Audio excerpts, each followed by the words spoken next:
heureusement que les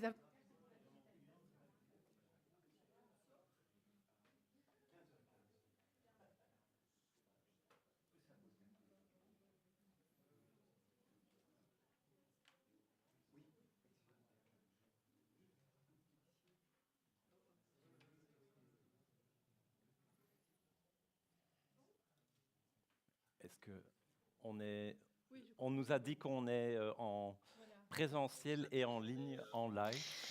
So we've been told that we are here on site, but also that it's online. So welcome for this afternoon dedicated to Welkom aan the iedereen voor European dit evenement over Digital de Green Green Deal. Een evenement dat pluridisciplinair zal zijn met zowel juristen als ingenieurs. Wij geven graag eerst het woord aan onze this will be a multidisciplinary event. We're going to have lawyers and scientists, but first we will give the floor to the dean.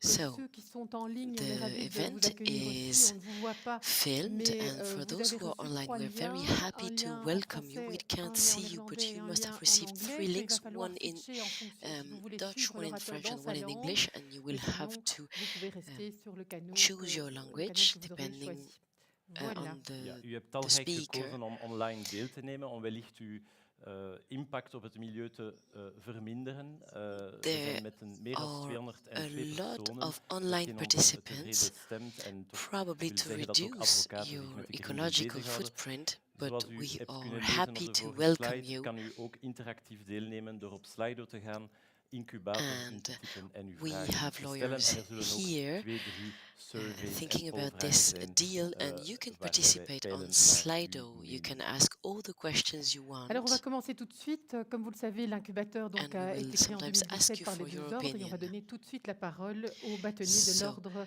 néerlandais, Bernard Dervaux. We will now give the floor to the Dean of the Dutch Order, Bernard Dervaux. Goedemiddag. A Digital Green Pact for Europe. Het is met veel genoegen dat ik namens Bali Brussel dat ik dit seminar bij u mag inleiden.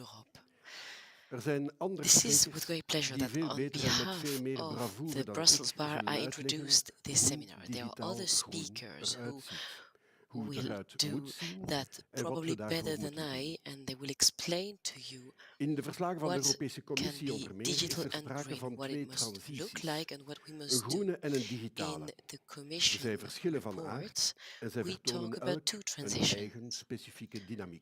The green transition on one hand, and the digital transition on the other hand. Both transitions have their own dynamics, and there is connections between the two. We will see how we can strengthen these two dynamics.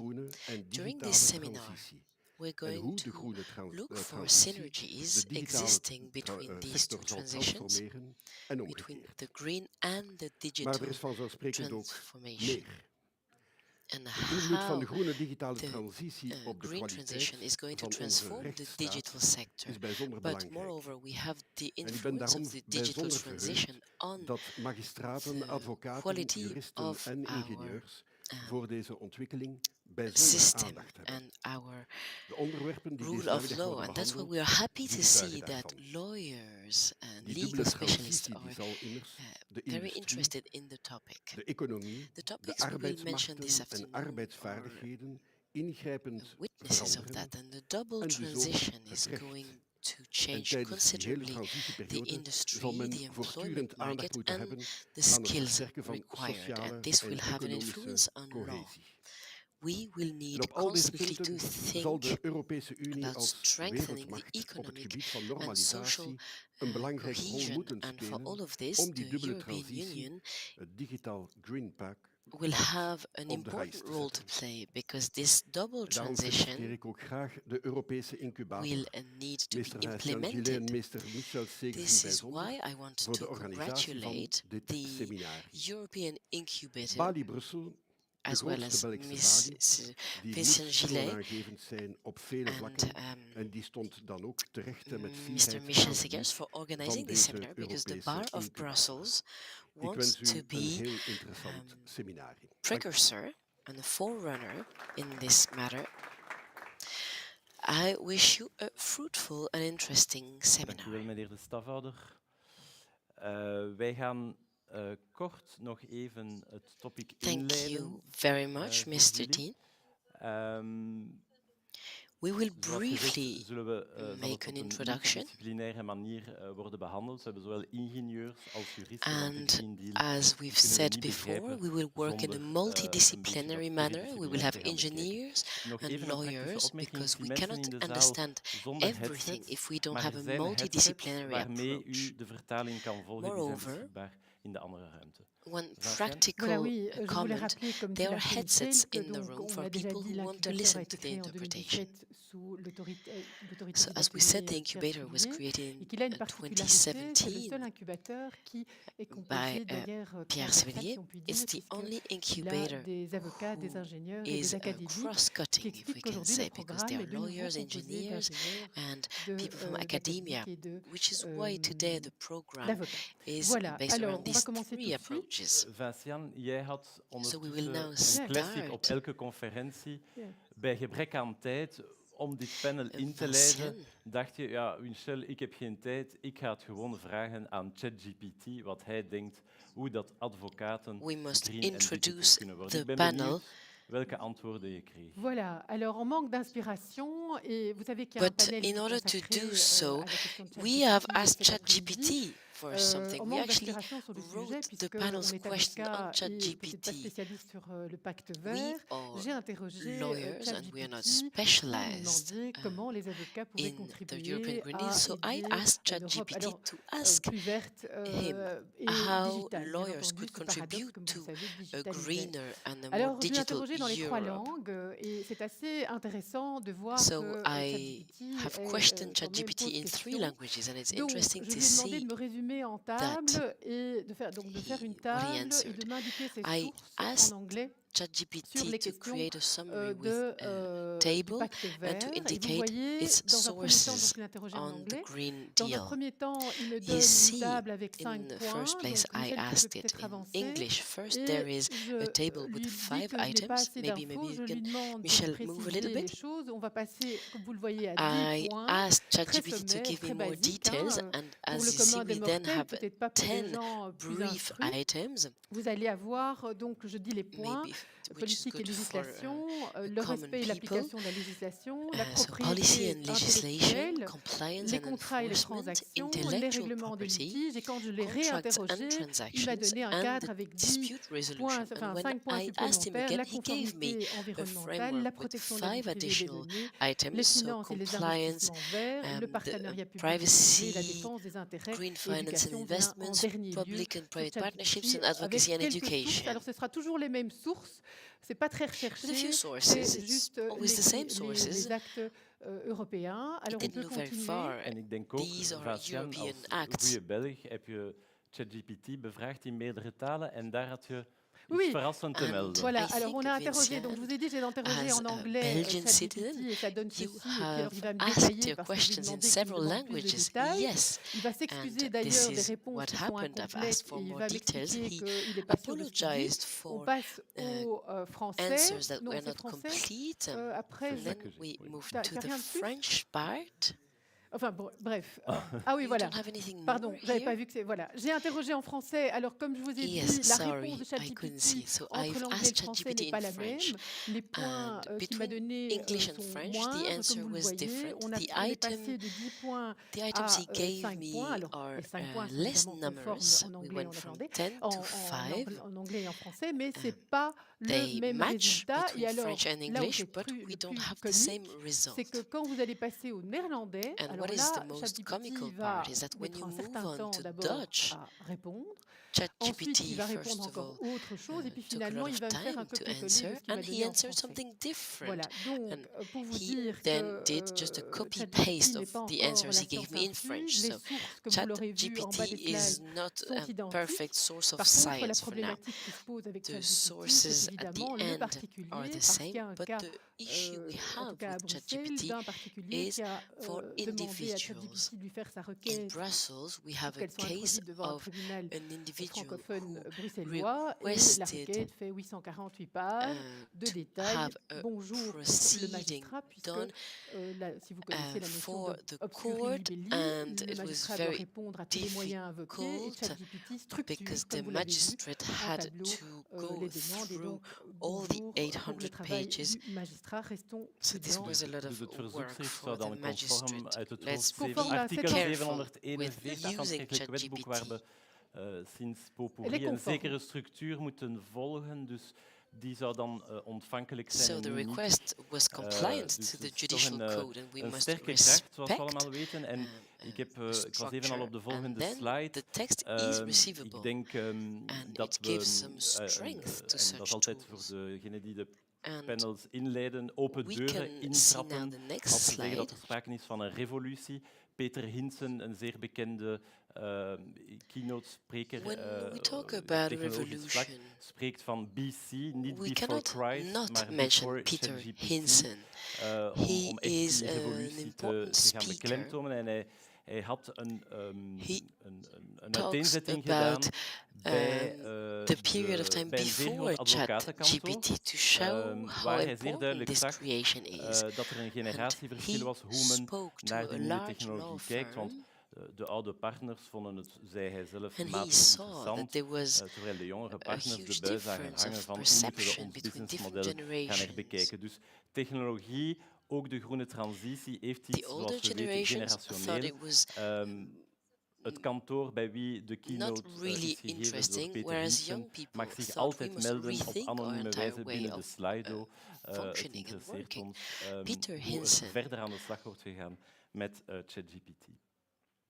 Generationeel ook, omdat vorige week nog een studie van Deloitte 40% van generatie Z zou overwegen om te veranderen van job als men de klimaatdoelstellingen other generations, because a study by Deloitte showed that 40% of Gen Z is ready to shift jobs if we can't reach the climate objectives. Here we see President Green Deal, dat gaat wel allemaal snel. Het gaat over een deeltje van de Green Deal, over de natuurherstelwet dat hij even wil temporiseren. En daarom hebben we ook gevraagd aan dokter Van der Putten, die straks in het inleidend panel zal komen, om een keer uit te leggen wat er in die Green Deal zit. Want er wordt daar heel veel in gestopt. Maar de gemiddelde lezer, of zelfs wij, die ons niet zouden verdiepen in de Green Deal, zou kunnen denken na die verklaringen, oei, regulatory break naar de Green Deal, gaan we hem in de vuilbak gooien, maar dat is allesbehalve het geval. Er komt heel veel op ons af. Er zal misschien getemporiseerd worden en dat gaan we wellicht beter weten in de volgende maanden en ook onder het voorzitterschap van België van de EU volgend jaar. Dat het alive and kicking is en on top of the agenda van heel veel bedrijven, ja, dat moeten we u niet vertellen. We hebben de Shell-zaak, maar we hebben ook andere derivative claims, zoals men dat noemt. Dus claims waarbij een bestuurder van beursgenoteerde veelal bedrijven gaat aanvallen. Nu, niet later dan eergisteren is de highest court of listed companies de claim van Client Earth afgewezen. Client Earth gaat bij het hoogste hof in Engeland. Maar ja, het spreekt voor zich, zo'n zaken brengen met zich mee dat dat top of the agenda is. To the English court. Het laatste, wie gaat dat betalen? En daar rond ik mee af. Een debat in de Amerikaanse Senaat waar een republikein aan een democraat vroeg hoeveel gaat dat betalen?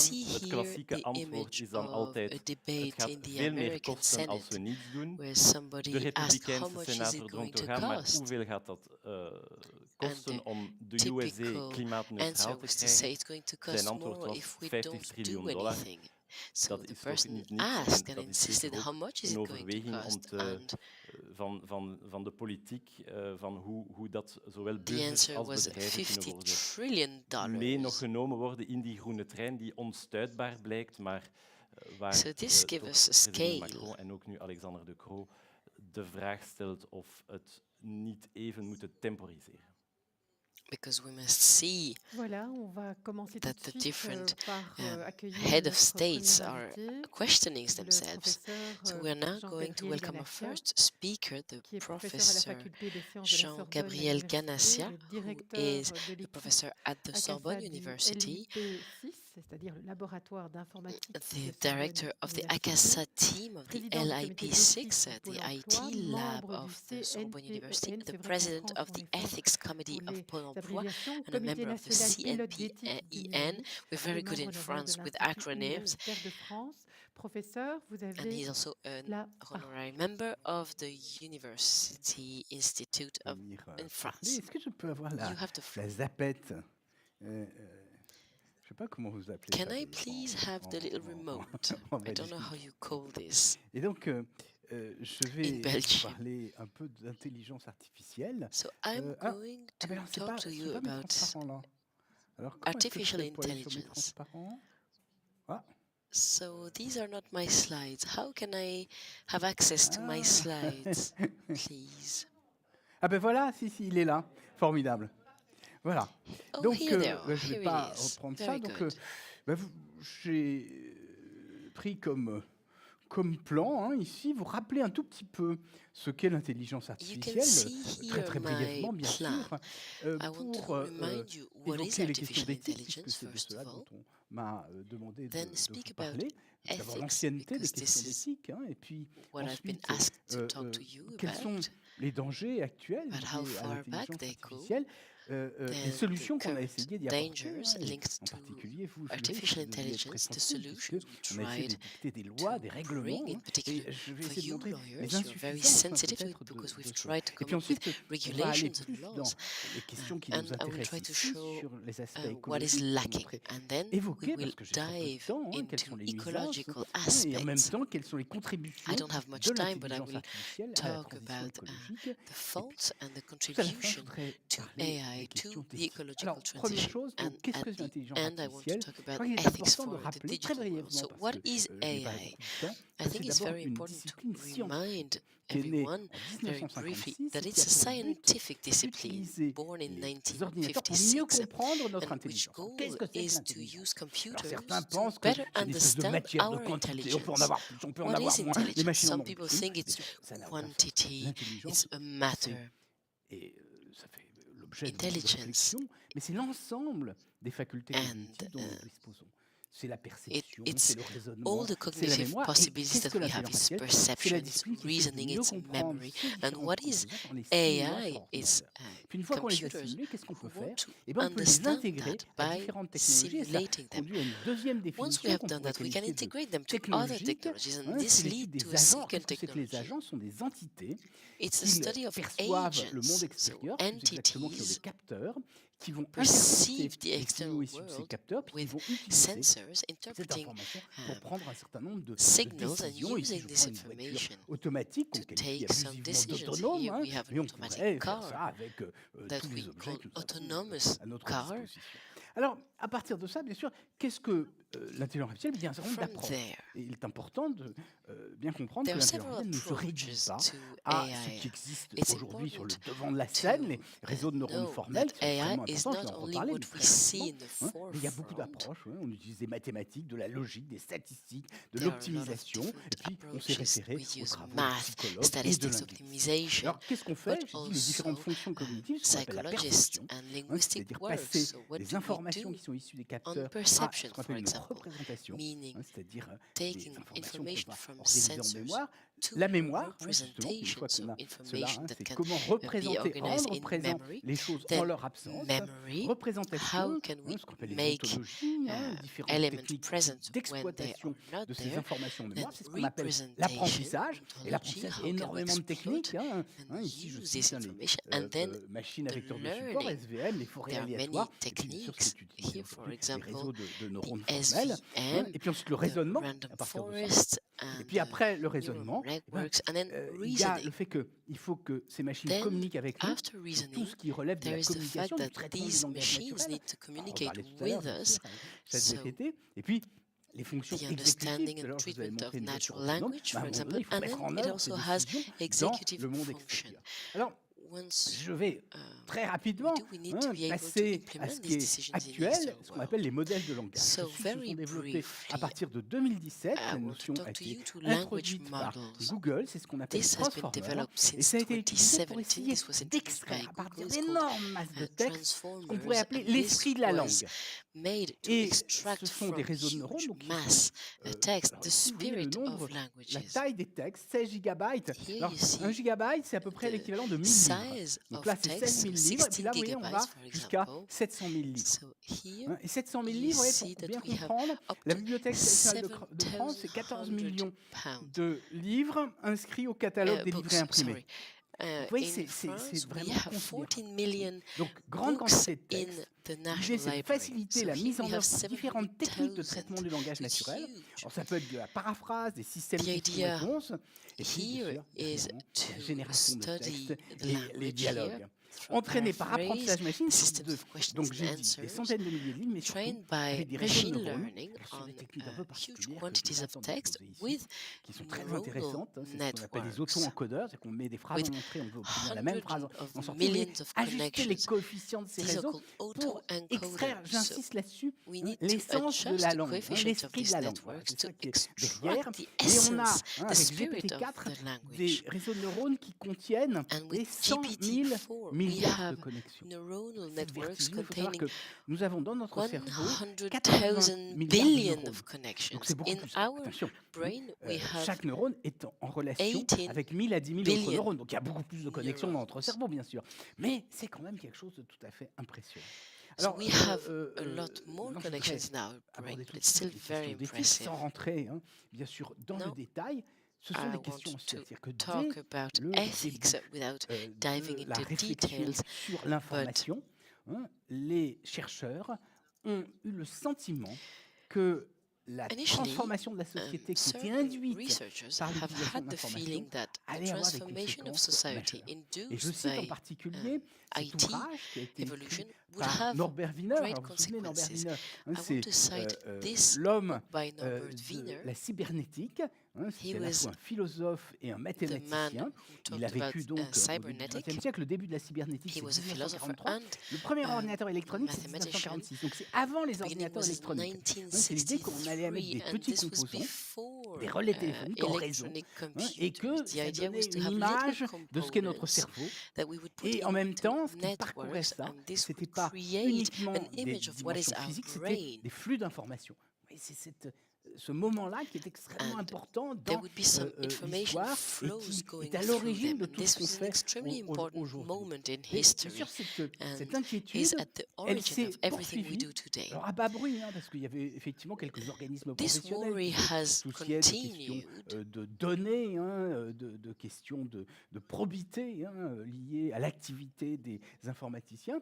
Mais il y a eu, par exemple, ici, ce chercheur un peu fantasque, je crois qu'il est belge, Hugo de Garis, We had this, a expliqué this en researcher, 1997 Hugo de Garis, qu'il fallait who absolument l'arrêter parce explained que ce in qu'il était en train de faire 1997 avec ces réseaux de neurones formels, this had c'était to ce be qu'il appelait stopped des artilectes, because c'est-à-dire everything des he was espèces doing d'êtres with intelligents qui neuronal, tout d'un coup allaient prendre le pouvoir. Et networks moi, je me souviens qu'à l'époque, would j'étais chercheur en be intelligence dangerous artificielle because they et would j'ai take donné un over, cours de basically. présentation I à used to des be a researcher in ingénieurs de AI l'école and I was de doing physique et de chimie a industrielle course de to Paris. Et engineers ils n'ont parlé que d'une seule chose, in Paris. c'était de l'interview qu'Hugo de Garis And there's avait one donnée au thing they monde. were Alors, j'ai talking essayé about. It de was the réagir interview à ça. of Hugo Quelques années de après, Garis. j'avais un peu oublié ça, 5 ans après, j'ai été invité A à few years later, la 5 bibliothèque years later, I was d'Alexandrie pour parler invited d'éthique des sciences. Et moi, j'ai une to formation d'ingénieur, the j'ai aussi une formation de Alexandrie philosophe, Library. l'éthique des sciences, j'y connais rien. I was Mais trained as a c'était philosopher, but also Alexandrie, as an alors j'ai quand même engineer, but I accepté. don't know much Et about ça a été science. un peu le début because de it mes was réflexions Alexandria, sur I les questions d'éthique du accepted numérique. Donc vous voyez, c'est the vraiment assignment. tout And à this is fait par when hasard. I started to think Mais about ensuite, bien ethics sûr, in the digital ces questions world. se sont beaucoup développées.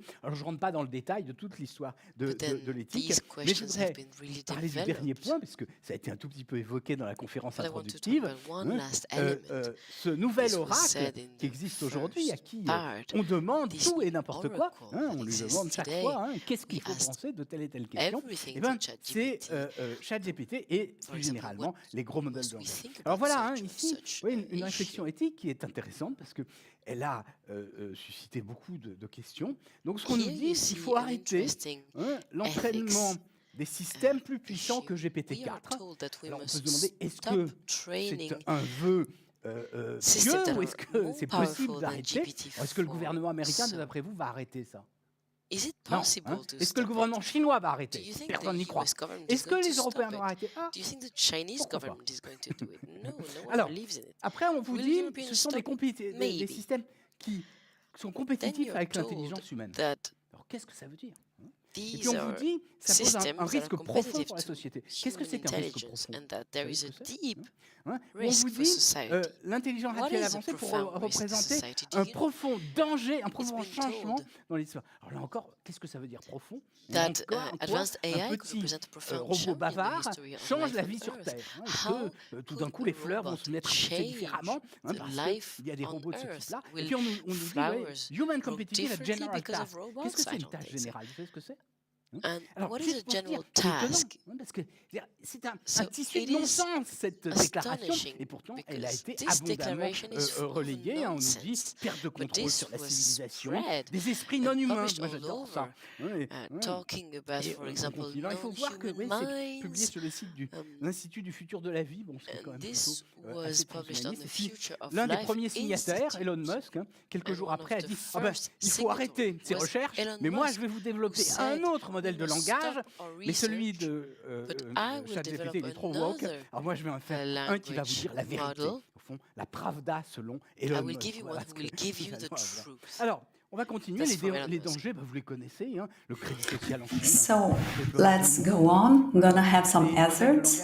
We have also different language models which have been used, different scientific généralement, ce qu'on appelle les infox, documents. C'est ancien, We have the infox les René, je cite and Sun Tzu, dans son art de la guerre, used to say, we have Sun Tzu in his paper, The Art au 18e, il y a eu les libelles, peut-être certains and we have also Libelle, au 19e, les canards, et dans les années 50, on parlait des informations, et aujourd'hui, on parle de fake news, parce que c'est so we're talking about information, and we're talking about fake news today, mainly, and we have the authorization. Non seulement on produit des nouvelles fausses, on les produit de façon industrielle, mais on est capable de les adresser et de les adresser à des populations industrial way, and c'est ça le véritable. in this way, je crois, they are addressed to people.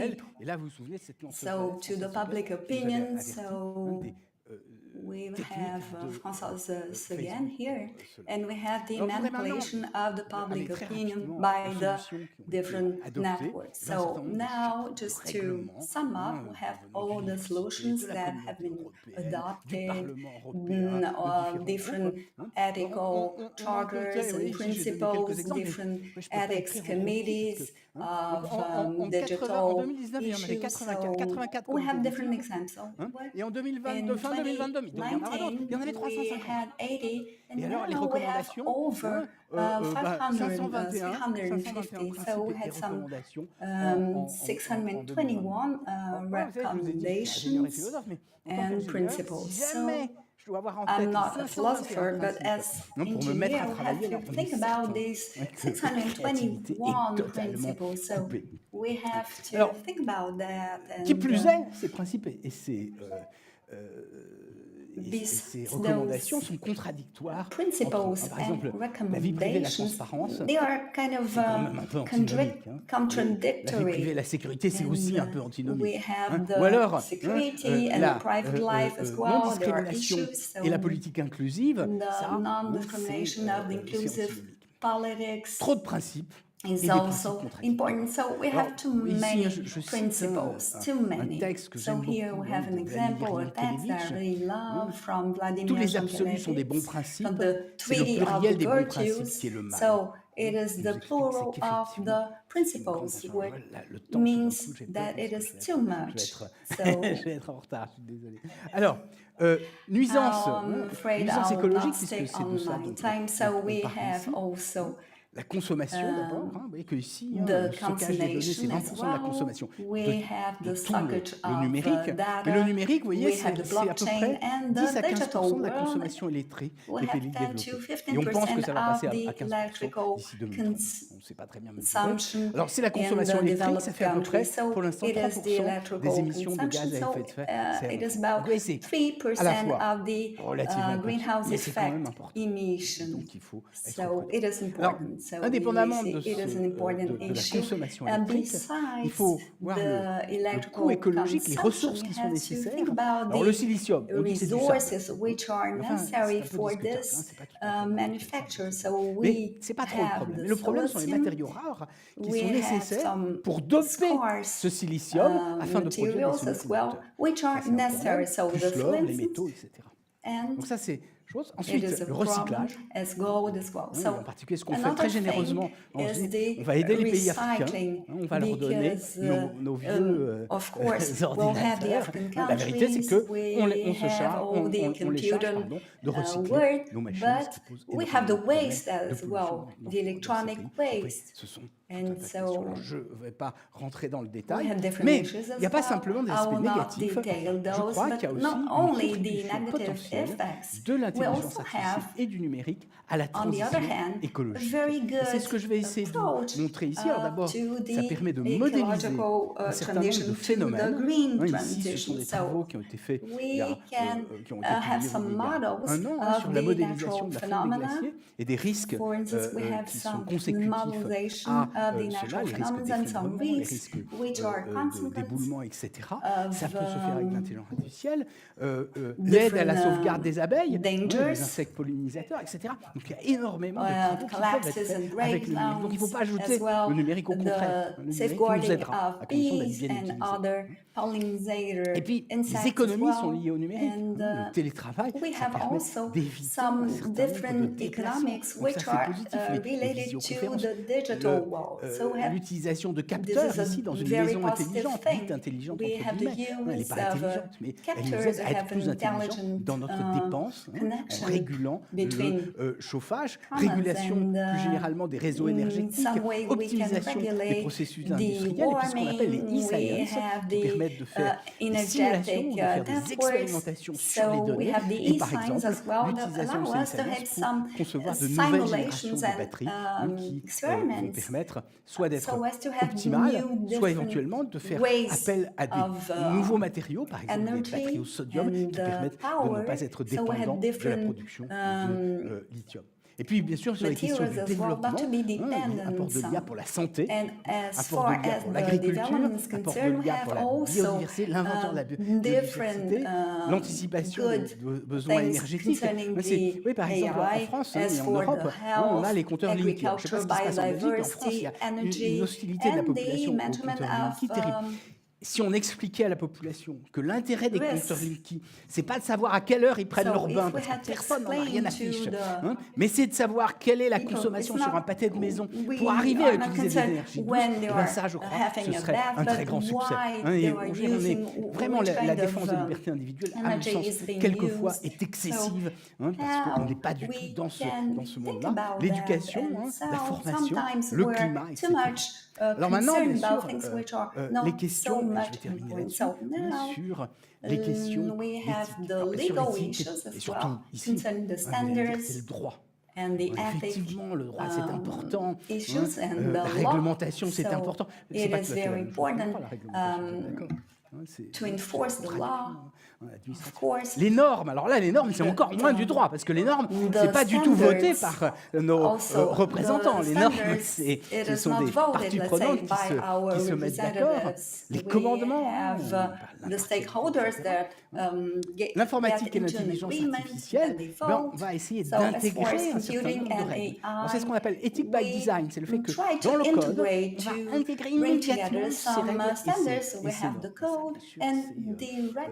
On peut intégrer les questions d'équité, de transparence, de vie privée, ce qui est vraiment positif. Je travaille dans mon équipe sur ce qu'on appelle l'éthique computationnelle. Qu'est-ce que ça veut dire? Ça veut dire qu'on va ajouter dans les systèmes d'intelligence artificielle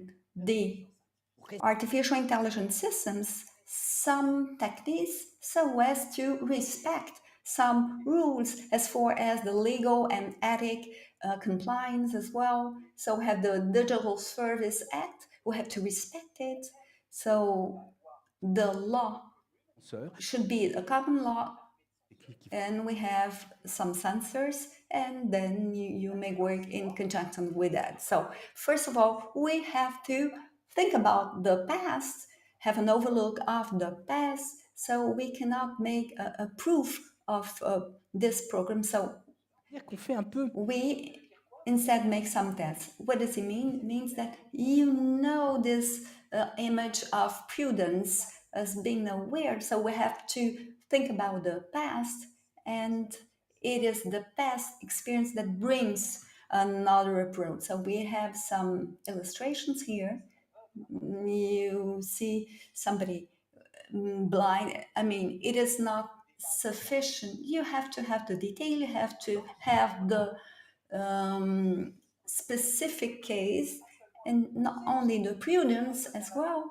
It's not only the law, it is the law, but we have to be open to the future and to the present.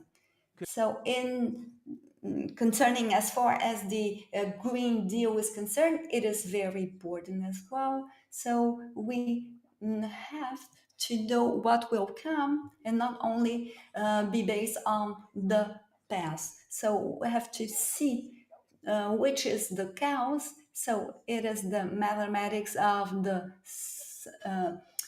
not stable systems, unstable systems, and then we have Jacques Derrida thinks about the chaos, which is forthcoming and something that may apprehend us. So we have Jacques Derrida. He makes a relation between the chaos, which is a means kind of fantasy, to think about the ethics. It's not to be open-minded, and so I will just close here and to say we have to think about the virtual services, and thank you for your attention.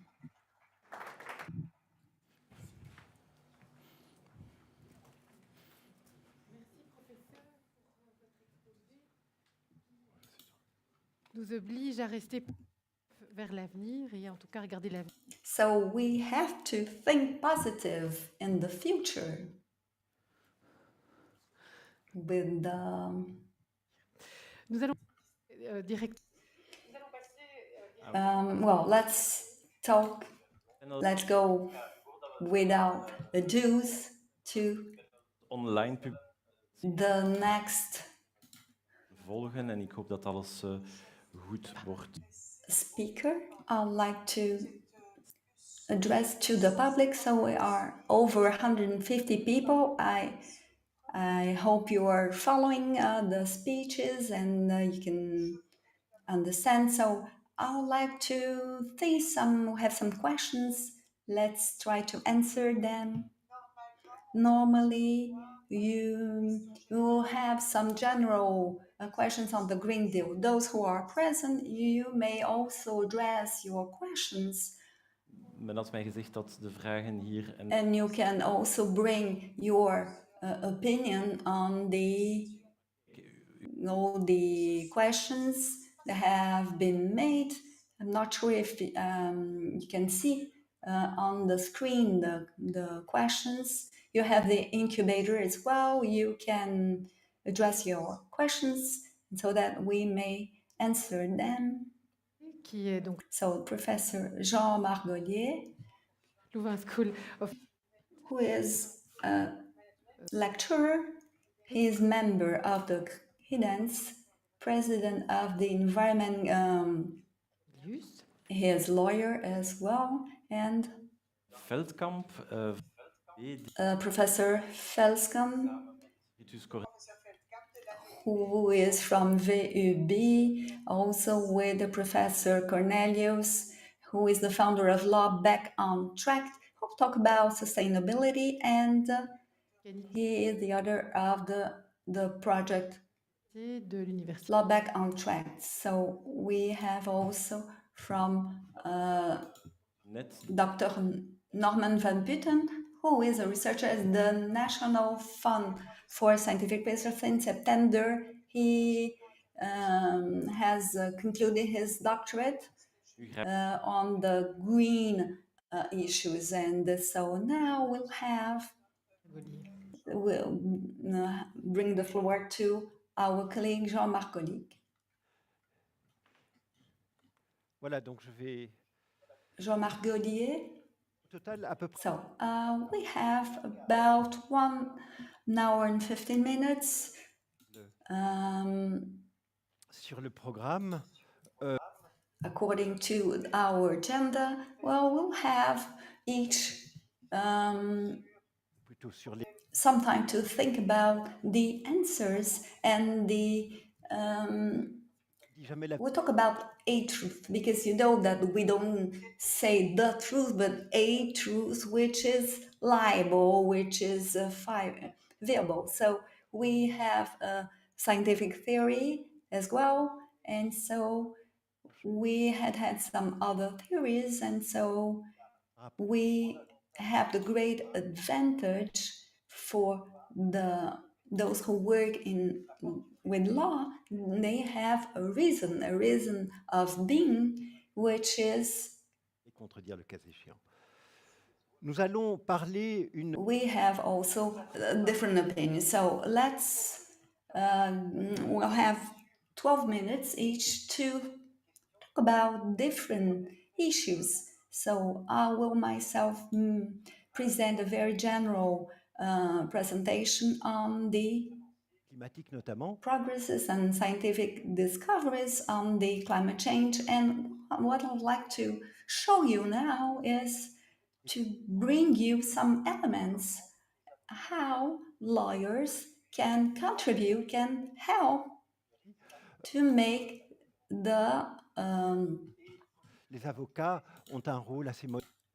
How may we be modest, and also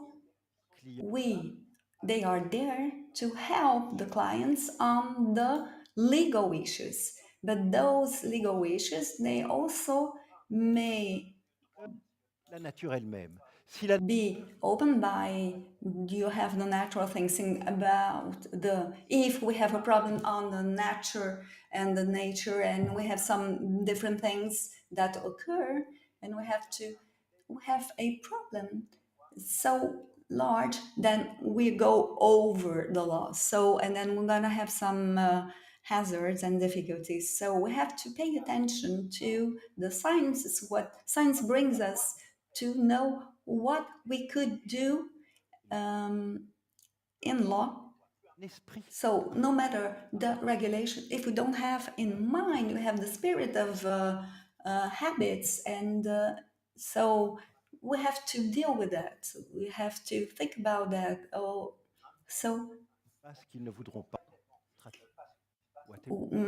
We may have some people that really don't understand what is happening, so that is why you may have a change in the society, and then I think that things are really going very fast, in a very fast rhythm, so I'll try to show you the rule of law, some interventions that will be.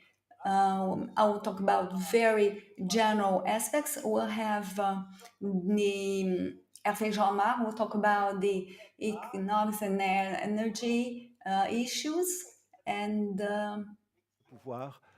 we have also, this has been developed, and he is the president of the Institute of Mechanics, Materials and Civil Engineer. And then we have Norman van der Putten, who is a person that works in the law within a jurist, and also has worked. Il y a d'autres indicateurs. You know we'll talk about how we can develop the GDP, and we have some things which are idealized, and so we have an idea, we may think and we may have some ideas. So he will explain, he will be concentrated on the different initiatives which have been applied and which have a very important, which are very important for our world in the way that we live, that will allow the future generations to live and to foster their conditions. So we have some comfort here as well. So now, and I guess we'll have Professor Felken from the University of Brussels, who she's been the founder of the law Back on Track, and we have some tools, different tools, and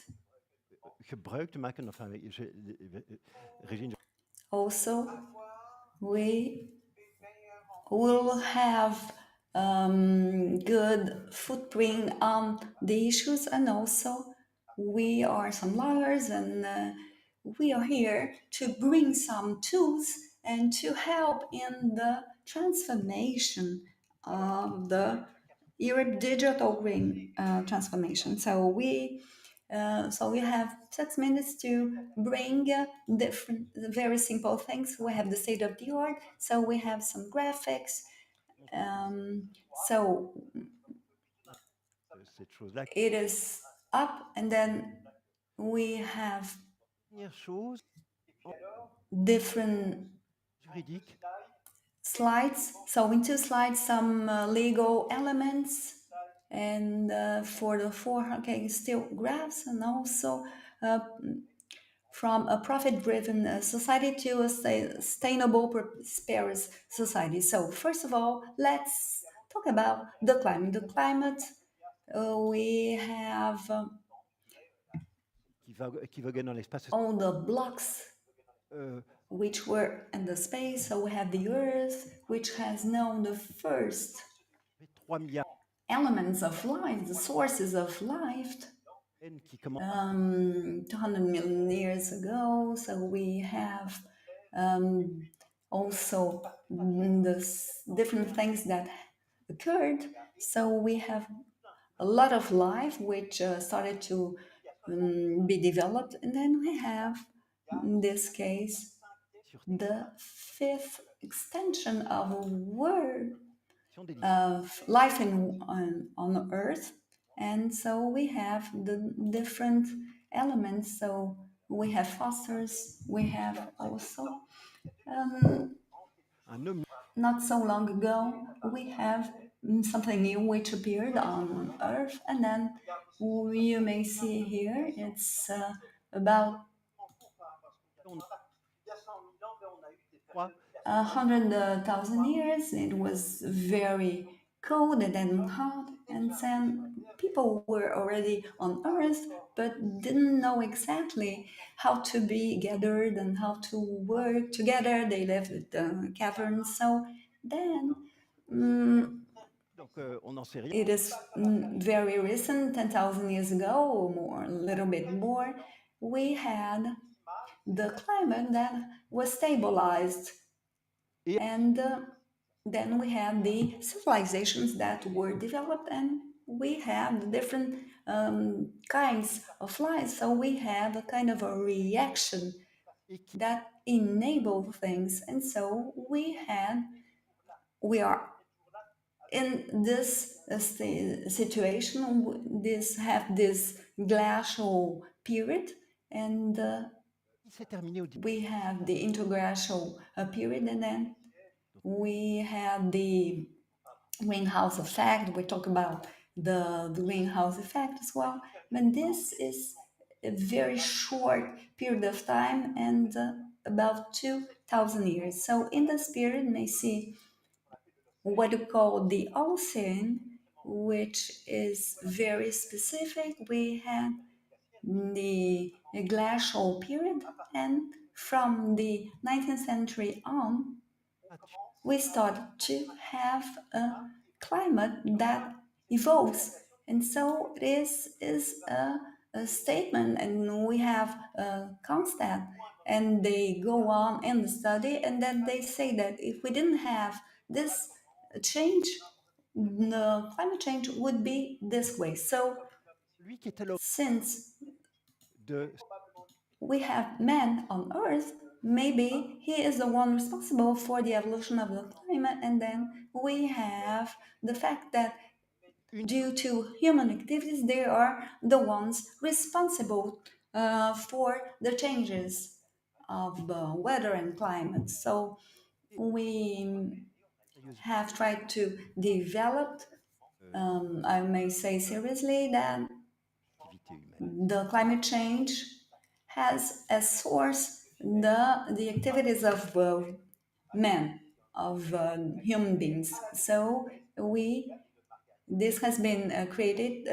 So we had some reports and people that say that it is not, but together everything which is said by the scientifics and papers and from cycle to cycle. And then we have now, since on March 2023, you have thunderous report saying that we had some engagements from the States, and then these commitments, we have this graph here. So we have some very dramatic changes in terms of the weather and climate. So in terms of climate change, we have 1.5 to 2 centigrade. So we have also another problem of awareness. Some people say, I don't bother about the climate change. So it is a little bit more complicated because we may say that those who are not aware of this situation, we say that we have a climate that may be something which we have to think about it, and we'll have to use refrigeration. And so I'm talking about the biodiversity, all the impacts. We have the contributions. So as to, it is a contribution to extract humanity. And so we have the IPCC of biodiversity, which is a report on global assessment, which has the first report on May 2019. We have a statement on a specific point of the climate. So the way that we may develop, so we may have some changes and disturbances in the balance of the world on the system of the Earth, which is biological systems, geological systems, the atmosphere, and also that work according to a balance in which we have the fragility, which is seen more and more. So if we want to repair or restore things, we would have urgently to recover that, to transform our model. And I'll just skip this because we have the different reference here. The total value of the financial assets here, and on those 379 trillion. These are some figures we have been impacted as well. And we would have to have a small percentage to change the world, to make the changes. So when we talk about these figures, it's a lot, and we may say, so now I have concluded my 12 minutes, and now let's see another point. Depuis 1850, on a multiplié par 50 notre capacité. Since 1950, we have time by 50 times more our consumption in goods and services. We didn't double our capacity of consumption. I would be happy instead of having one bike, I would have two. No, here we're talking about times 50. In 1850, we didn't have electrical heating, cars, anything like that. It's my brother, actually, who is a teacher there in New York. Il dit, ben, And he wrote in the Ethical Asset Valuation and the Good Society, he said, we consumed 50 times more. We never integrated progress in our imagination. Réalité. Fois 50. What it meant in reality, times 50, our production capacity. So to extract resources from the earth and to make them tools of our comfort, to consume them. Évolution de la population. To maybe turn them into waste after. Now, regarding the world population, on voit que le continent. When you look at the detail, we see that the only continent who is still growing fast is sub-Saharan Africa. We are going through another problem, which is the evolution of our societies. Because when we do a degrowth of population, we wonder who is going to take care of older people, for example. Who is going to pay for this healthcare? Now, at the moment, there is enough people who are active, but it's an issue that we must integrate in the law and in the way we are living. This is the evolution of CO2 levels. 800 000 ans.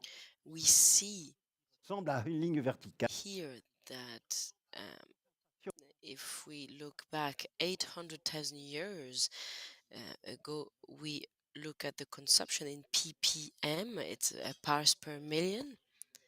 L'air vient frapper la Terre et c'est plein. Now, also, there is a slide here on the greenhouse effect, because sunlight hits the Earth and it's reflected back into space. But because waves have changed, some gases retain and keep gas within the atmosphere, and this turns into a cover, a warmth cover. Okay, combien de degrés en plus? This is a curve to see how many degrees in 2100. And to finish, and I will be done with my 50-minute speech, and I hope I stick to my timing. Là, mais c'est la partie que je dirais. This is summing up a part of the Green Deal.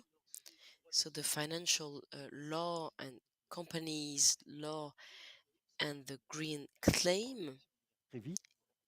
It's a proposal that is being discussed, but the Council and Parliament have already started to work on this proposal. I think this was drafted in March by the Commission, and all these regulations aim at the fact that in Europe, when we do a speech on biodiversity and on the environment, it means that it needs to be documented. It needs to integrate for companies a project and how they're participating to the green project, and this is for companies and for the prudential framework as well. And listed and non-listed companies will have to explain themselves on the risks and on sustainability, climate, biodiversity, and social questions. And to end, I want to focus on the corporate sustainability due diligence directive. And this is my conviction. It is going to change the way our companies are working, because first of all, it regards the largest companies, but then also the SMEs, because they must study their entire value chain on for example, are you making children work? Do you respect fundamental rights of people who work for you?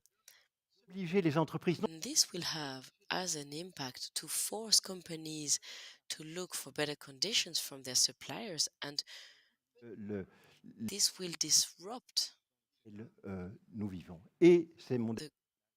current state of things. And my last slide, this concept of double materiality.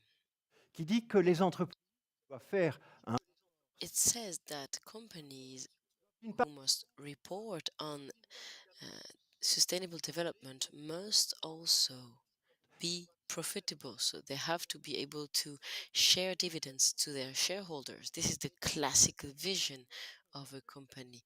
They must continue to do so. Because otherwise, directors and board members will end up maybe in jail. But there is something else now here. Independently from knowing if you are profitable or not, you must also care about the impact of your activity on the environment. And no matter if it has an impact or not on your profits and loss at the end of the year, this will not be included in your accounting. Because accounting is only 5 years maximum, I think. But in Europe, we must care when we do a sustainable report. We must care to say what is the impact of my company's activity on the entire world, on the environment, on nature, and on social issues. I am done, and I will now give the floor to Hervé. Jean-Marc, sorry, actually. Thank you, Jean-Marc, for your flexibility. I've been told that I have to promote our survey after this great introduction. Vragen moeten zien, voilà. Oef, zijn al 50 mensen die hebben. So you see here some Slido. So we have 50 people who answered, but I think we can do better. The first question is to see, do you think the ambitious timeline and targets set by the Green Deal are feasible and realistic? Of dat de targets van de Green Deal wel realistisch zijn, na het hebben vernomen van wat als we niks doen. And are they realistic? Yes. Because we heard from Jean-Marc what would happen if we do nothing. And then the following question, and I think, and I hope it works, technically speaking, do you think yourself... Oh, sorry, this is the former question. Encore een question over cliënten adviseert over duurzaamheid en u de tijdslijn wel realistisch vindt. Maar u zal de... Have you already advised customers on sustainability? And is the timeline too ambitious? I'm sorry, Jean-Marc, for the interruption. I will now give you the floor. Voilà.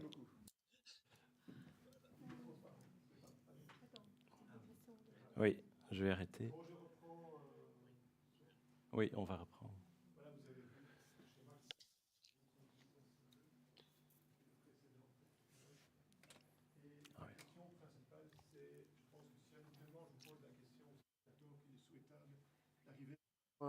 Vers les 1,5 degré, 2 degrés. Voilà, je pense que individuellement. So, we see here that policies and ourselves are not able to reach the objective that we have to achieve, but we wonder how we're going to meet the trajectory. Comment est-ce qu'on fait pour réduire les émissions de... So my question is, how do we reduce CO2 emissions? I will tell the chaos identity, nothing extraordinary, but it shows some factors that can be interpreted easily in our daily lives. What we are asked to do is to work on the whole of society. It's first of all to increase energy efficiency. So we need to improve our efficiency and to use renewable energy. I'm sorry, I'm in the way of many people. Maybe you should sit here if you want to look at the screen. We see here these two elements to see what we can do in this direction. And if we can't do that, we will struggle to decrease our emissions. So I will start with the energy efficiency. I will show you this graph that maybe you know. This is the GDP and the energy consumption, and you see the correlation between the two, meaning that the more you want GDP, the more you want revenue, the more you want a higher salary, the more you will consume energy. C'est épouvantable, on ne s'améliore pas.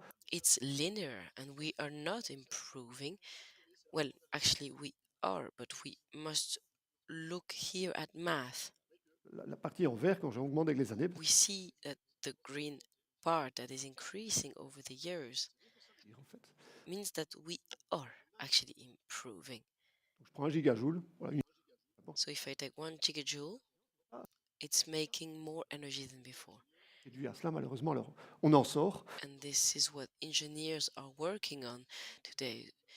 We also work on philosophy, on ethics, not law yet, On est voilà, but d'améliorer ce chiffre-là parce que we are trying to improve this number for society.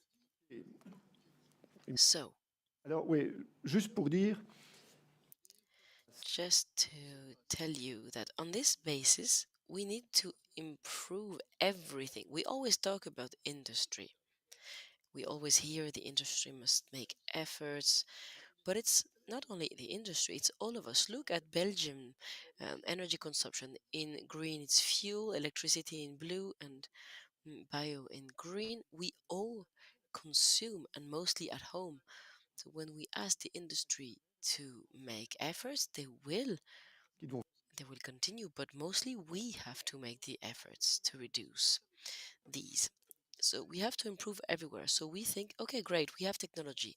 Yes, so heat pumps, for example, there's been incentives for you to use them. It's very efficient, for example, as you see here on the graph. ça se met bien. Enfin, So if I have a solar panel and a heat pump, eh bien, je consomme beaucoup moins que si je prends ma chaudière. Then I consume a lot less than if I take my gas tank.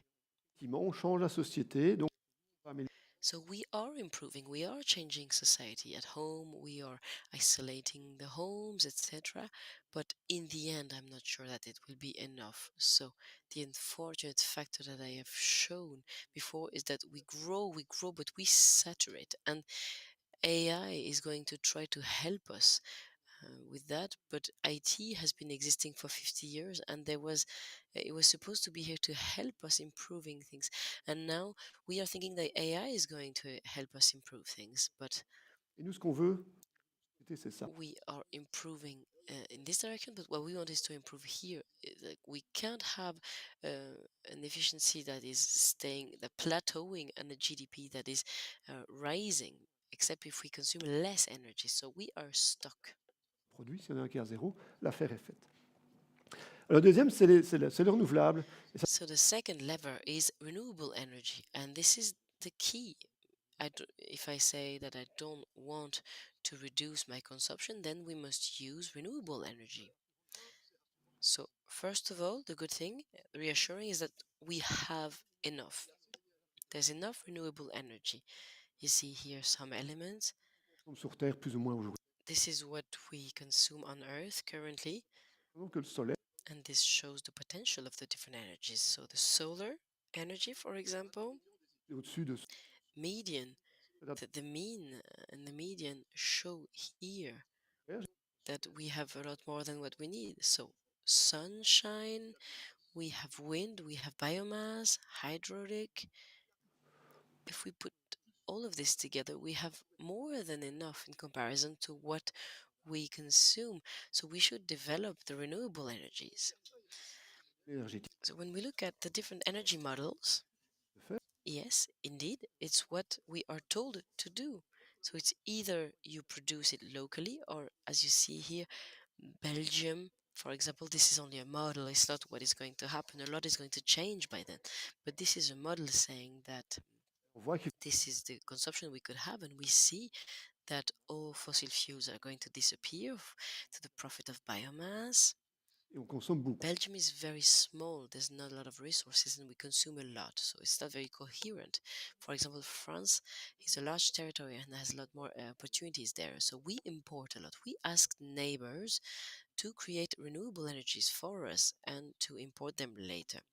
Today we import gas and fossil fuel, but tomorrow it will be renewable. So we have such models and we think it's easy. We are even improving because the total quantity is decreasing. That's because you've insulated your homes, you've bought electric vehicles, so it will decrease. Et donc on fait des modèles, and it's all done. On met pas des contraintes impossibles. So with models, we always have solutions.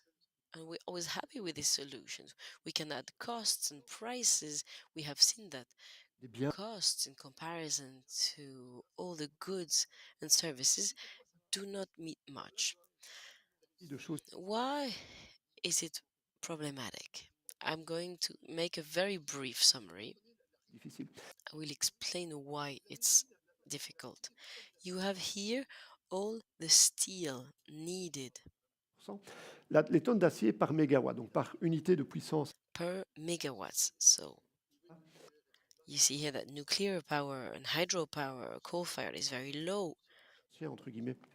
So all ancient fuels are very low. Then you have wind and then solar. Alors c'est pas une question. But there is an issue here. It's not about the lack of steel and shortages on Earth. It's just that to produce enough steel to create all the solar panels we need and all the concrete and all the rare metals and all these materials that we are rare, it means that I take half of the room and they have to only do that, to work to get these materials, to produce them, to create the machines who are able to transform them, to create windmill farms, etc.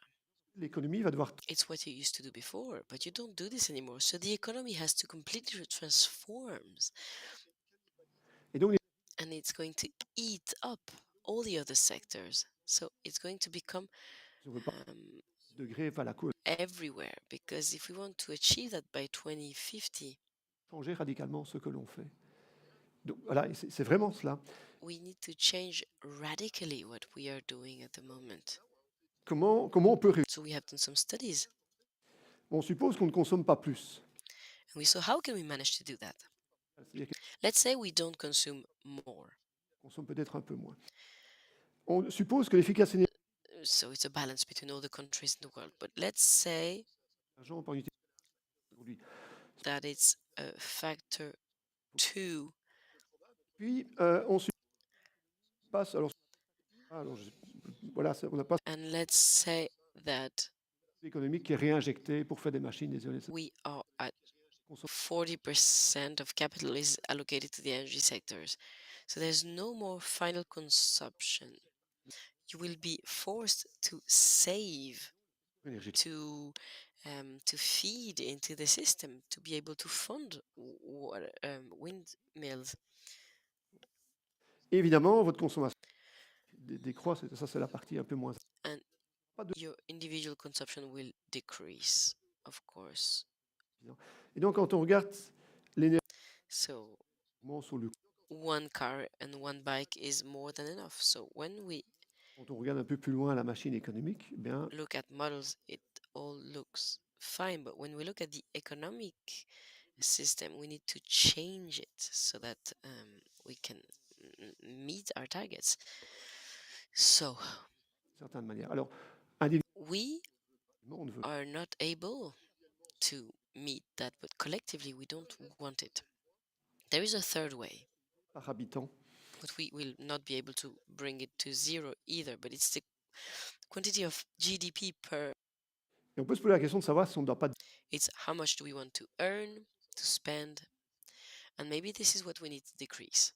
Mais est-ce qu'on ne doit pas commencer à travailler principalement sur. Il y a plus de gens qui.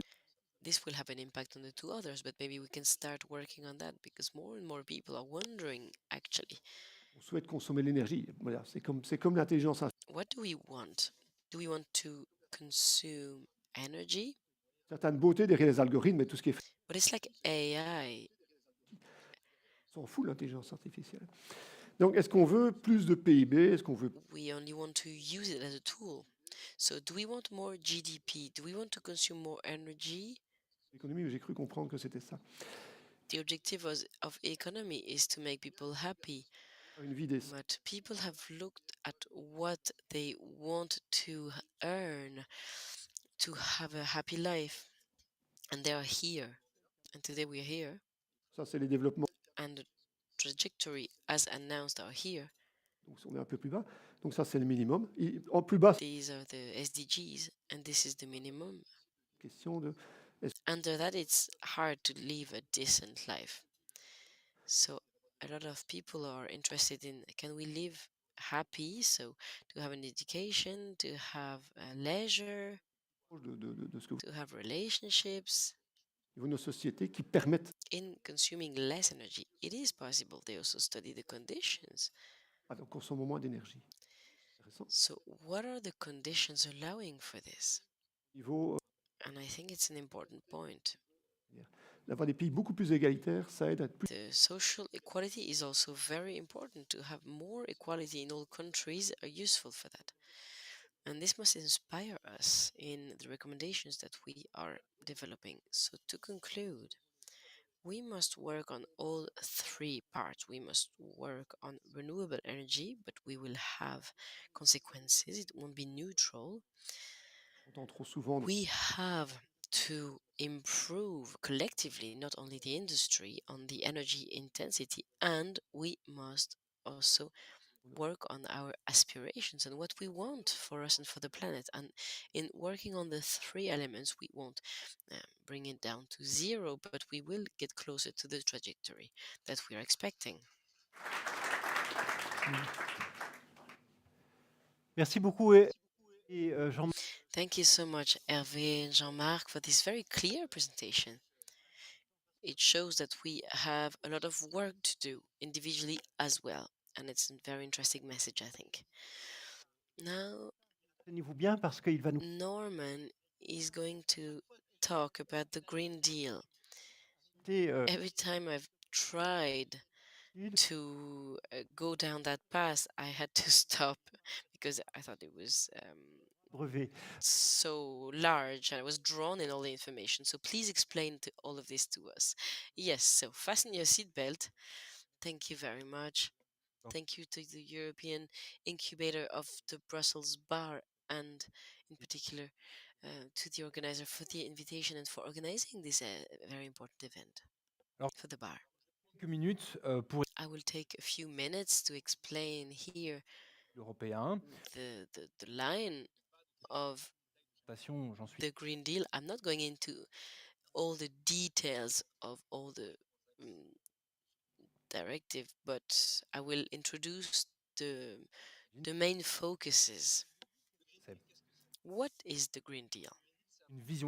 It's a strategic vision published in 2019 by the Van der Leyen Commission, and it has the format of a commission communication, so it's not binding.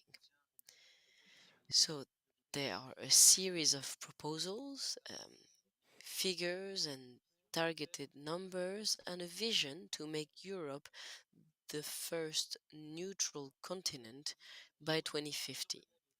This vision has many different components. We see here the drawing that was in the 2019 publication. We have the climate question, but also the quality of the air, of water, of funding, the question of the industrial policy, of biodiversity, of food, and also international policy. Je vais peut-être mentionner ici 3 éléments. Maybe 3 elements that are important for this Green Deal. First of all, it's no longer a reaction, it's a prospection. We are not reacting to crisis, either financial crisis, the sovereign debt crisis, or the migratory crisis. We are trying to leave this cycle of reactions and to project ourselves in 2030, but also 2050. If we want to be carbon neutral, what does it involve? Secondly, what's important here too is that there is the green word in it, but it covers all the different aspects of economy. There is the digital, for example, word that is included 17 times in this document. So the whole of the industry is mentioned in this strategic document.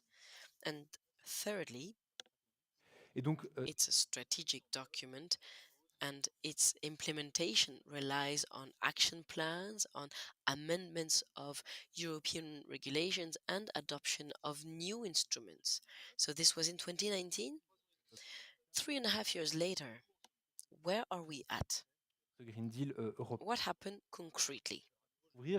So once again, I can't cover it all, but I have chosen 3 main elements that are concrete. So maybe I'm going to pass on other elements, but we can go back to it during discussions later. So 3 elements. First, the first milestone is the adoption of the EU climate law. It's a rule, despite the use here of the word law. And this European rule implies in a binding document climate objective for 2050 carbon neutrality and for 2030 as well, with the reduction of at least 55% of greenhouse gas emissions in comparison to 1990. C'est beau ça, c'est très bien. You can tell me, yes, okay, this is all very good, but what is it useful to put a trajectory in a binding document? So first of all, there are informational consequences.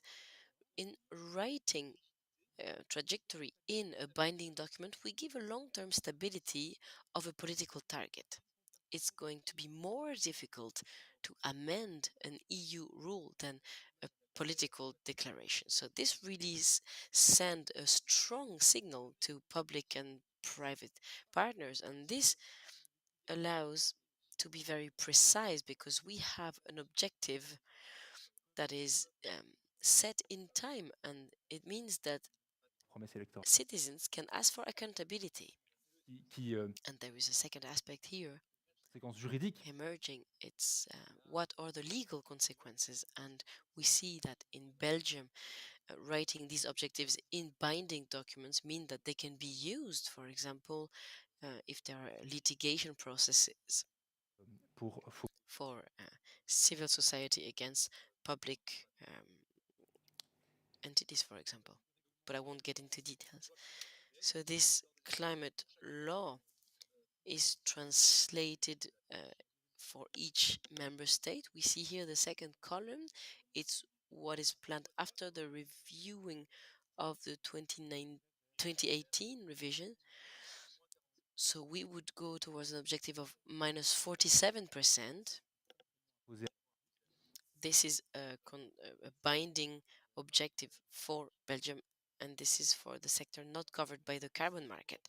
The second big item is the Fit for 55 package.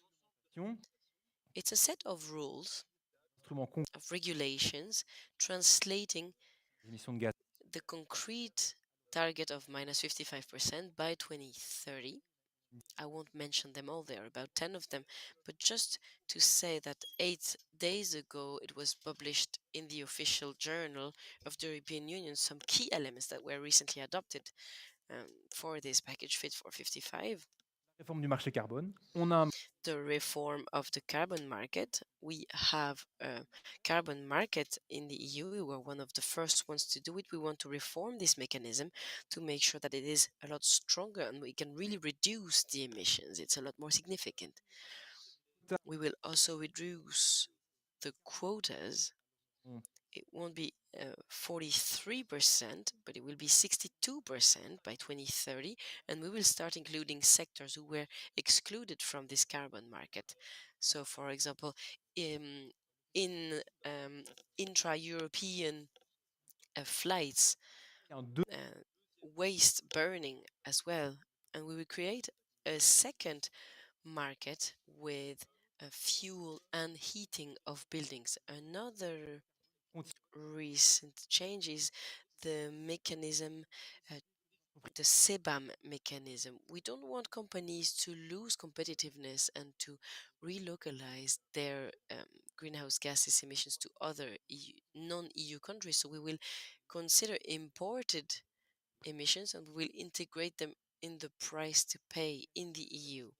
These two mechanisms will allow to fund a third mechanism that was adopted recently, the Social Climate Fund that was recently adopted. It needs to be fair and accepted socially. So the idea is to have a fund of about 80 billion euros, which will allow to finance, to compensate people who will have to bear the costs of, for example, the fuel and the heating, etc.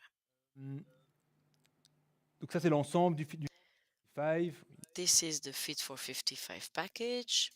À l'horizon 2030. You see here the end of thermal vehicles by the end of 2035, etc.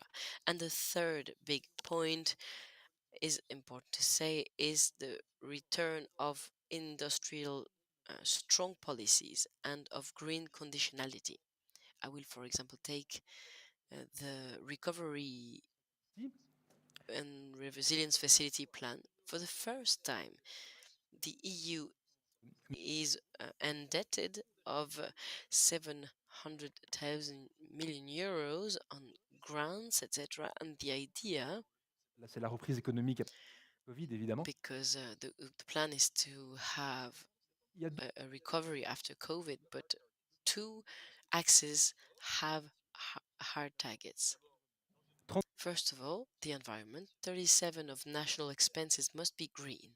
En l'air, et donc évidemment. These cannot be just words. We will define what is green or not, and this is a difficult project, but we have hard targets of green expenses, and this has to be a driver de la transition. Of the transition. Qui bénéficie d'une hard target, c'est le digital. We also have the digital axis concerning the digital expenses. So we also have the European funding of the FEDER funds for the green expenses, and also we in favor of the Ukraine war, we also had some grants. So it's another way to re-gear the infrastructure, and also the European Union also had some granted some funds to the green transition. And vous voyez ici, j'ai we had here some major points just for you to have an idea. So are we in fact talking about a paradigm shift, or maybe we can say that it is not a real transition, but with such a lines, but we are not on the regulatory process, and so we have the think of Eduardo. He says that we went from the European integration to another phase. So we're not on eco-modernism, but we, in a certain way, we have some strong environmental goals which are quantified and which are important. So this is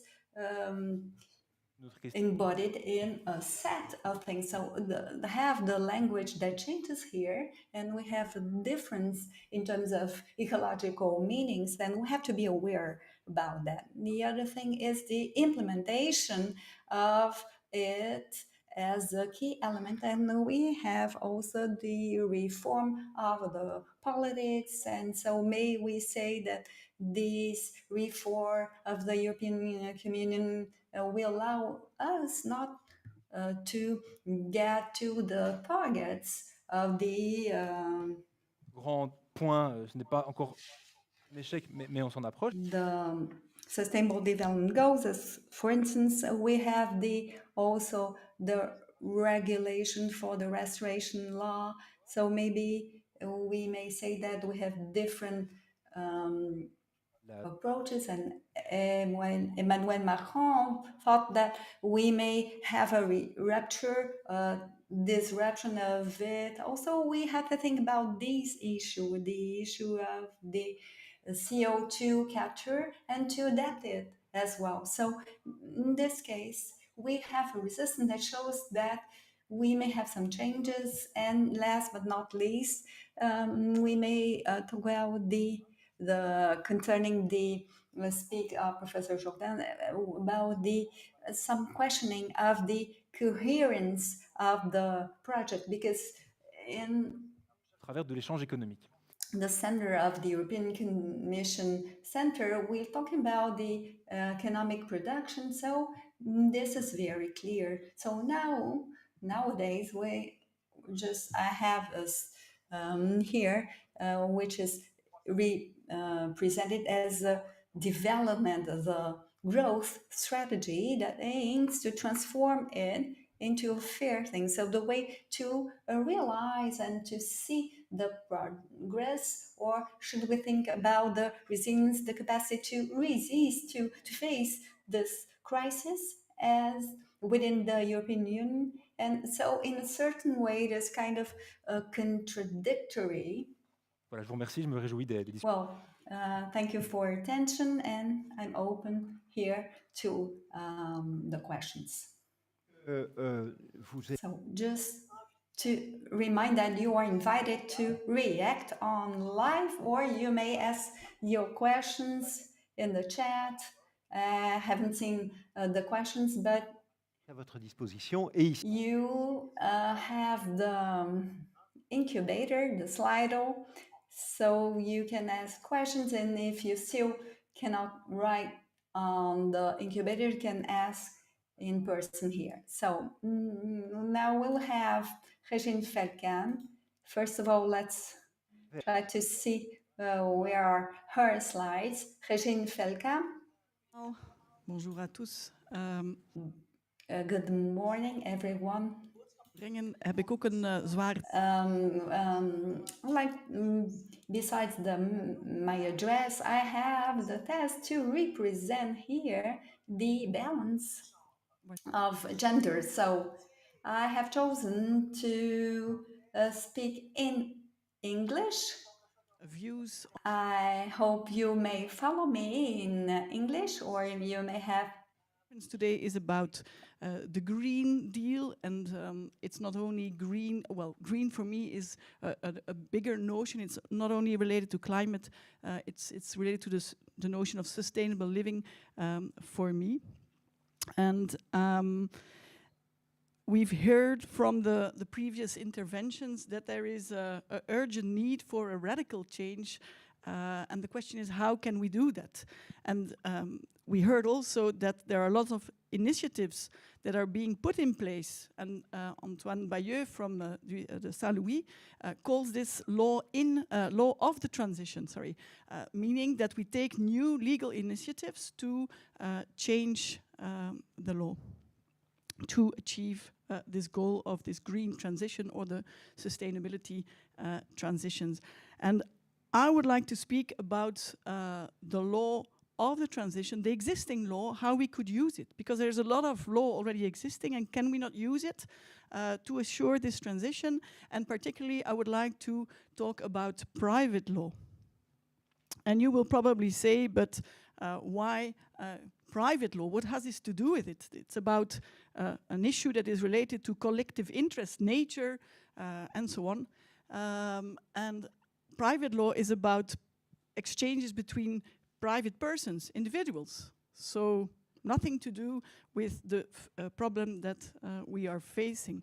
Well, I would like to convince you of another view, which is that private law has a lot to do. I will go back maybe with the following slides to the disruptions, the societal disruptions that we are facing. And you can see it's a selection of the different tools, the selection of the different news items, of past weeks. And we see a lot about this climate change. We see that, well, the disaster that is happening now in Italy suggests that climate crisis is at the gates of Europe. Well, in fact, it was already in Belgium, if we think about Pepinster, where there was also a flood. The climate change is bringing also heat waves. We see it already in Spain. I would like to go on holiday in Spain. I planned a holiday this week, actually, to go there with my kids, and I renounced to it because, first of all, I thought it's not very sustainable flying there, but also because it was already 40 degrees. Which is not the case, and I wanted to go to see the Alhambra with my kids, but when temperature is comfortable. So we see also, and that I took that item from the newspaper because it's related to this digital transition. We see other disruptions which relate to I think an increase in inequality, and here it's about inequality of access to information, digital information. We call that the digital divide, but there is a more general, I think, a problem of inequality of access to information. There is an issue of inequality in relation to wealth, income.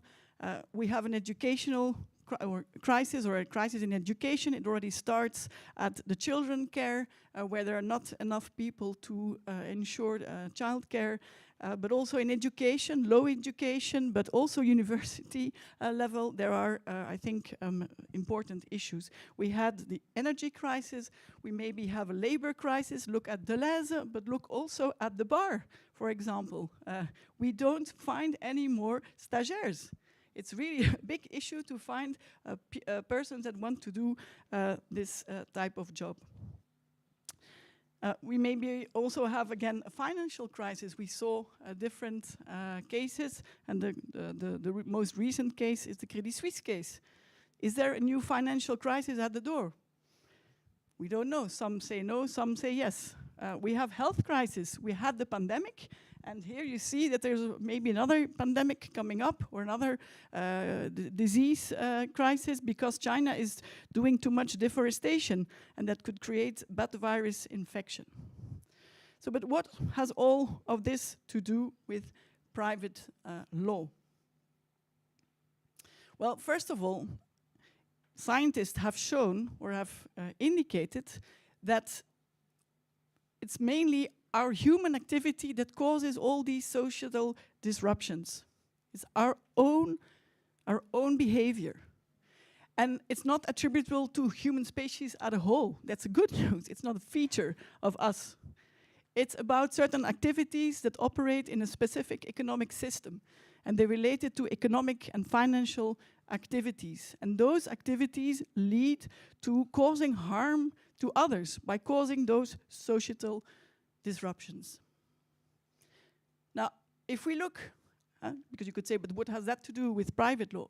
A lot. If we look at how those activities are functioning, then we see they function thanks to the law. Think of a company. If you create a company, you can do it like a physical person, but you can make a legal person. That means that you use the law because you make a legal person, a legal personality, and that person will maybe need a factory, will buy a factory. Property law, contract law. You will maybe need to have some board persons deciding or shareholders deciding. That's company law. We'll need to have personnel, labor law. We'll need to have products and machinery to work. So again, these are internal, let's say, resources, but that are functioning with law mechanisms. That company, when it will be selling its products, will need to have relations with external people, for example, a bank to do the payments. It will need to have maybe a distribution system, and it will need to have clients. And also for that, you need legal instruments. So I showed in this circle all the legal instruments that business activities are using.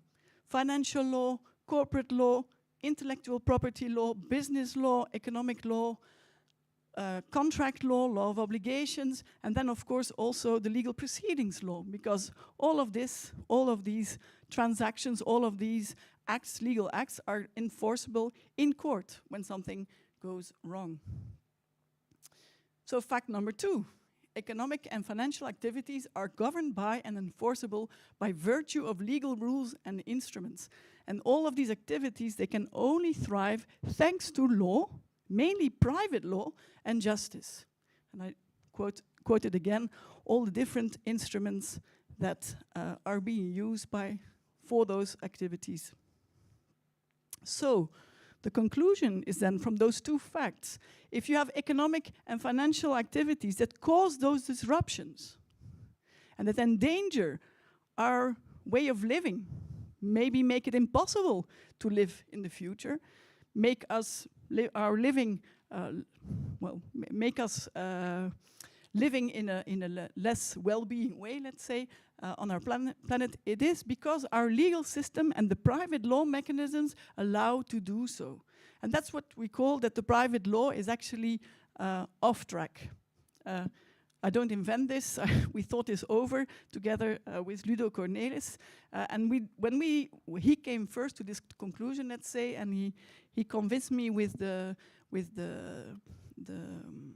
different reasonings he had. And then we said, we need to do something because it's legal mechanisms that cause all these troubles, so we should do something. And we want to do what we will do about it is put our thinking available, and we make it available on a platform, and that's the Law Back on Track. It's not a legal person, it's just a website, a platform where we are sharing our thinkings and where we would hope that other people, and some have already, contribute to this thinking. And the good news, there is a good news. I mean, of course, private law is a cause, but private law can maybe also be applied in a certain way to make things change. Or private law could change, maybe. If we want to change the way the private law is used, then we first of all need to think, what is the target? Where do we want to go? And for me, where I would like to go is in fact to go to a sustainable, or ensure that there is a sustainable living. And then the question is, what is this sustainability? Everybody is talking about sustainability. It has several meanings. Everybody is using it in different forms. But what is it? What is it? So I like to use those two definitions of Kate Raworth and of Piketty. You see them on the slide. And in fact, it's all about ensuring that no one falls short on life essentials. And life essentials are food, housing, healthcare, political voice. And at the same time, you need to ensure that those basic needs are satisfied, but at the same time, you need to ensure that the planetary boundaries are not exceeded. And that's what she shows with this donut. She wrote the book Donut Economics to show how the economy should function to stay within those boundaries. And the red parts is where we are overshooting. And the external is the overshooting on environmental aspects, and the inner circle is where we overshoot on social aspects. If you look at Piketty, he's saying a little bit the same. I will not repeat it because you can see it. If you think about this, then, well, in fact, this is not just an ideology. It's not just a philosophical approach. In fact, this is already enshrined in law, because their idea that the basic needs of everybody should be satisfied, or that everybody should be able to satisfy their needs, is already written down. In what? In the human rights and the basic freedoms, which are in our constitution.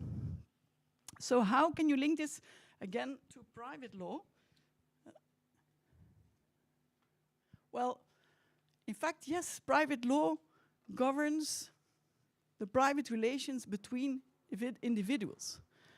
But there is not really, I think, a dichotomy between public law and private law.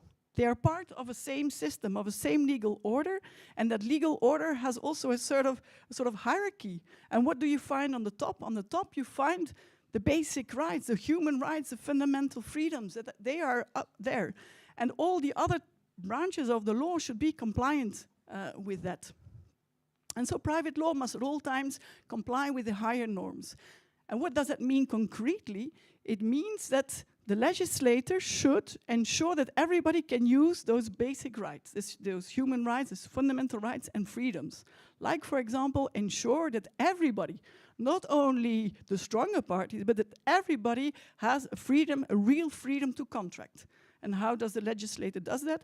For example, by foreseeing an effective regime for equal or fair contract terms.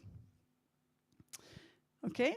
At the same time, the legislator should look at where are there distortions and where are those distortions created via private law mechanisms. And those excesses, they should be corrected.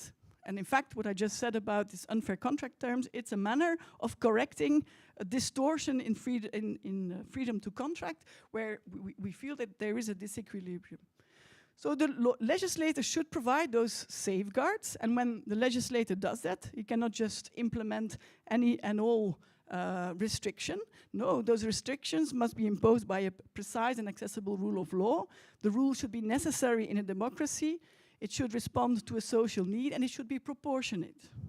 So for example, if we say in Brussels, you cannot drive anymore a certain car type because it's polluting too much and it's not good for health and we need to have lower emissions, can we then say that certain cars should be banned from Brussels? Where there, I think you need to make this exercise. You need to see if that is the best solution to ensure for everybody, for all individuals, that their constitutional and human rights are in equilibrium. On the one hand, you have the freedom of businesses to decide which car they use, of people to decide which car they want to have, but on the other side, you have the right to health, good air, and so on. And there you need to find, in fact, a balance. And I think at this time, the emphasis in our private law is on the autonomy of will, freedom to contract, and that's the way I was educated. And I found it totally normal. But I just started to think differently after the final crisis, because there I suddenly thought, this is very strange what is happening. It is actually private activity that is causing the whole system to disrupt, the whole living to disrupt. So if we go to the private law again and then to see the tools, then I just listed here the main tools. The tools of gemeenrecht, droit commun. So it's in fact the law of obligations, but there are many others, and that's why I put 3 points. You have in other branches also private law mechanisms that are important to look at. But we forget sometimes about those basic rules that are there and that we could use. And that's why we find it important to stress this out. And the first one, well, it's a basic rule that you all know. We know it all. You cannot deviate with private acts or contracts from public order. Easy rule. And if you deviate, in fact, that legal act can have no consequence. So all these rules that are being put in place, if you violate them, it means that your legal acts should not have any consequences. All the measures that Jean-Marc talked about, information obligations and so on, you should make sure, and that's the link then between public and private law, that if you do not follow them, that the consequences, that the legal acts that you do without respecting those rules should not be able to have any effectiveness. In fact, that tool was already there. It was already in the civil code for ages.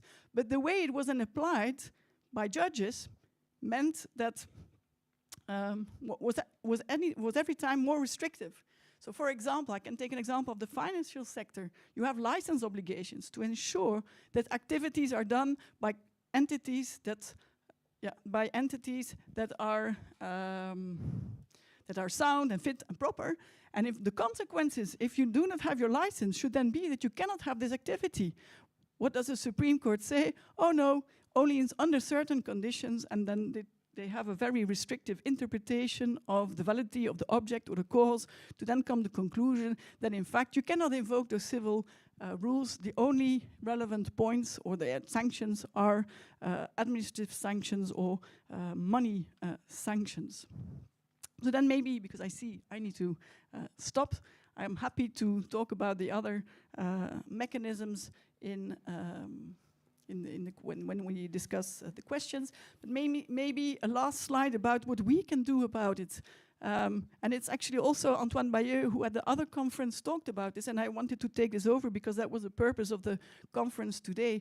When we exercise our legal profession, we apply those rules, and we should apply those rules, And we need maybe, that's my view, we need to start thinking, if we really want to make sure that there's a change, we need to switch our mindset. And we need to look at all those rules from this sustainability perspective. And whether we are a negotiator, litigator, or counselor, we should, in fact, include the sustainability reading in our counseling to clients, for example. We should tell them, no, what you're trying to do causes harm to others, and you deliberately cause harm. You cannot do that. Your acts will be null if you do that. And maybe you would then decide that you don't want to support that company that is doing that. And the same for courts and arbitrators. When they apply laws, they should read those laws as a sustainability view, and maybe look that when they apply the rules, they make sure that all the fundamental rights of all are respected. Thank you very much.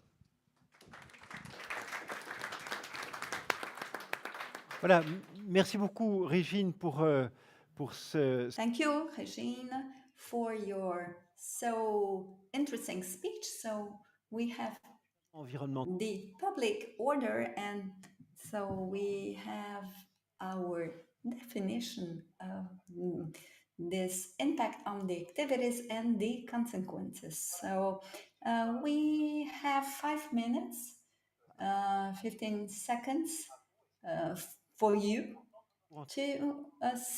to wait for your reactions or questions and commentaries, or if you have any remarks. So if we don't have questions, it means that we were very clear. Okay, we have the first question. So the person should speak on the microphone. Okay, it's okay. I have adapted the clock. So we have 20 minutes to talk a little about those issues, and mainly to see if you have any doubts or any questions. So we realize that we might speak among ourselves for hours, because this topic is amazing. It's so interesting, and sometimes we're concerned, sometimes we're not. So we are basically here the great majority lawyers. So I have a question for you.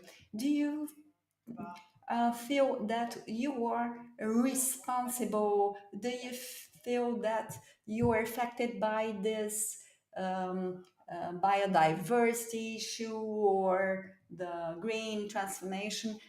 What do you feel as a lawyer? This is one question I'd like to ask you about your activities as lawyer. Has you been affected by the changes that we are facing now?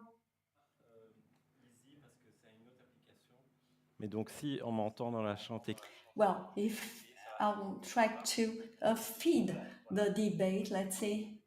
We have 19 minutes for the debate. So may we see the Slido, please, in order to see the questions here, so we may have all the questions.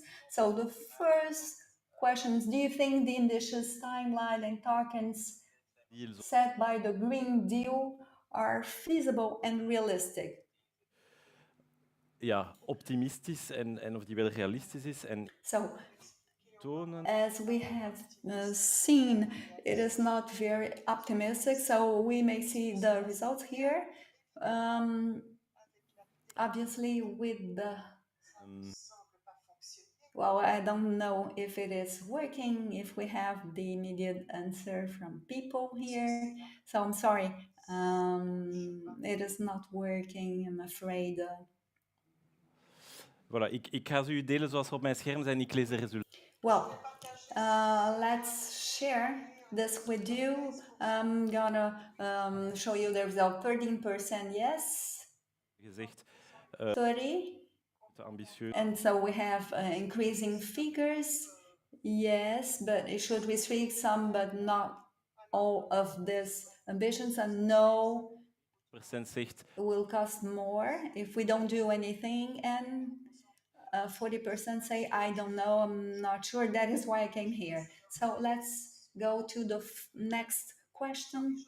Well, so I give the floor to Jean-Marc because it is not work, I'm afraid. I'd like to hear, to see your reactions. Now you know a little bit more because we have the speeches, so the mechanisms of public law on the national investments, and Professor Jean-Marie also talked about the...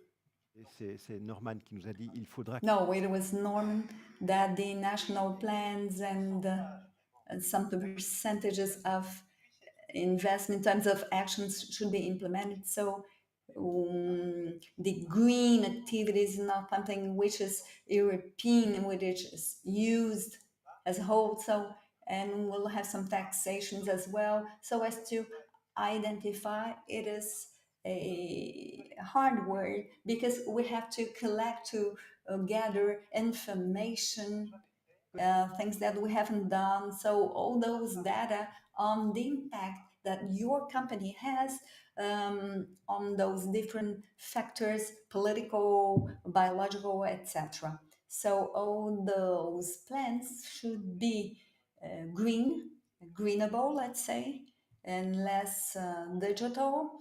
If they enter into force, if they are applied, you as lawyers, are you affected by that? And so this is the result. Are you already well, this is the last questions. I can see that today. I think that maybe we have the same, we may share the same experience in those issues.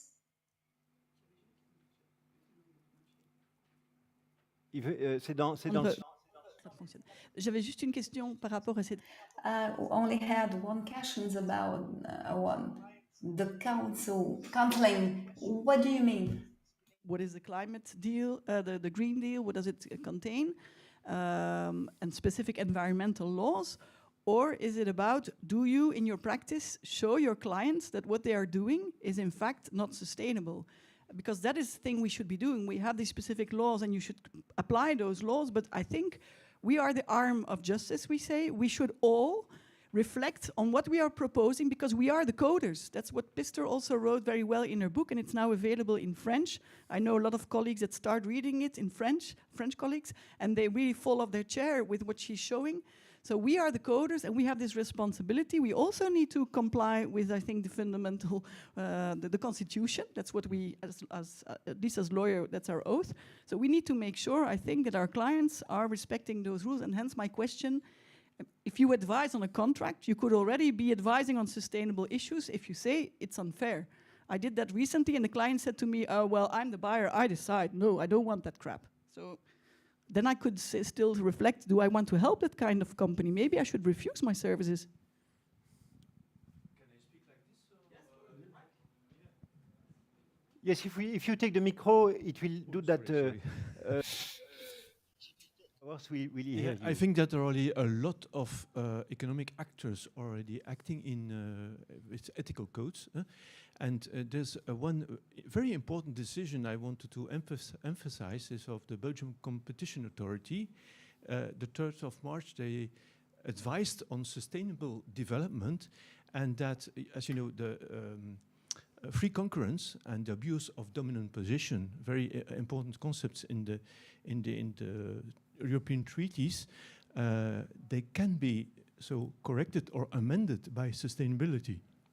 And so in the banana sector, that's the decision, it was about the minimum wages and all child labor and climate respect of pesticides, etc. So a lot of criteria can be put in that law enforcement, and it's the Back on Track. It's a very good name. I don't know if you inspired yourself, but by Infrabel, who was also Back on Track as a device, but but it's a very good thing.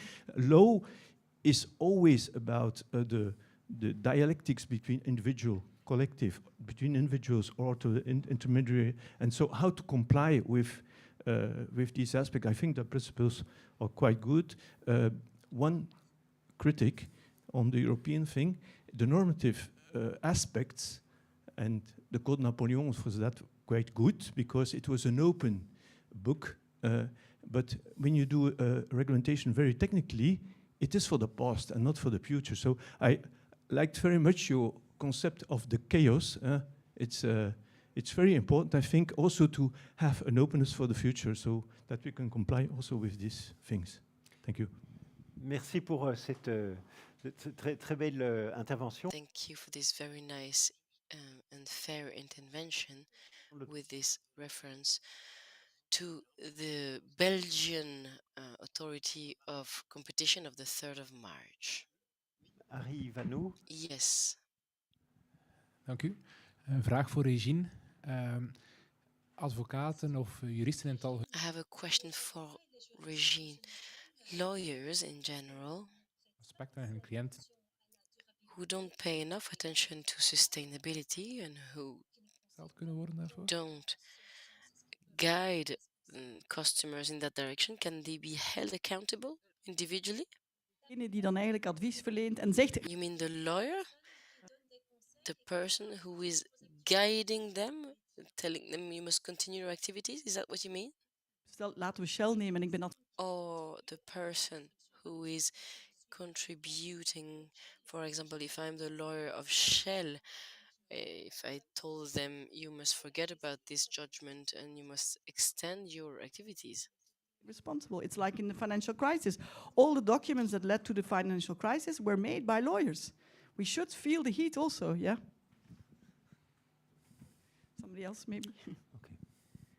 Voilà, un point de vue, j'ai envie de exprimer. So, as president of the Climate Change Commission,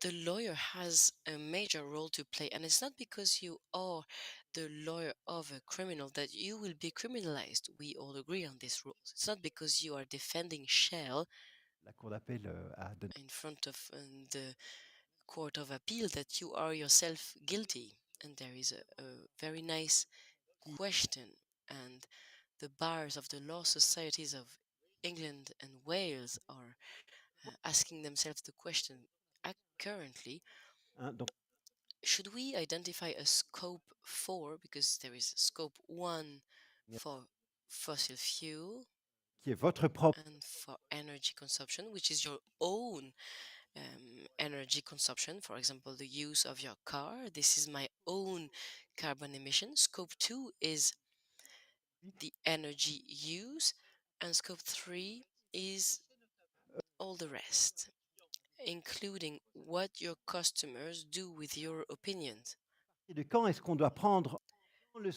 But where in scope 3, and that's why English solicitors are talking about scope 4, is that because when you defend an opinion, you are not making it your own.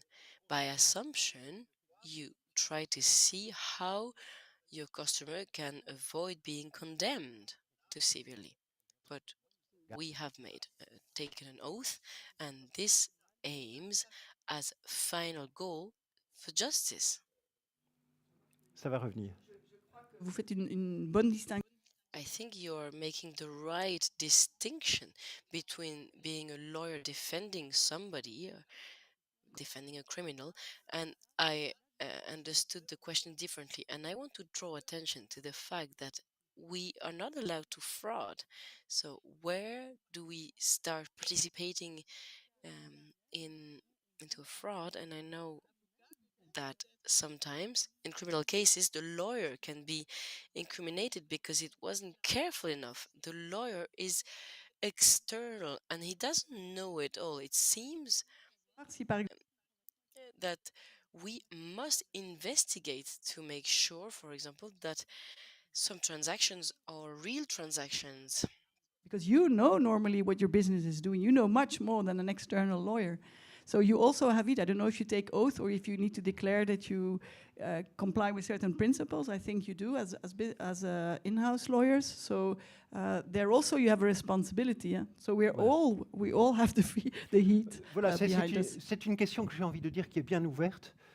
It's an open question, and I think 2 weeks ago, on the 2nd of May, I believe, there is a student association, pour la première a law association in England, who made a report on cabinet d'avocats pour the complicity of large law firms in the fact that we are persisting in exploiting fossil minerals. And when you say that, it's really interesting because there are some facts here that are affirmed very brutally. And maybe Hervé Jeanmar will have something to add on to that, because I'm a bit lost in front of all these questions. But we have an economic system that requires different contributors, lawyers, engineers, and they have to guarantee that this system works. And that is what Shell is saying in its General Assembly from yesterday. They were saying that we must continue to provide fuel. Otherwise, people who have to go from the province to Brussels to go to work, and who very often are the poorest socially, they will have to make it. For example, the Gilets jaunes illustrate that quite well. So the social policy must support the transition of the society, and this is essential. And pointing fingers, I don't share Guido Corneli's perspective, because pointing fingers is not bringing a solution. It's only excluding people who are guilty climate-wise. But the solution comes from the system. It's the system as a whole who must change fundamentally. And Montesquieu said himself that a society who doesn't have a good way of life, if there is a good law, it will continue to be corrupted, except if there are consequences. Pénalisé par une amende. For example, when you are penalized by a fee, maybe this is not strong enough. We have de la nullité decreased the fact of nullity in the new code. I am shocked by that. Is that the new civil code does not include anything on sustainability and a social problem, and ecological damage for now is not in book 6, and I think it's a scandal given the fact Je voyais qu'Harry, tu avais encore un... of what we just saw. Jean-Marc, il faut parler d'une solution systématique. I would like to talk to you about a systemic solution. Elle sera une solution démocratique? Would it be a democratic solution? Formule mathématique. And this is a reference to your mathematical formula. There are several levers. Will we find a balance that will be approved by the majority of society? Imposé par les juges. Or is it going to be a solution imposed by judges and by small civil servants, maybe? It's a very good question. I think we all want to have a democratic solution. Democracy comes from knowledge and education.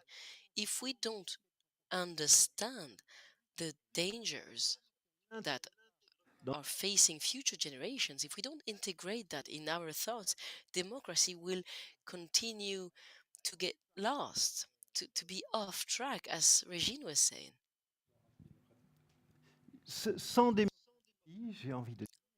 If there's no democracy, I don't think we can get a sustainable solution.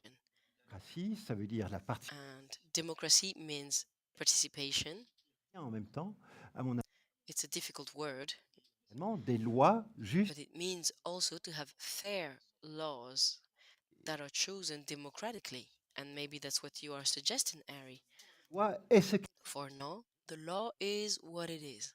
And I also regret, as Regine said, that our project of Book 6 regarding accountability is not moving forward in integrating the environmental responsibility. And in France, this came from jurisprudence. This was the condemnation of Total. Identifying who was subject to damages. There was a calculation of what it represented, and Total was condemned to pay back all the to pay nature back, and this was evolution. And je rejoins ce qui vient d'être posé comme question. Quand le législateur when nor the legislator nor the government managed to find the right measures, the judge cannot say, "Oh, I can't either." Civil a fait à Bruxelles. That's what happened with our civil court in Brussels. They said that the powers are separated. They said, I see that our state is not meeting its obligations for the environment, to respect the agreements and their commitments, and that there is a disorder in Belgian orders, and we see that there is a fault with potential damages. But as powers are separated, I can't tell them what to do. Maybe one last question, because I see that we have just a few seconds left. En 10 secondes, ce ne sera pas possible. Et ça Well, in 10 seconds, it won't be possible, but it was a question for the engineer. Depuis des années. On va faire tout ça avec quelle énergie? Et j'aimerais que I want to know réagisse that the engineer react. En 2020. I think you know the IPCC report on 2021 on fuel European resources. We depend on 16 countries who are large democracies for fuel. It has to be also upgraded with gas, but all these countries have passed their maturity peak, and the number plans a decrease in 10 to 12% for Europe's supply in 2030. The sources d'approvisionnement 50% en 2050. Plan a huge decrease, and all of us today, our democracy, our justice system is based on easily accessible energy. €5 par exemple. What can we do for justice with the €5 barrel? I don't know if it was a comment or a question, really. Yes, we must think of a world in which we consume less energy. We talked about efficiency. We know that it's not enough, so we must agree to have less activity that consumes, so we must reinvent this system. We either do it by goodwill, but we see that it's not really working, or will be limited. The worst would be to be limited by climate change, because we see that with temperatures going up 4 to 5 degrees, our societies will be destroyed. I'm not for the collapse, but with 4 to 5 degrees, we will get pressures coming from other places, maybe. So we must accept to decrease these consumption. We were used to this growth and consume, but we must change our ways.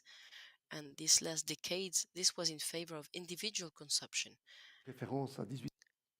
We were talking about 1850, etc. If we look at 30 years ago, I like to take the flights example. Who was taking the airplanes weekly? Nobody. And now it's quite natural now. So we must review our comfort. So we want it to be democratic, of course, but I also appreciate what you said about the law today that has to be reinterpreted in a more volunteer manner. We must change laws. Si on veut aller vite et qu'on veut... But if we want to move fast, we have to use what exists. But I don't have a clear answer to your comment, really. Le renouvelable nous aide. On doit aller au maximum vers cet élément-là. Il ne faut pas oublier des pays. We must use renewable energy. We have a country who can work with hydraulic energy, with biomass, but it requires efforts. We must sacrifice some things to achieve that. So rather than buying cars, we have to buy windmills and solar panels. So the decrease of fossil fuel energy is important. So when there is a peak, it's always a question of industrial investments, etc. We know that peaks are always coming, but maybe it's for good. We see that here in the winter, gas prices have increased, and we have had some consequences. So we know that we can adapt. We need to have a progressive increase, and the fact that there is shortages might be a good thing. It's a very good question, and thank you very much for your question. Norman and Regine, did you want to react to that? Very briefly, maybe. Les politiques de sobriété doivent absolument être pensées. I do think that sobriety policies must be thought together. Etc. Et on n'y est pas encore. On parle de... We are not there yet. We talk about digital today, but NGOs have said that we must have an aspect on digital sobriety. We never saw that in the plan, for example. So there are a series of things that we must change. So travel options must change, some non-essential matters, but we must implement them. Il y a quelque chose à faire.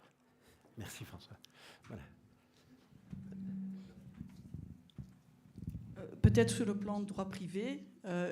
On private law. En train d'être fait, c'est sur le. An action is being implemented. It's on consumption right. La vente à distance et la online sales and returns.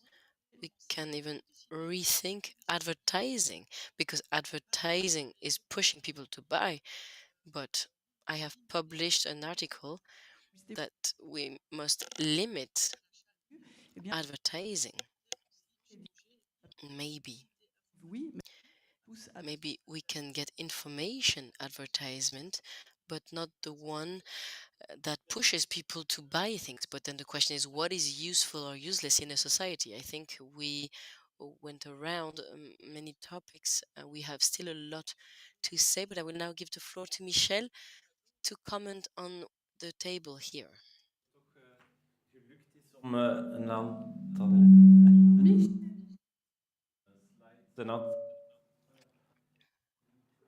Een aantal vragen te laten beantwoorden, maar we gaan...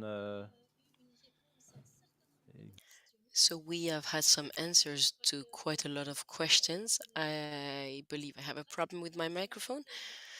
We're going to stop here. The majority think that we need a framework, a new regulatory framework. Directors, al dan niet meer burgerrechtelijk, minder straf te gaan vervolgen. Majority of people also said that we need to plan potential pursuits.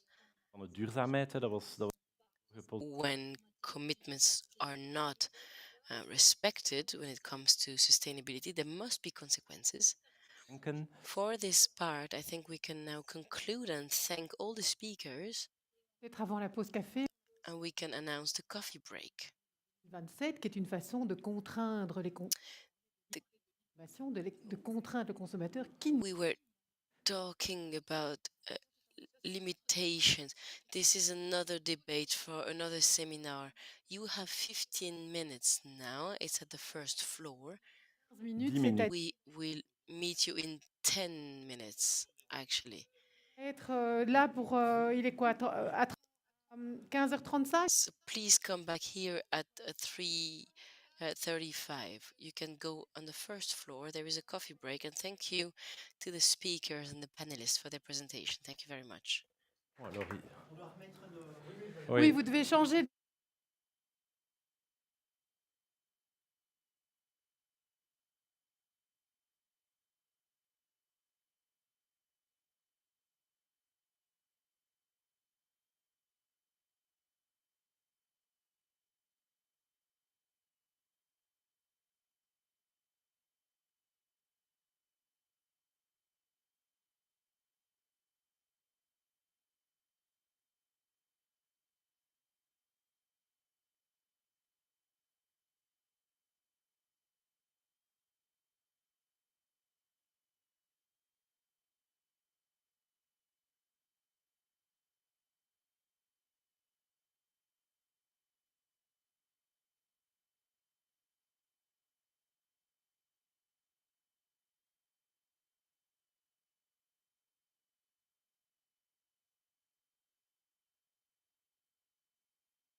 Nous allons redémarrer pour ceux qui sont dans le couloir, ceux qui nous écoutent en ligne. C'est encore quelques instants, comme d'habitude, après chaque pause. We are coming back. We have to wait for the participants. We're coming back soon.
On n'est pas en ligne. Tu es en ligne, toi? Mais moi pas. Moi pas.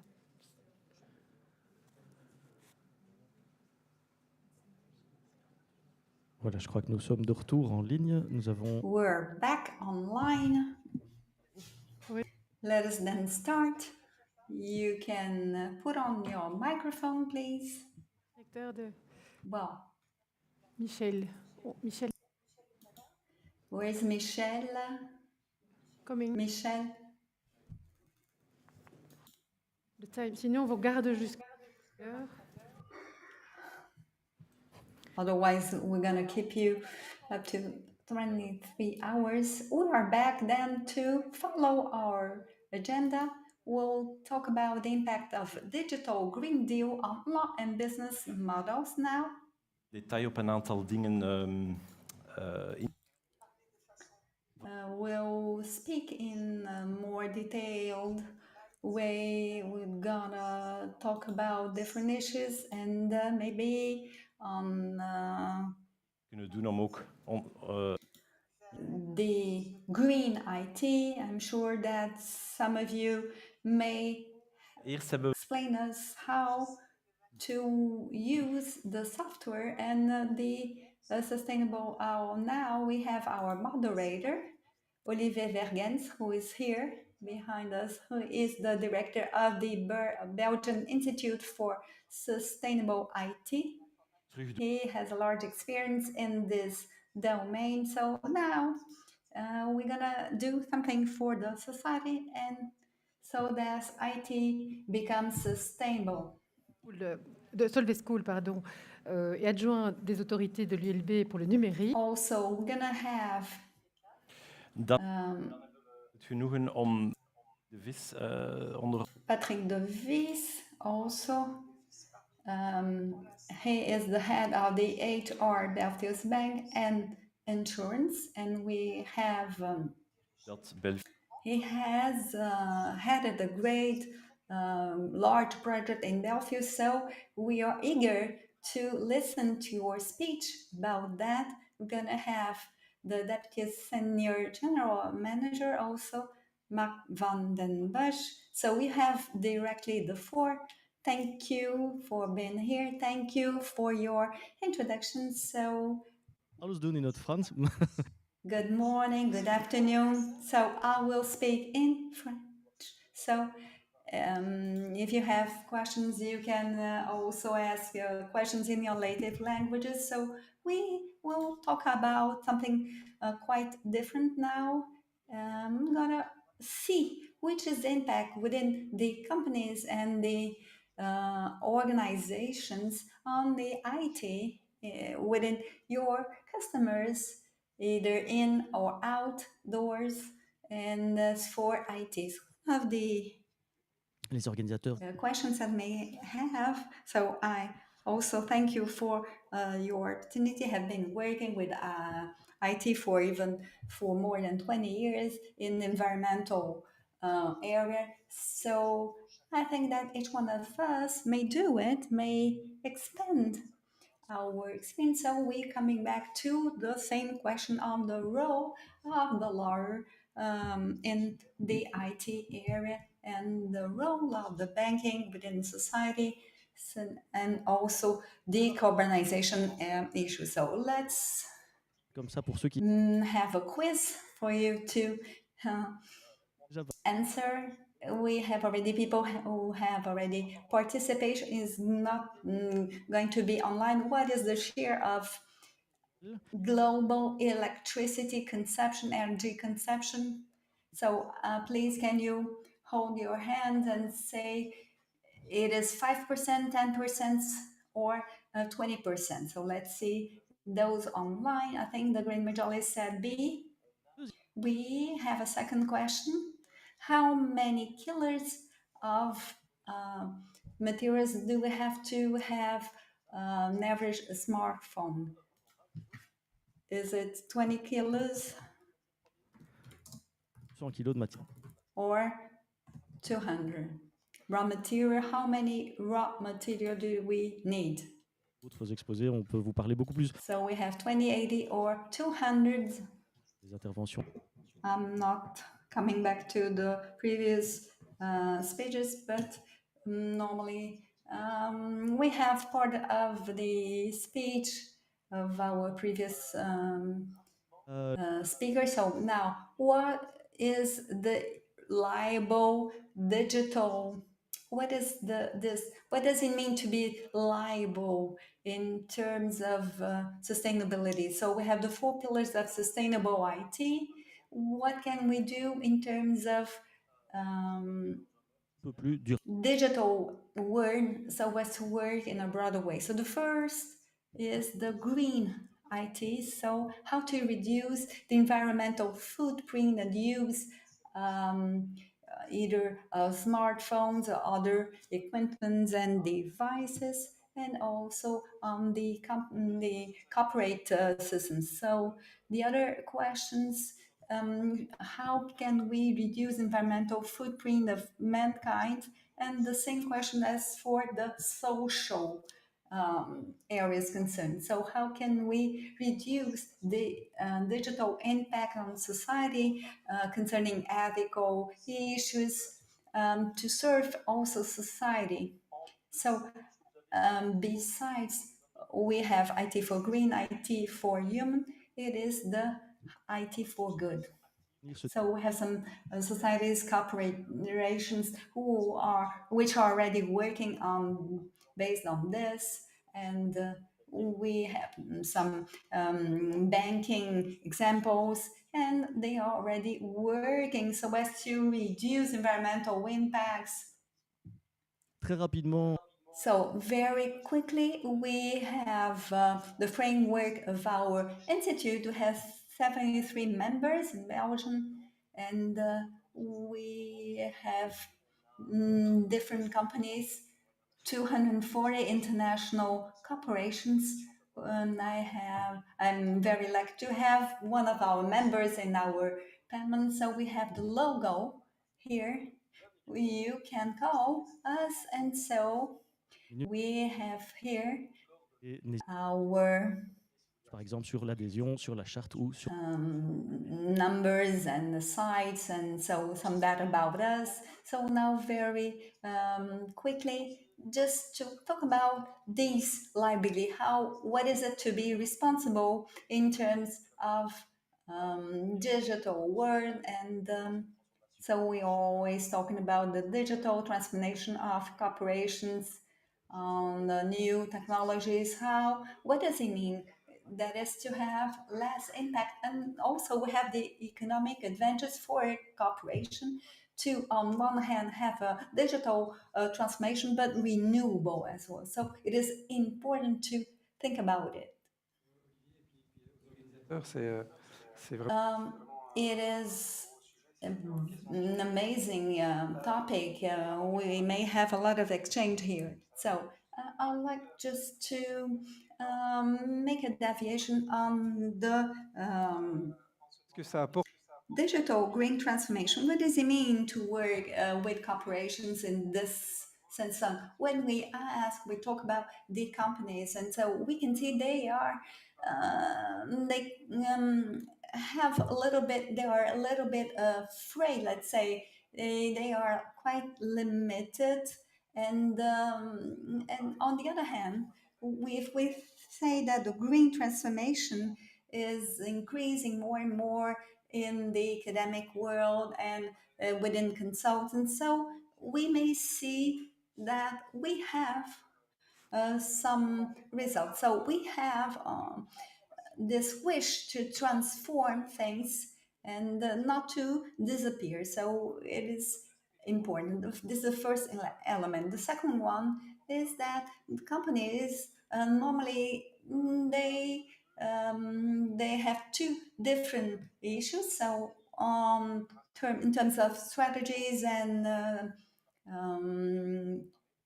other questions, and the people they really tend on the green issues. So at the end, we may say that not many companies have a synthesis. So sometimes I believe that we have some companies that have developed in artificial intelligence to reduce the energy consumption in the supply chain, let's say. So we may optimize the chain in order to the energy, the price of the energy. And so as far as we have a balance of the price of the energy. So on the other hand, some people say it's amazing, but we want to consume less energy and so to reduce the billing. So we have in this term, we didn't think about that. So it is just to reduce the cost. And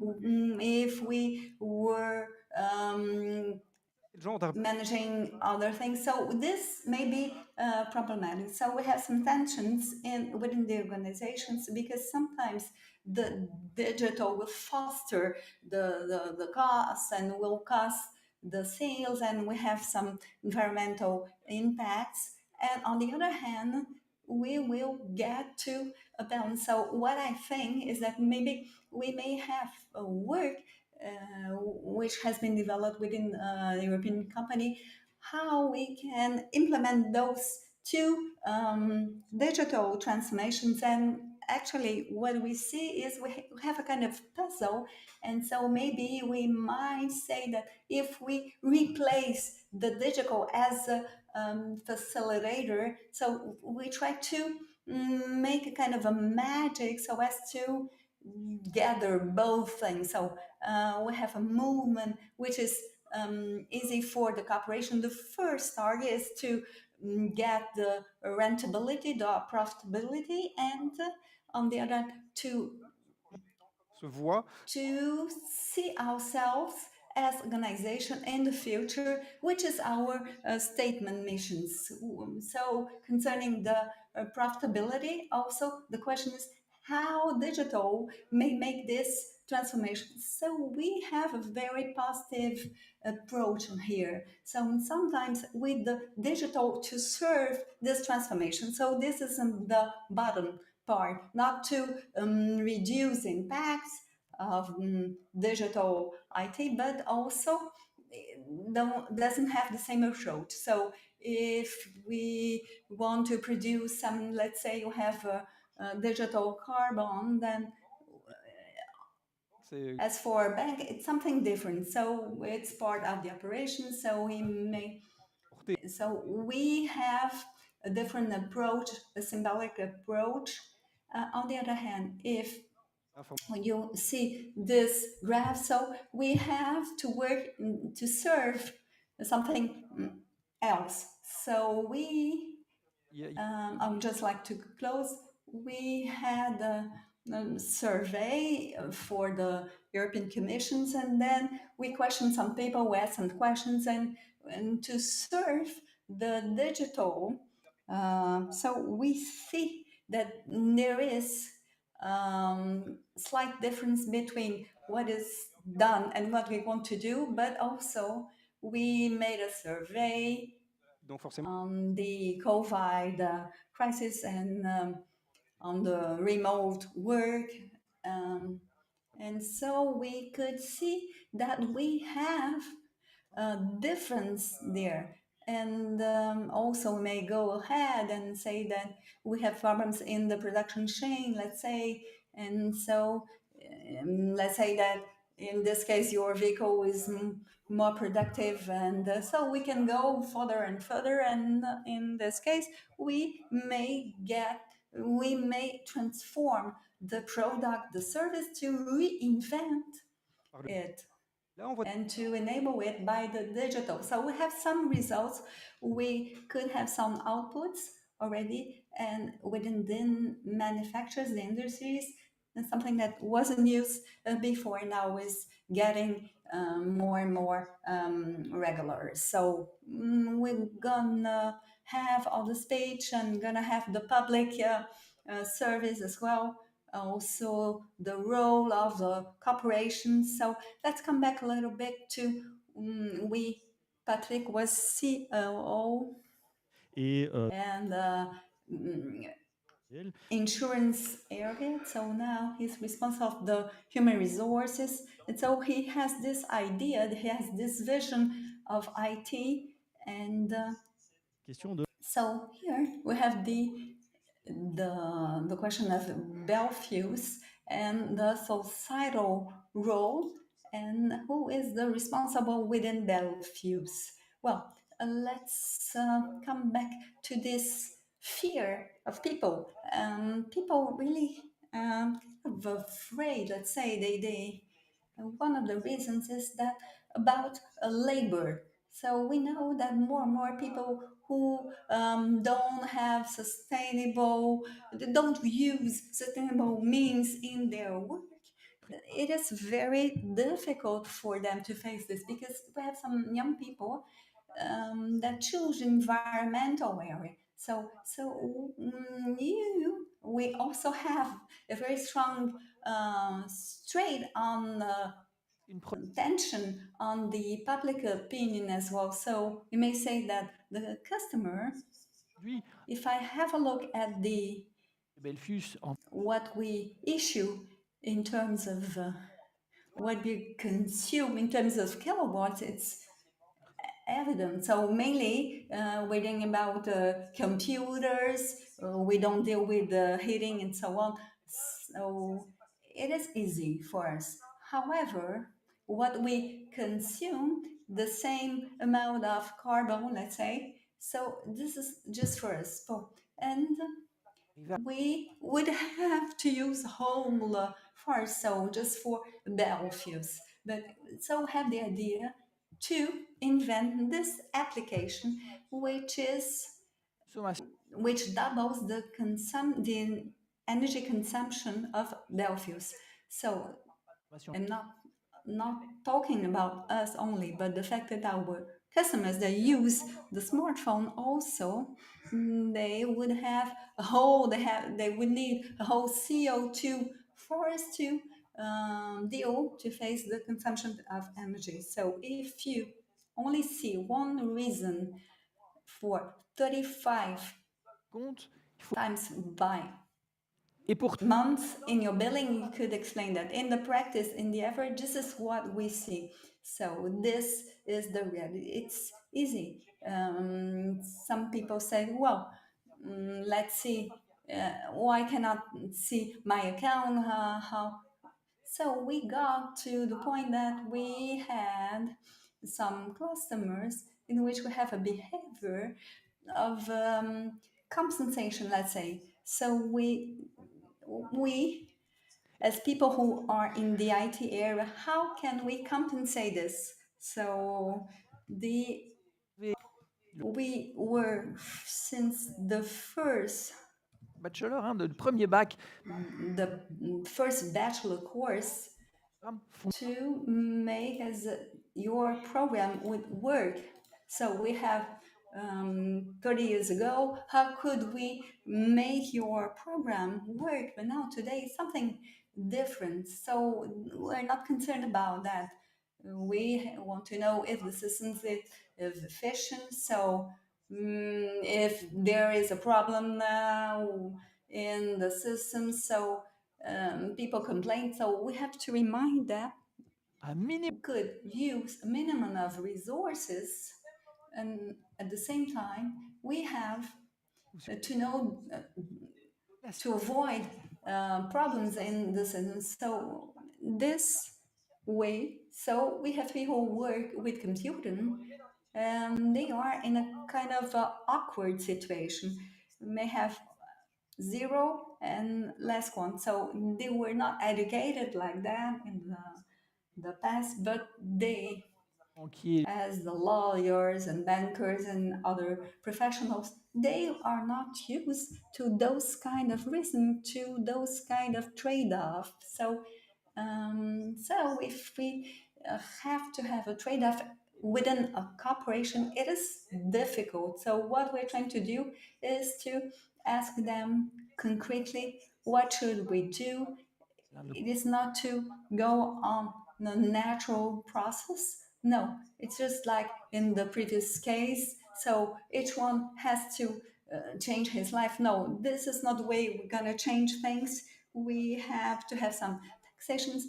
Unfortunately, this is what happens. So we're going to have some systems, have to implement some systems, and this method of changing. And because sometimes we don't realize that. We have seen in the three previous questions, this is what happened. I have tons of gas. So for me, the gas doesn't weigh anything, but it's amazing for me already to think about that. So people don't understand, people don't realize that, because, you know, it is worse to have 4,000 kilometers by car. Not if you want to buy another new house or to make some transformations, do you have to change it or to replace it by another one? So, or to be inefficient. So it is very complicated. This awareness is very important. So we have to be aware about that. Comment est-ce qu'on fait pour avoir cette compétence? Comment est-ce que dans vos... How do we gain these skills? How in your firms do you make sure that people learn, that they become skilled? It's complicated, right? Desire, I don't think it's an issue. I think we all want to change things. That's the advantage of this problematic and this issue. I think everyone today believes there is an issue. There is an issue at other people, Olivier. So desire is there, yes, when I'm paid to do it within the framework of my work. I'm not talking about people individually. I'm talking about when I'm, well, actually, no, when I'm on holidays in front of a waterfall and it's beautiful, it's the morning, and in the middle of this waterfall, I see, it was in Slovenia, a girl taking pictures, a selfie, to post that on Facebook. It made me crazy because... C'est une bimbo ou parce qu'elle utilise du numérique? Is it because she was making a selfie? Mais qu'est-ce qu'on s'en fout d'avoir la bimbo? But what do we care about having this bimbo? Mais qu'est-ce qu'on s'en fout d'avoir cette... Et donc aujourd'hui, le désir, il est présent. I mean, desire is there, but for others. So I think we must work on it. And to finish, there is one last thing. Réellement être faite, c'est notre capacité d'action. Et là, we need to work on our capacity of acting. All of you lawyers have a role to play, because all companies make a lot of contracts. And in these contracts, there is a way of changing the world and to change the ways of working. You can add clauses on recycling, on support, on the improvement of suppliers. Many, many different things can be achieved, but it requires for you to have a clear view on it, that you understand that one thing is not the other. Today, I will take a very simple example. Everyone loves to talk about the blockchain. For me, it's the worst thing, but there are two types. There is the bad one and the worst one. So today, a Bitcoin transaction, so you make a transaction, one single transaction, one click consumes as much energy as your washing machine for 2.5 years. One click. And this is the consumption of your washing machine for 2.5 years.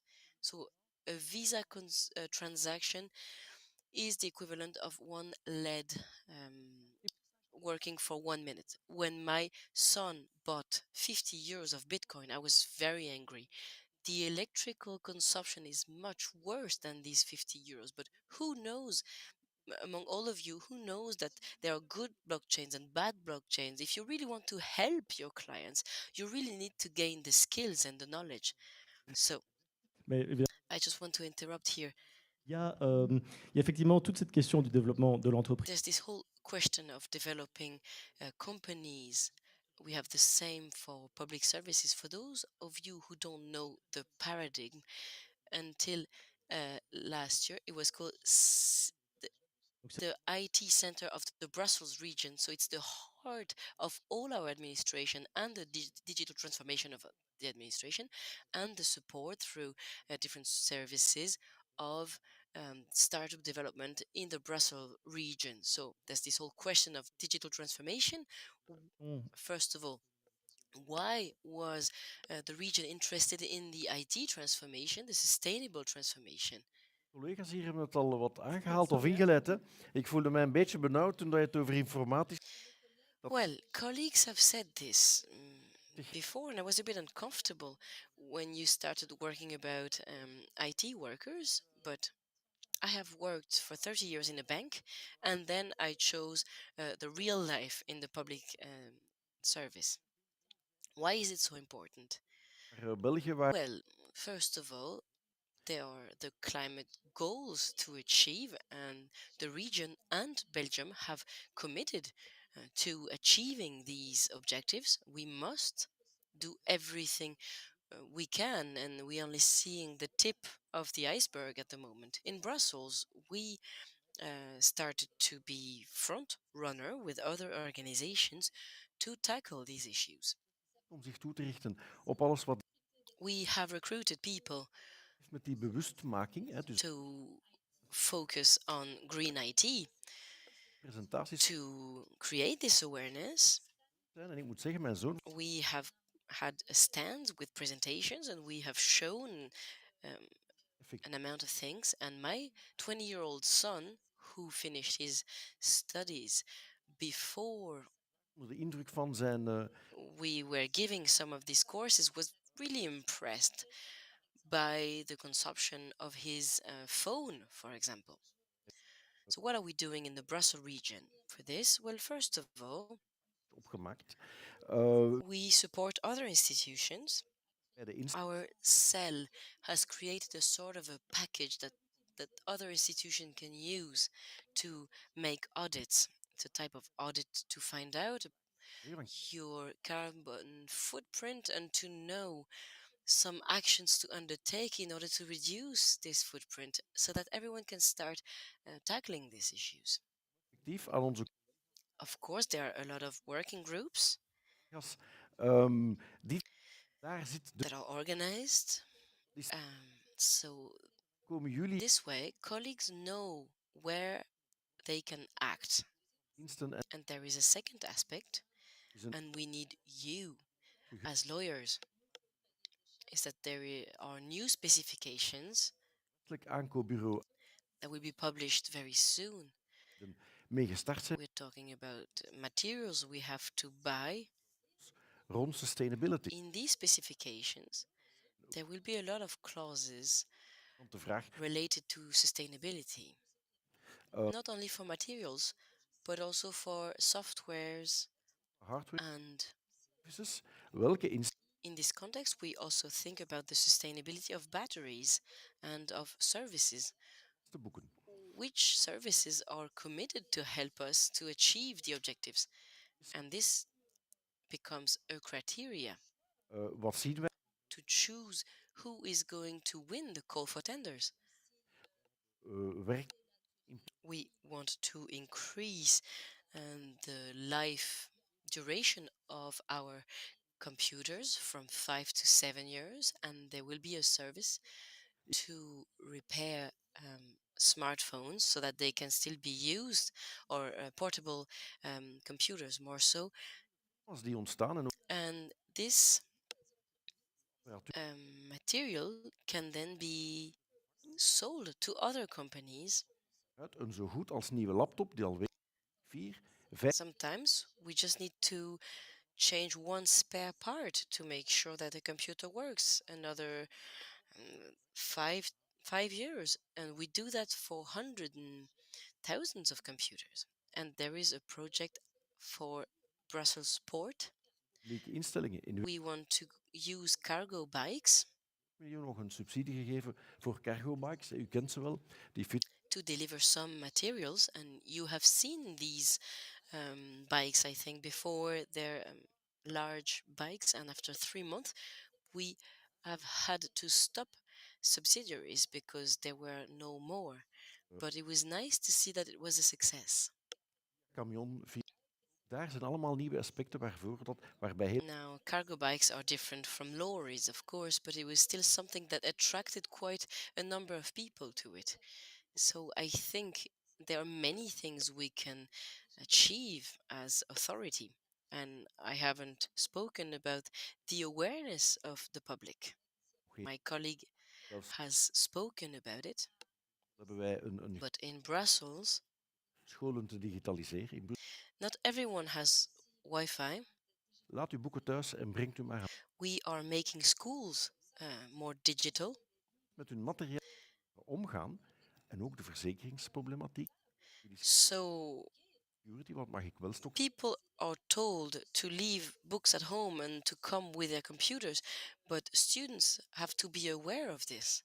Voor het kader er is, dus and ook teachers hele reeks onzekerheden must know about it, and this create new uncertainties and new habits. I've talked to you about my 28-year-old son who was a physiotherapist. He used to have a computer, but tomorrow's workers need training on all digital matters, not only to use the tools, but also to use the tools in a sustainable way. And softwares must be ecological. Maakt wel een groot verschil. En het zijn al die kleine beetjes die we ook bij. When you click the same button hundreds of times a day makes a difference. Voor ons milieu. And small actions can create a great difference for society and for the environment. And maybe one last. Van materiaal, maar ook het. We cannot omit recycling, which is essential. It's essential for the future. Il y a plein d'autres exemples. Le gros avantage, c'est qu'ils ont déjà répondu à pas mal des autres. The advantage here is that they answered many questions that I had. I thought time was moving fast, but a very simple example. Mark mentioned all the reconditioning. The European Commission said that if we reconditioned 20% of our smartphones, we would create 29,000 jobs in Europe. If it was 40%, it would be 40,000 employments. So can you see the impact we would have if we worked on reconditioning policies rather than losing some values? This would have great social impacts. There are many great things that can be done for societies. And I thank the region for supporting us through the administration or other ministries that are involved. Rather than continuing to ask questions, because we have questions about contracts, etc., and you will ask them probably better than I, in the room, some of you, do you have questions for our speakers? Yes, please. Bonjour. Hello. Thank you very much for these very interesting presentations. France has put a repair index. They have to, for example, say how repairable an item is. The Belgian Ministry talked about. Do you have an opinion on it? Do you believe in this? Un impératif. I believe that it's an imperative to work on that, and that manufacturers should be held accountable and responsible, but we have mis en tête de vouloir à tout prix privilégier la robustesse des appareils. regressed on it. We wanted to work on making devices more robust rather than making sure that they would be repairable. Exemple typique d'un échec de I think it's a typical example of a failure of market, and this is why companies cannot self-regulate. I think we need regulations on that matter. dont tu as parlé, mais de toute l'empreinte. Talking about the 900 kilos you talked about and the footprint linked to it, large manufacturers of semiconductors create more CO2 emission than automotive ones. So we will have to use to work on digital matters the same way we work on aircraft matters. So yes, it's essential to make people accountable. The problem is that we always talk about the universal charger. We always oppose the freedom of innovation, and we don't want to oppress innovation when imposing limitations. And we see that there is some resistance to it. So I believe we can go towards that, but there has to be a political willingness, and it has to be huge. And we need the strength of lawyers sont capables d'aligner and large stakeholders of the big tech. We also need the lobbies in this. Yes, I think you have a role to play as citizens and professionals. You were talking about a repair index. It doesn't exist in Belgium. France has initiated that, and France is ahead in terms of green IT, and Belgium will do it once Europe moves forward. So they want in France to reach a sustainability index, including more and more elements, and we hope that the Commission will follow up and implement that in many countries. And with Decaux and Macron, who said that we need to pause things, we see that we as citizens and professionals must say, no, we must go towards this kind of regulations and rules to change things. Bij grote apparatuur, ik wil er geen producent bij halen, maar een Cisco bijvoorbeeld, die ons om de zoveel tijd verplicht. For bigger devices, Cisco dat is nog te doen. Forces people to renew devices regularly. And at some point, you need then to replace the device. Op een of andere... But 95% of what is in the former device is in the new device. So we must force manufacturers to reuse the former device and put it back into production chain. And this is a challenge. Does anyone else in the room have a question to ask? J'ai une réponse à la question de Patrick de... I have an answer for Patrick de Vis' question. Elke dag op hun app zitten, dus je zegt ja. You asked. Dus ik heb hier het antwoord. Why are all these people going on their apps every day? And I have the answer. Kijken op... Someone from an office saying that as lawyer, we must check if client paid for provisions and if the account was transferred. That's why we are checking every day. Yes, but we don't have 2 million lawyers in this country, do we? In onze app fantastische triggers kunnen hebben. Als het gebeurt, ben je dan verwittigd, moet je niet elke dag gaan zien. Dus... In the app, we can also have notifications, for example, and maybe with notifications we can avoid to enter the app each time. Tuurlijk. But it is a discussion that we are having internally, because of course it's more interesting, commercially speaking, to contact clients every day. but we need to find a right balance. These are debates to be held. They're useful.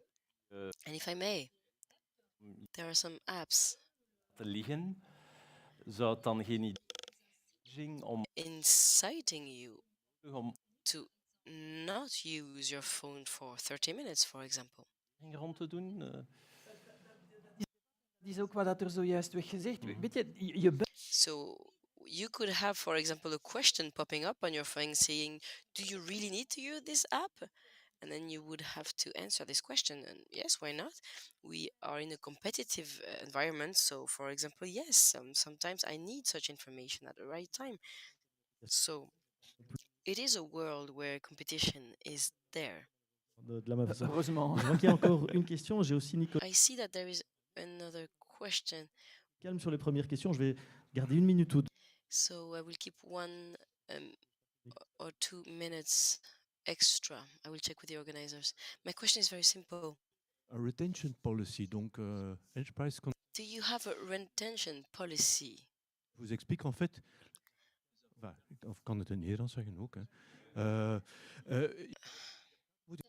Documenten bewaren heel veel. Well, actually, I can speak in Dutch. So lawyers have to safeguard many files, many documents, and when you do have a retention policy, you can say after a year, such a such document will be deleted. Voor jullie? Oké. Dus or you can put them on a platform. Do you apply that? This can be an added value for lawyers, I think. Yes. When you look at the size of mailboxes, they're like living archives. Bijna vermoord, hè? Dus, maar... And we have said there is a limitation to your mailbox, and the reaction was very strong because people did not want their mailboxes to be limited, but we wanted to say you do have to clean your mailbox from time to time, and it makes your life nicer, because who likes to come back from holidays and having 918 mail to read? We also need to have the right scales, and sometimes we think storage is an issue, but for example, it's much less of a problem than repairing smartphones. That's why we are working with some of our colleagues to try to find the impact areas. I'm talking about internal impacts and not the ones on your computer, on your customer, sorry. We want to help customers to identify their impact areas. Nicolas? Et rebondir sur le dernier élément. I want to bounce back on what was said just before. Le problème, on a vu. Let's not forget the bounce effect in this story. With the lockdown, we had to double our broadband capacities. We did it, and then we realized that the more we do it, the more there is consumption. Now, students have 2 devices instead of 1. We always running after bandwidth, trying to make it right. And the more we put means at disposal, the more people consume. So when you offer more cloud with unlimited storage, people, of course, will store as much as they want, and they will wake up one day with 300 terabytes of data, and they wonder then, how am I going to clean this mess? So we have to be very careful. We need to remind people that there is a limited life duration on documents, etc. We're not very good at the university for that, because universities like to keep everything. They like to keep books, they like to keep data. And I was told recently that it's important to have books that we don't read around us. I want to thank again the organizers for welcoming us today. Don't hesitate to come and see us during the next break. You can find my details on a slide. Don't hesitate to ask your questions, and I thank once again Viviane and Michel. Merci pour vos interventions. Thank you for your presentations. YouTube, c'est justement ça qu'on vient d'expliquer, ça consomme. Bon. So I'm not opening YouTube because it does consume a lot. We're going to continue. Corporate sustainability reporting, misschien het meeste. We're going to move on to the next panel that we're going to announce now. We're going to talk about corporate sustainability reporting. De vennootschappen en daarna, dat zal meester Matthias Hendricks. It's a new type of law. 20.000 bedrijven en verenigingen. And it's Matthias Hendricks who is going to explain that to us. Many companies and associations will have to comply to it. So it's about corporate sustainability reporting. So Michel, you will be moderating this panel. You are a partner at MVVP. You're also the co-president of the incubator. I'm very happy to have you by my side. Thank you, Vinciane, for this introduction. Spreker, Professor Swaan, die ons. We will have Professor Dr. Valerie Swaan, who will join us online. He'll explain how to communicate. She will. And she is there. I'm happy to see her on screen online. And she will be talking about communication and how to do corporate reporting without falling into cliches. She works at different networks. Head Legal, la Fédération des entreprises belges.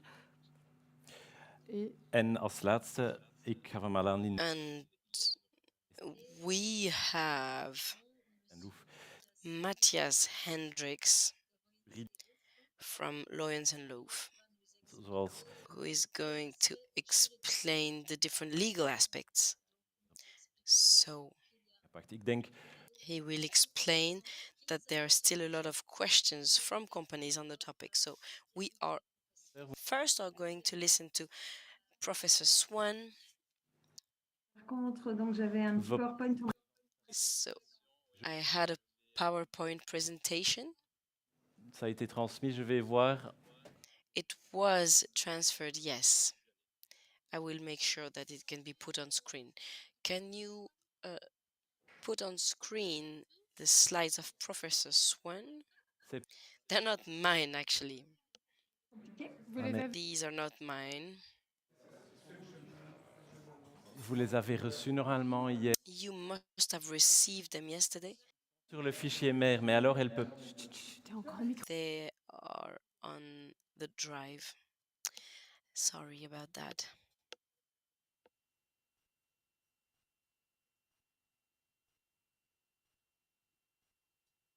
Je ne vous entends plus. We can't hear you anymore. Is it okay? Oh, these are my slides. Yes, can you hear me? Is that okay? Oui. Yes, yes, all good. Very good, but I can't see them myself, so I'm going to try to see if I can put them up for myself. Okay, yes, it's good. So I don't love having to say next for next slide, but we will do like this. I'm Valérie Swaan. I'm a professor at the Louvain School, where I work on sustainability matters, how they're integrated in companies, and in particular in reporting and communication. So today I was asked to talk about communication, but therefore I wanted to talk about sustainability challenges. I heard that you talked about many topics already, but I want to set the stage. Then I want to briefly talk about 3 sustainability models in companies that are, we don't know which model will have the advantage on the others, and then we will talk about why communicate and how to communicate. Donc oui, sur les enjeux de durabilité. So on sustainability challenges, you can click 6 times so that they all appear. So I could have presented the 17 SDGs that you must know, I'm sure, but I think another way of seeing things is to see that if today we look at the different reports on social and environmental issues, we see that climate change comes at the top for many years, with the forum in 2016 saying that it was the first global risk. the risk being not being able to mitigate climate change. And it's not only an environmental worry, at the contrary on what some people think, there will be social impacts with the increase of product prices, with the obsolescence of some capitals, the shortage of skills in some areas, loss of jobs, and a real inequality to access essential goods. Then the biodiversity loss is the second large risk, because for many it is a question of why is it a major concern to see flowers and animals disappear. We know that in 40 years we had a decrease of 60% of species, and deforestation, those who know that it will lead to food issues, to access to medicine and to healthcare, because that's where we can find essential features for products that we need. And then third point is the access to water. So the pollution of oceans, with the challenge that to say that from 2040 we won't have enough drinkable water for everyone. So it's a major issue for everyone. So conflicts, migration, refugee situations, modern slavery. So the respect of human rights and European legislation shows that is very important. Political instability and large geopolitical challenges, common good and peace are above everything, and without the peace we won't be able to reach all of this, and the growth of hyper inequalities. There are differences in salaries and in sharing richness. What part goes to farms when we consume a product that they have produced? It's the lowest part.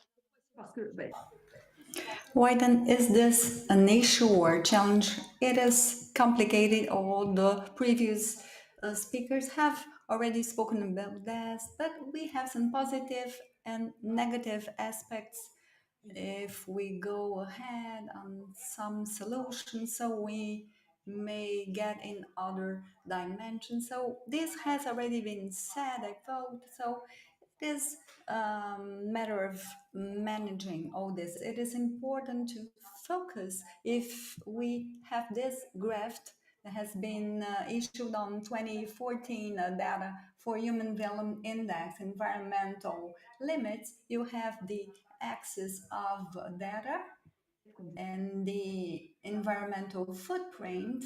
And so you have in this graph and the development, human development. So we may see the best. So we have this green area in which we have the figures and have a lot of tension there. And if we have a look at the issues, it is equivalent to a large number in Europe in 2030, 2030. So we already have, they are within the development goals, the sustainable development goals. And so we have a major intent. So we have other sustainability issues as well. For me also it is important concerning the shareholder, also the companies. Also we can see that we have a lot of influence, large access to the data, and also we may have an impact on the decision making, and we have other matters on this issue. So they have the excess of the collective excess. We have not only the sectors, the by means of the world, and so it is important in terms of development also to have a method which is integrated by means of the sectors in within this context. Also, conversions of the common indicator that is a long-term science-based start. So we may have a social environmental impact of those working in the long term to get to a shared language and to get into an agreement. And finally, the social importance of the cooperation, the role of corporations by means of exchanges, so as to get into shared decisions and to agree on that. So maybe we can see on the next slides, you have 3 models of sustainability within the companies. So we have the idea that maybe we have in other companies, we have different models of the stakeholders, a model which is based on the risks and opportunities, and also the suppliers as well, a model based on the management of capitals and the creation of value and the impact. So next slide, very simple, the application of the stakeholders. So we have all the expectations of the stakeholders to have an impact on the companies, on the suppliers, on the employees, and what does it represent? This is a model which is used by the actors of the value chain. And so next slide, we have an image and we have the model, which is based on the capitals and value added actions. So we have the idea here is to use a series of capital and financial resource, environmental, intellectual, social, and so this will be used to add value so as to have some, to reach some goals and also to replace those capitals. So not to destroy environment, to increase the results in an economical aspect. So it is more geared to the financial area, and so it is a language which is known, which may bring the impact of capital, not always which is undertaken by means of a directive. And the last one, we may see this model of the Sustainable Development Goals. So we have the students, the NGOs, it is online, we have the visibility of those different impacts, so we can reach and we can face those challenges. And so if we have the next slide, we have 3 models which have been used nowadays in the company. So we may they have an impact on the stakeholders, and however, either the model being used, we may have some results. So you have the transparency, and so here, if we have the goal number 12.6 concerning the sustainable development, so we want to encourage companies, especially large international companies, to adopt sustainable practice and to integrate sustainability information in their reporting. So we have the here the obligation of reporting. We have the European companies within the European Green Deal and the Sustainable Reporting Directive, which is being used, which is replacing the previous one that demands more and more companies to make a reporting on sustainability. So the idea and how can we communicate? So why to communicate? The first thing that we may say is that customers, they want some information on the products. So we have heard some people saying that no, always we are standing on online on the demands are not clear, and they will not be translating into reality. So the investors want some information with the new legislation, and also want to have the choice to invest. And also the elements of sustainability is we have to change the mindset of people, and in order to face the risk, and also in terms of financial wares. Also, the employers as well, the workers, they want to know if they will be part of the solution. They want to be focusing on the goal and the meaning of the work, and which will be the impact of the emission of carbon and of the. So asking some questions on the sustainable policy. And as for the suppliers, they are the last ones in the chain, but things are evolving more and more. So we have more and more this need to communicate and to work together and to answer to those demands, and to have some new collaborations, new exchanges, so as to, in terms of repair, and also some models to access to the product and the properties, and as well, and as for the actors of the change. So if we want to wrap up a little bit, we may say that we communicate because we want to have a dialogue, we want to set a dialogue within the framework of the sustainable activities development. So we want to envisage together the solutions. So we want to turn the actors to make them aware and active within those sustainability projects, and well, so they want to share best practices, and to motivate, stimulate them and the companies to work within those goals, and also to take the most of the advantages, the commercial advantages to start. And so very directly to have the best commercial advantages.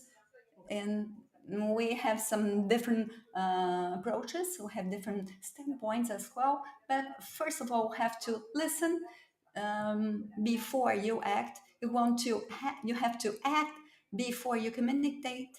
And we have some questions to be asked, so everything within very specific context. I won't have the same answer to the same question, so we have to have a broader approach.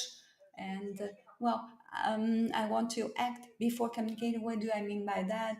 We are within a society that judges ourselves, so we always judge, and so we have to prove also what we do.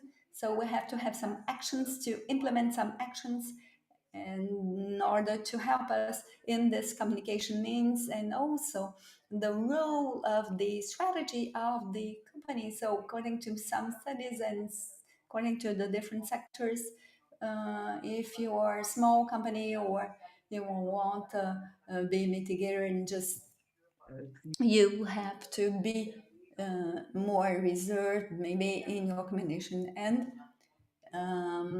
what I can stress as well is that this is risky.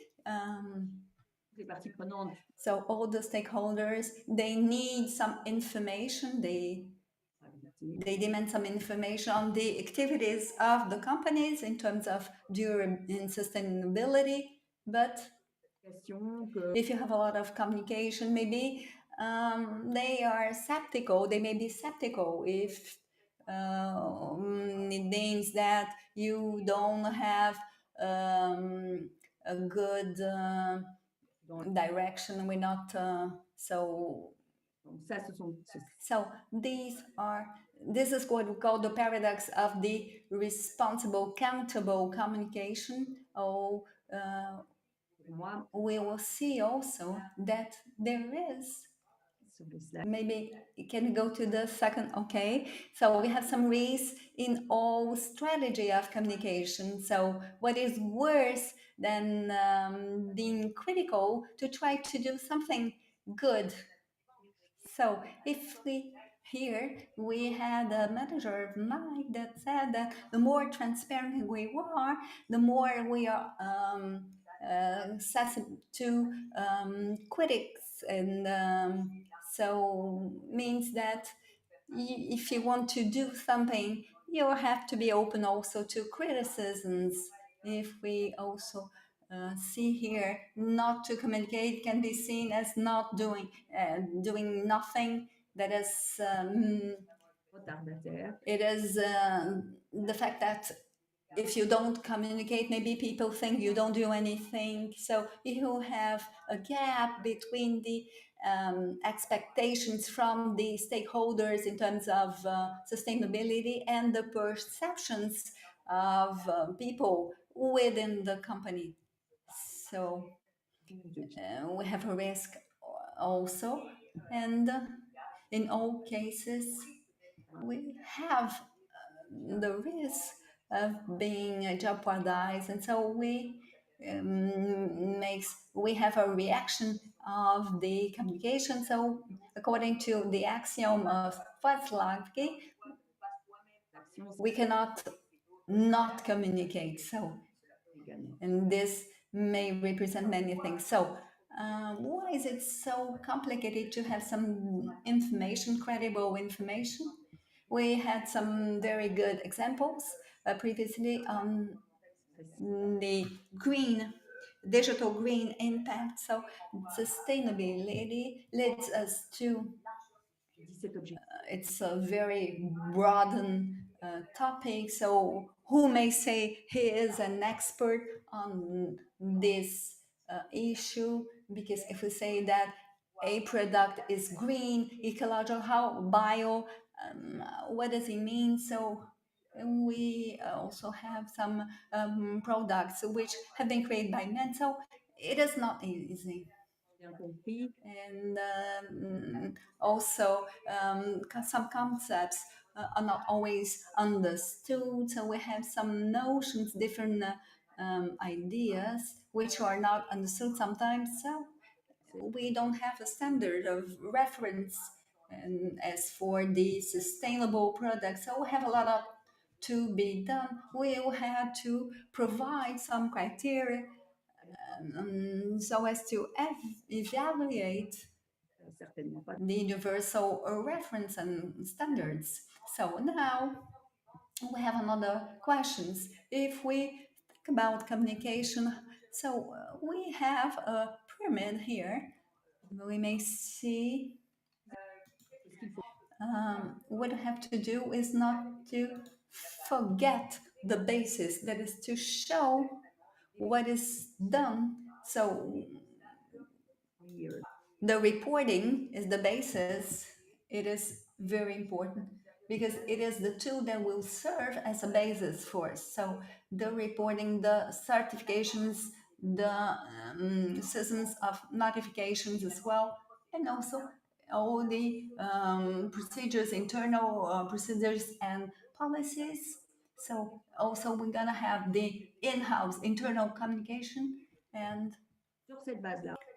on this basis, we're gonna be focused on value communication, marketing communication, relation with investors, and so I work on my social networks, my website. So we have to be aware that this is a layer. We have different layers on that. So each one is based on the other one, and many people are frustrated to see, deceived that we don't have many data, and some students not aware of this. So, but however,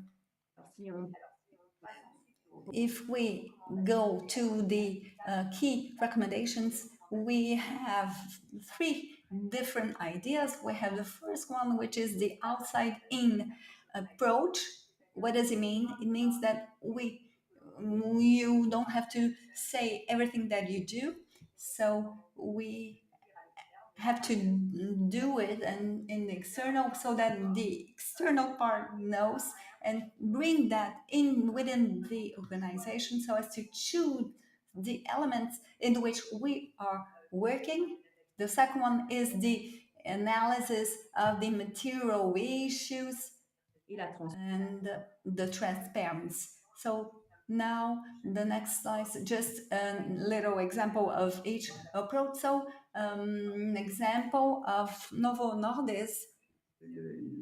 So we have the statement here. The mission of the company is to drive change to defeat diabetes and other serious chronic diseases such as obesity and rare blood and endocrine disorders. So they represent their ecosystem of stakeholders, so that the company works in order to aim at the environmental changes and the early detections of people with diabetes and other diseases, to prevent diseases, and also working with health or associations, doctors, practitioners, and also within this network. So this is the idea, to have an approach in which the company uses other actors, so in order to get to its main goal, and with this ecosystem of stakeholders. And the other example is also another report. You might have another report to identify the themes which have a major impact, environmental impact, environmental, social, major impact within the organization. So I had said we're talking about digital impact, etc. So this is an important impact. I don't have the figures here, but maybe I think that the impact, when you're talking about a bank, is where you are investing your money and how this money is used in favor of projects or important actions. So we also have, we may represent it in a different way. In this slide, we have related analysis of the materiality. We have the global initiative or global green initiatives, the standard which has been used in terms of financial activities. And for instance, we have a report on 2 dimensions, so which are the issues of the companies within the social, environmental aspects, and so, or the importance on the business of the company and the impact on the stakeholders. This is a very interesting representation here. You have the materialization of the metrics here and the actions to be undertaken, but also we have this axis making kind of an average between the interests for each team, and also maybe they were not, they didn't agree on some topics, and maybe in some, yes. So sometimes we have some specific issues we're not seen as interesting. Professor, I have almost, we are late already, so I'm gonna, sorry, I have to interrupt you because we're already in very late on time. So do I stop here or may I go on? Well, I'll go very fast now, just very quickly, talking about the materiality, all the references that we have, the double materiality notions. So this index on the financial aspects and which is based on. So, well, I won't go further the double materiality because we have now the transparency, and the transparency is a concept which is not very much understood, but it is important for all. It is important for everybody to be transparent, to have a jargon which is specific, and we want to work in a green way. And so it is important to bring all the data together them and to make them available. So also, if we have a look at the KPMG, we can see that the companies don't bring all the data. So it is a mistake to make balanced reporting. So we have the risk of greenwashing. So we have some different examples. Hello? I'm afraid we don't have the time. Okay, no problem. So, I'm... Peut-être on peut quand même montrer le dernier slide. Could we please just show the last slide, and then I can share my slides. Just to thank you, and okay, thank you so much.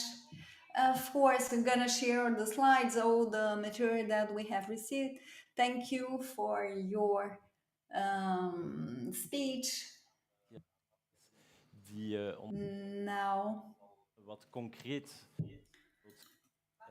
Matthias Enrisz will explain you very concretely what we are expecting in terms of communication. Thank you so much. Thank you to Professor Swaan. Well, here we are. Giving some context as to where these initiatives at EU level come from. Providing a bird's eye overview.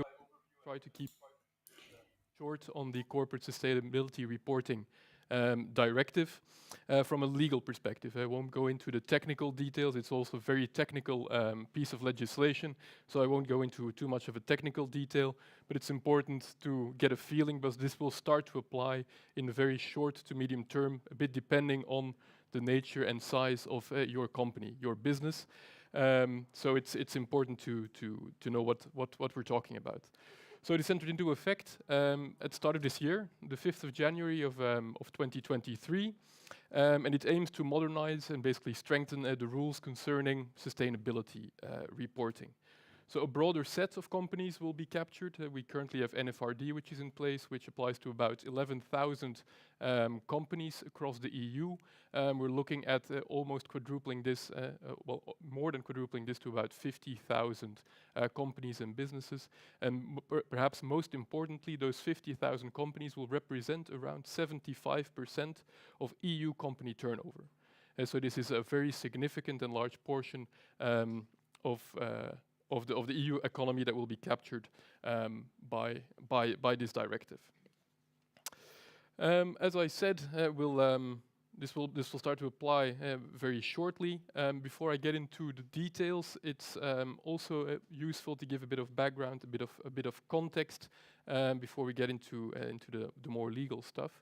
As you all know, as a result of the climate crisis, the EU adopted its so-called Green Deal, aimed to transform the European Union into a modern, resource-efficient and competitive economy, basically trying to ensure that there would be no net emissions of greenhouse gas by 2050, becoming the first climate-neutral continent, or that is at least the ambition of the EU Commission, decoupling economic growth from the use of natural resources, and making sure that no people and places are left behind. And as part of this European Green Deal, the Sustainable Finance Action Package, which actually predates the Green Deal, was updated in April of 2021. And as a part of that, the CSRD proposal was launched by the EU Commission. Now, CSRD, I think Professor Swaan briefly mentioned it, will replace and expand upon NFRD, the Non-Financial Reporting Directive, which has applied since 2018 and has required the largest of companies to report on sustainability-related information. But upon review, it was found that information reported was often not enough for investors and other stakeholders to feel fully informed about sustainability-related matters, so a review was necessary. And we saw from the previous panels, from the previous presentation, increasingly investors and consumers are concerned or conscious about the sustainability choices they make, and how can you make a choice if you don't have proper and comparable, trustworthy data. So that is the key goal and purpose of the CSRD that will start to apply. As you see on the slide here, there's a lot of legislation currently being proposed, currently being adopted, and CSRD is not a standalone piece of legislation, but also incorporates existing EU regulation, most notably SFDR, which is Sustainable Finance Disclosure Regulation, which sets out ESG disclosure obligations for financial market participants, as well as the EU taxonomy, which is basically a classification system and very much still a work in progress of environmentally sustainable economic activities. So together, these three pieces of legislation, they aim to promote sustainable investments, making sure that money flows from investors to sustainable projects, assets, and companies, and the aim is also to reduce complexity and, although you wouldn't say it if you see the slide, and avoid duplicating reporting requirements. So as we said, personal scope of CSRD. We come from about 11,000 companies that had to report on sustainability information. We're going to go to 50,000. And we can distinguish 4 large categories of companies that will be captured by CSRD, will need to report compliant to CSRD. The first category, obviously, we said NFRD already applies. Companies that are currently within the scope of NFRD will need to also report in accordance with CSRD as soon as it applies to them. Which companies are in scope of NFRD? Basically large undertakings that are public interest entities and that have over 500 employees. Think about listed companies, think about banks, think about insurance companies, and depending on the specific member state, they can designate specific companies as a public interest entity because of the significant importance of that company for its economy. So that's the first group of companies, as we said, a little over 11,000. Secondly, large EU-based companies who meet 2 out of the 3 criteria listed. So a net turnover in the EU in excess of 40 million euros, 20 million euros basically in assets on the balance sheet, and or in excess of 250 employees. If you meet 2 out of those 3 criteria, you are a large EU undertaking and you will need to report at some point in accordance with CSRD. Thirdly, all other listed companies. I say other because most of them will be captured by the first 2 categories, because typically a listed company is either large or already a public interest entity. But I pointed out because CSRD will also apply to listed small and medium-sized enterprises. So also smaller organizations, but that are listed on a regulated market, will need to report on their sustainability information. And then finally, CSRD also has extraterritorial scope. This is a trend that we've seen in most recent EU legislation, especially ESG-related legislation. We also saw it in GDPR. So also non-EU companies, either because they are listed on an EU-regulated market and then they'll probably already need resort in category 1, or because they have substantial activities through a subsidiary in the EU that is a large undertaking itself, or they have a branch of activity with a large turnover in excess of 40 million euros, they will also need to report compliant with CSRD.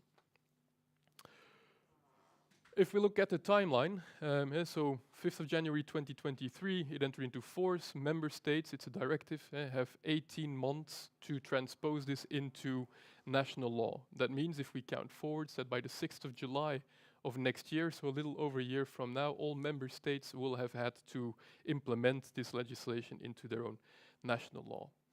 And as we see, the very first financial year that is relevant is already next financial year. Financial year 2024 will be the year which the first category of undertaking, so subject to NFRD, will need to take into account. So these are reports due in 2025, reporting on financial year 2024. And that's the first time this will start applying to a set of companies. Then a year later, so financial year 2025, reports due in 2026. All large organizations. So we saw the criteria on the previous slide. They will start reporting, and this is a very broad set of companies. For example, our law firm will be an organization that is captured in that second category. Thirdly, a year later, listed SMEs. So that's financial year 2026. Reports due in 2027. So all listed companies that are not yet captured by the previous two deadlines will need to start reporting. There's an exception for micro enterprises. So very small companies, think about startups or scale-ups, for example, in biotech or something else that are quite small organizationally still, but are already listed on a regulated market. The administrative burden is considered too great, and they will not need to comply. Maybe worth noting that SMEs also have the opportunity to opt out for a period of 2 years, as long as they explain in their management report why they feel they do not need to report sustainability information. And then finally, financial year 2028, reports due in 29, non-EU companies who have those EU-based subsidiaries or branches, they will need to start reporting in line with CSRD, and to the extent, of course, that they're not already captured by one of the previous deadlines. What happens in the meantime? Well, obviously, for the companies subject to NFRD, NFRD continues to apply. So that's a bit of background, context, personal scope, timeline. But let's look at what are those reporting requirements. So what do companies need to do to report in line with CSRD? And there's 4 key features of CSRD that I've outlined here on the slide. The first one, Professor Swaan hinted at it at the end of her presentation, the double materiality perspective. So companies will need to disclose information both on their own impact on sustainability-related information. So what impact do my operations have on the environment, on the communities among which we operate? But also, what impact do those sustainability, those ESG factors have on our operation? If we take a brief example, imagine a large brewery. What is their most important natural resource? Water. They use a lot of water in the production process. Obviously means water is a scarce natural resource. It means that they have an impact on the availability of that resource in the community that they operate in. Obviously, conversely, with climate change, we see an increasing occurrence of extreme weather phenomenon.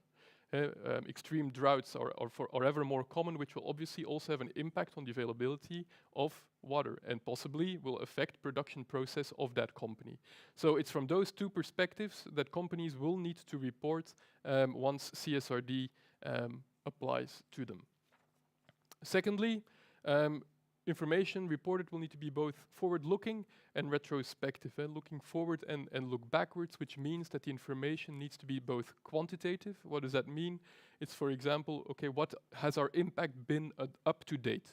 And that's historical, perhaps the easier of the 2 to provide.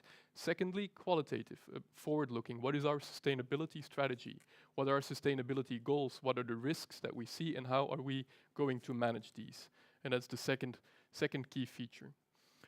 Thirdly, a lot stricter rules around climate-related disclosures. And most notably, CSRD will require disclosure of Scope 3 emissions. What are Scope 3 emissions? Basically, indirect CO2 emissions produced by all other companies connected to the company reporting under CSRD throughout the entire supply chain. And this is a trend that we see with other ESG EU legislation as well. Perhaps some of you are familiar with CSDDD, which is the Corporate Sustainability Due Diligence Directive, which is going to enter into force at a later stage. It also has this sort of trickle-down or cascading effect. Indirectly, it pulls the supply or the value chain into the scope of the directive and thereby dramatically increasing the effect of this legislation. And then finally, enforced audits. So for the very first time, there were a few member states that already required it under NFRD, Italy, Spain, and France, I believe. But usually there was no substantive audit requirement on sustainability information. That will change under CSRD. Initially, this will be a sort of limited assurance audit, but it will evolve to a reasonable assurance standard as CSRD applies for longer. And then we get to the most, well, I'd say the most technical part of this, this legislation, because companies that need to report in line with CSRD will need to take into account European Sustainability Reporting Standards, the ESRS, which have been developed by EFRAG, which is the European Financial Reporting Advisory Group, basically an expert body bringing together different stakeholders.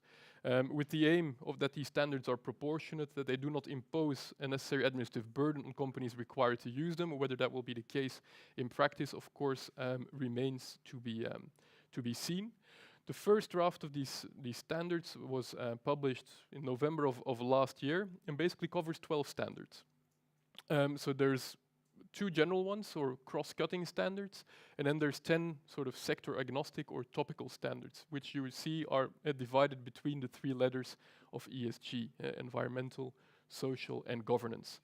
And those general standards concern general requirements and general disclosures. They're general in nature, concern basic principles around strategy, governance of the company in respect of sustainability. And then you have the 10 topical standards for climate change. It's for environmental, it's climate change, it's pollution, it's water and marine resources, it's biodiversity and ecosystem, it's resource use and circular economy. For social, we think about the own workforce, we think about workers in the value chain. Again, this concept of, okay, we're looking at the entire value chain a company operates in. We see that again. Affected communities, basically the world we live and operate in, and then consumers and end users, and then there's one governance standard, which is business conduct. So you'd say, okay, 12 standards seems reasonable, seems manageable. Underlying these 12 standards are 82 disclosure requirements, as well as application guidance describing how exactly you need to apply these in practice. If you're interested, I invite you to go to the website of EFRAG later tonight if you have nothing to do or you have difficulty falling asleep. And there's hundreds and hundreds and hundreds of pages on how to apply these different standards and these disclosure requirements. So that's the ones that are currently being proposed. At a later stage, we'll get sector-specific, SME-specific, and non-EU company-specific standards as well. My final thoughts would be about the challenges that companies face, but I think Ari is much better placed to talk to you about that than I am. So thank you very much. If there's any questions, more than happy to take them during the break or at other points.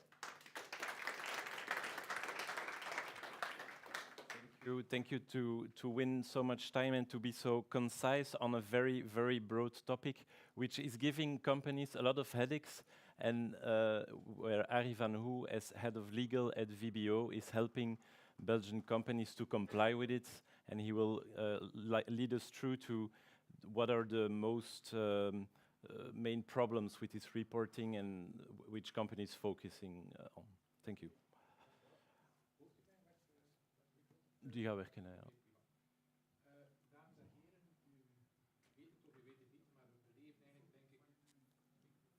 Ja, maar dat is... Ah. Is nu goed? Ja. Oké.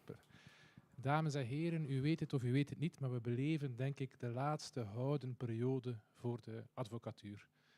Deze namiddag er is reeds een golf van wetgeving. I don't know if you know that, but this afternoon we have seen a wave of legislation passing through the Commission, and this is to protect consumers. Quite a lot of law have been passed this afternoon. B2B-wetgeving, B2C-wetgeving. There has been a publishing on the responsibility of some products, so there is quite a lot of work achieved. It's a golden period of time for lawyers. Why do I say that? It's because it's not going to last very long. In the short term, you will all be replaced by apps. Denk ik minder goed nieuws voor ondernemers. So you still have quite some time ahead. Zeer weinig om geen enkele onderneming. Maybe it's not as nice for companies. I will be very clear. I think no Belgian company today will manage to handle all these laws. And I think it's going to be very difficult to implement all of this. And it's not a very good thing. So this was my introduction. Het is ook een belangrijke wetgeving, dus ik ga een zestal. It's a very technical piece of legislation, and I have 6 minutes. I think in 6 minutes I will try to cover 6 main items. The first one is a positive one. It's the double materiality. We have talked about it before. It's a good thing because it forces companies to have a critical perspective in both ways. So what is my impact on the environment and what is the impact of the environment on my operation? Why is this reporting so important? Well, as the professor said, it is important to have access to capital because banks also have obligations to comply with. Wie niet rapporteert over zijn duurzaamheid zal geen. They must finance sustainable activities. So the company that doesn't have sustainable activity will struggle to find capital. And then there is also the workers and the consumers. Ik zal het anders zeggen.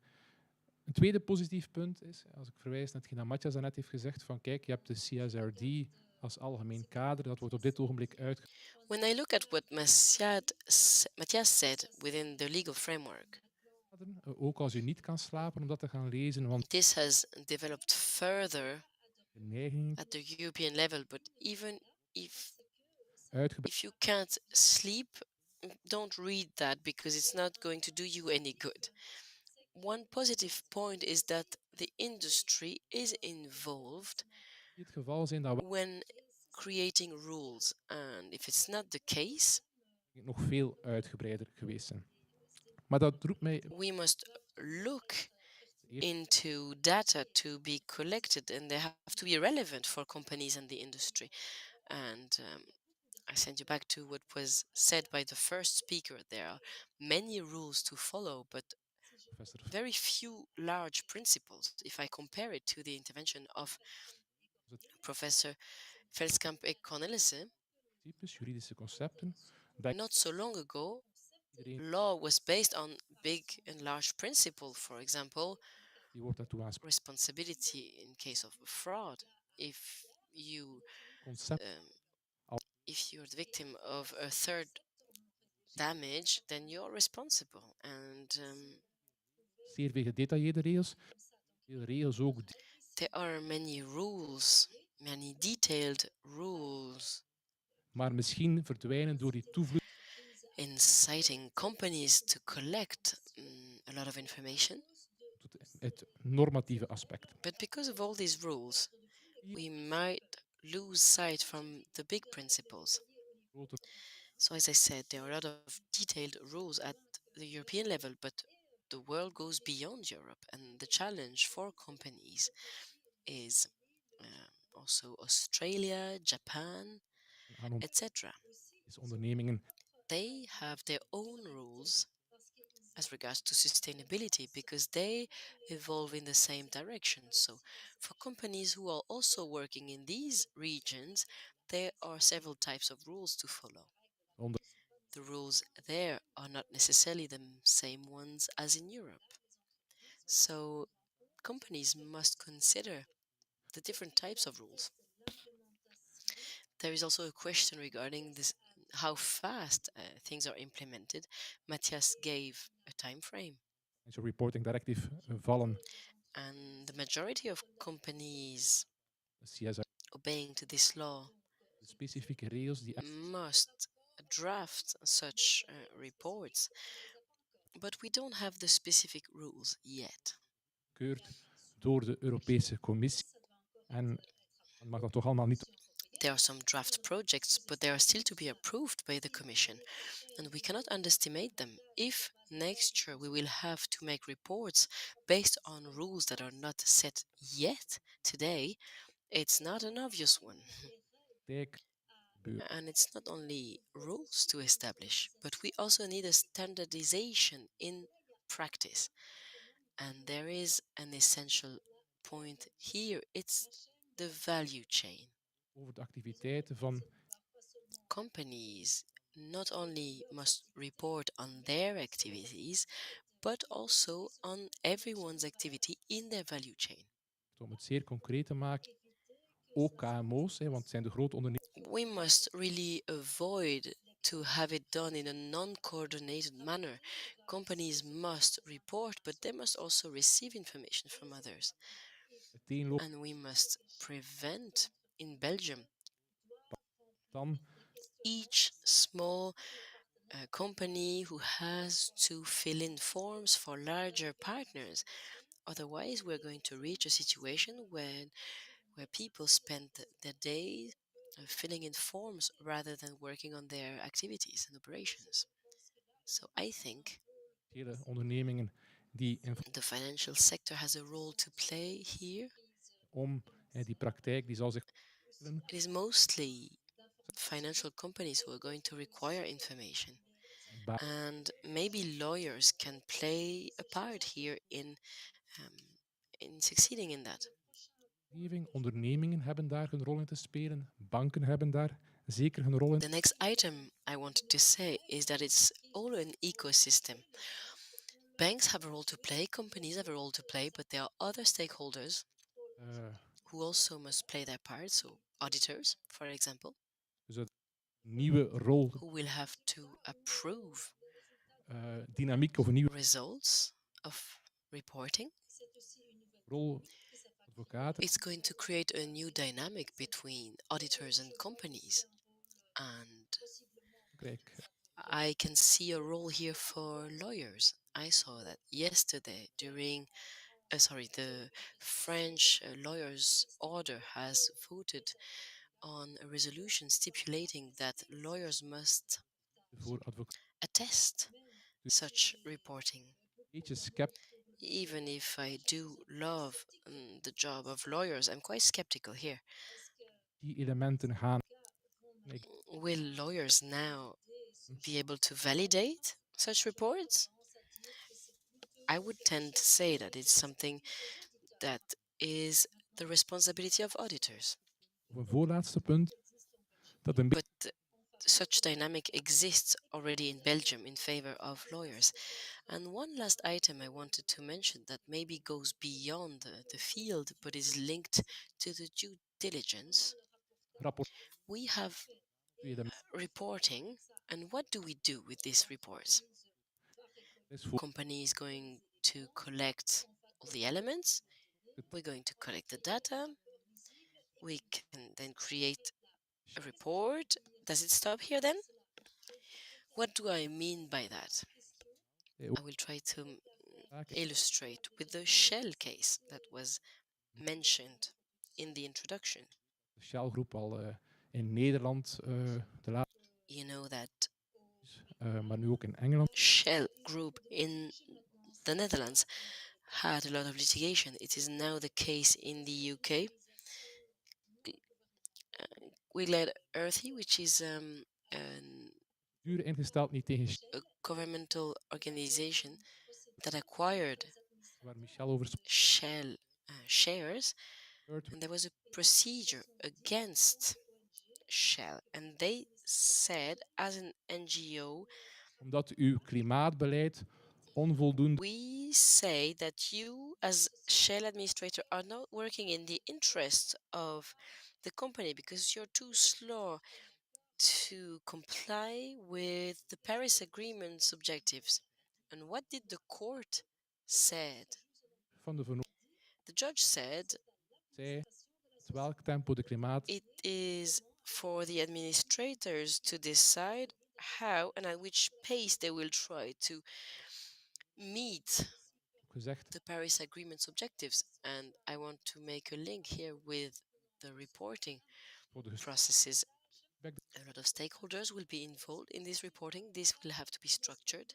But do we really want to move towards a system where stakeholders are involved in the reporting, or do we want a system where stakeholders, NGOs, consumers Beste leden van de Raad van Bestuur. will help to manage companies in saying, dear board member, your advertisement policy or your marketing policy volgen. need to be changed. You have to follow another strategy. And my last point regards contradictory objectives. This is a challenge for companies. En anderzijds ook digitalisering. We have climate objectives. We want to have carbon neutrality. There is the digitalization challenge. Due diligence. If we want to have carbon neutral services, and if we look at the due diligence legislation, and if we need raw materials coming from China, European companies in andere jurisdicties for their value chain will have to integrate human rights. De doelstellingen kunnen we klimaatdoelstellingen.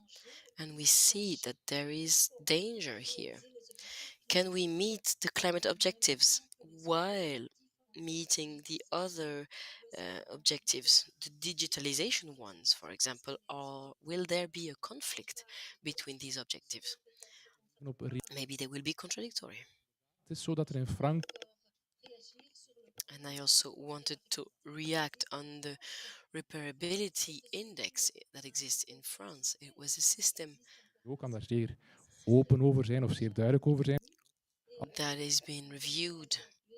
Op poten. And as FFB, we can be very clear. If you want to create such system in Belgium, als interne markt can be of good value, but this should be at a European level because we don't want Belgian companies to be the only ones confronted to this, whereas we can have competitors in Spain and Germany who don't have to follow these limitations.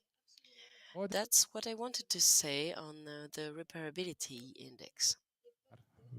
So golden times coming for lawyers and harder times for companies. Bedankt Arie om alle dots van deze namiddag. Thank you, Arie, for making the transition between different topics. This will gain 15 minutes on the conclusion. Met betrekking tot de impact van. We are now reaching the last panel. The legal profession. We're going to talk about the impact of AI on different jobs.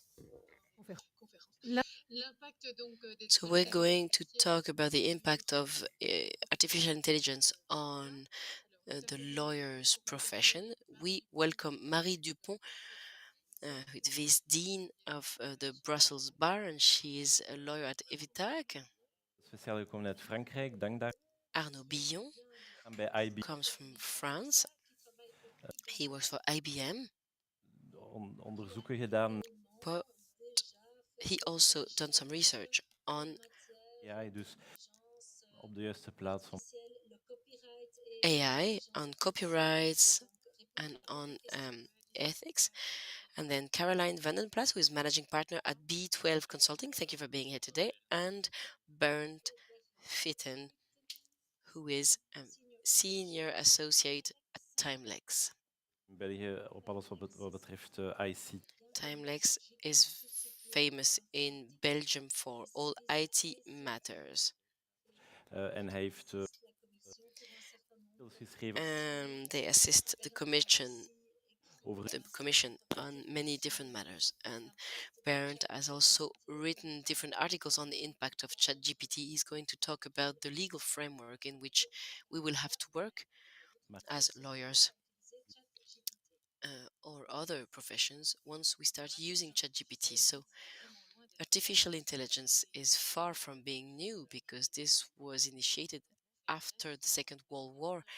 These are computers basically thinking and acting like humans. This is very, very brief, but there has been a momentum since 2010 after, first of all, the considerable improvement of the power of computers and the access of massive quantities of data. So AI has growing impact on the profession of lawyers, because legal research is more efficient and faster because we can automate some tasks, and this changes the way we work.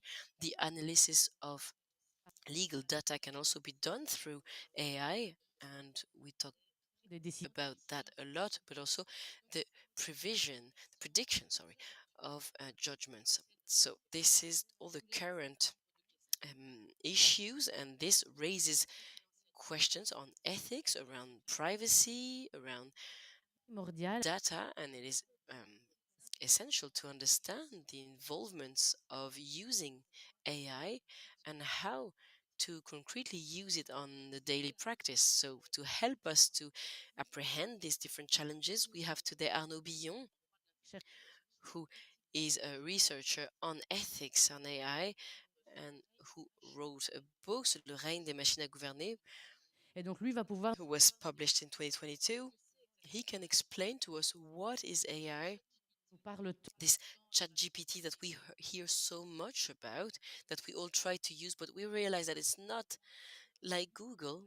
It can be more random. So can we trust ChatGPT's answers? Then Caroline van der Plast, who is managing partner at B12 Consulting, a company developing software and apps that are personalized, who will tell us concretely how we can have tools that can be used in our daily practice. And then Bernd Fitten, who is a lawyer on the Dutch Brussels bar, specialized in IT protection and IP protection as well, who will talk about the legal framework and the different risks when we use such information. So I'm going to start with you, Arnaud.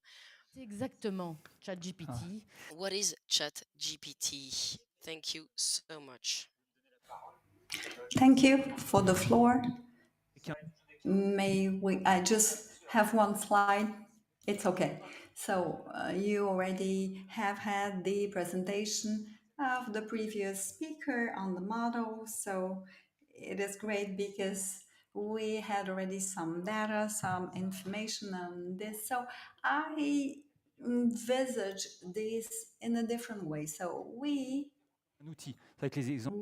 use it as a tool. We use AI as a tool to look for documents, or maybe or some people that say this is generative. So I won't talk about that because we are all users, and you use the ChatGPT, and so have some results on this as well. So, but if I want to use it as a tool, I need a software system. So when I say system, we may thin it in different ways. Well, we have a system, it is reassuring as idea, we can characterize it, we may say that maybe we can determine it by law, but it is a kind of bizarre system because we have the software systems.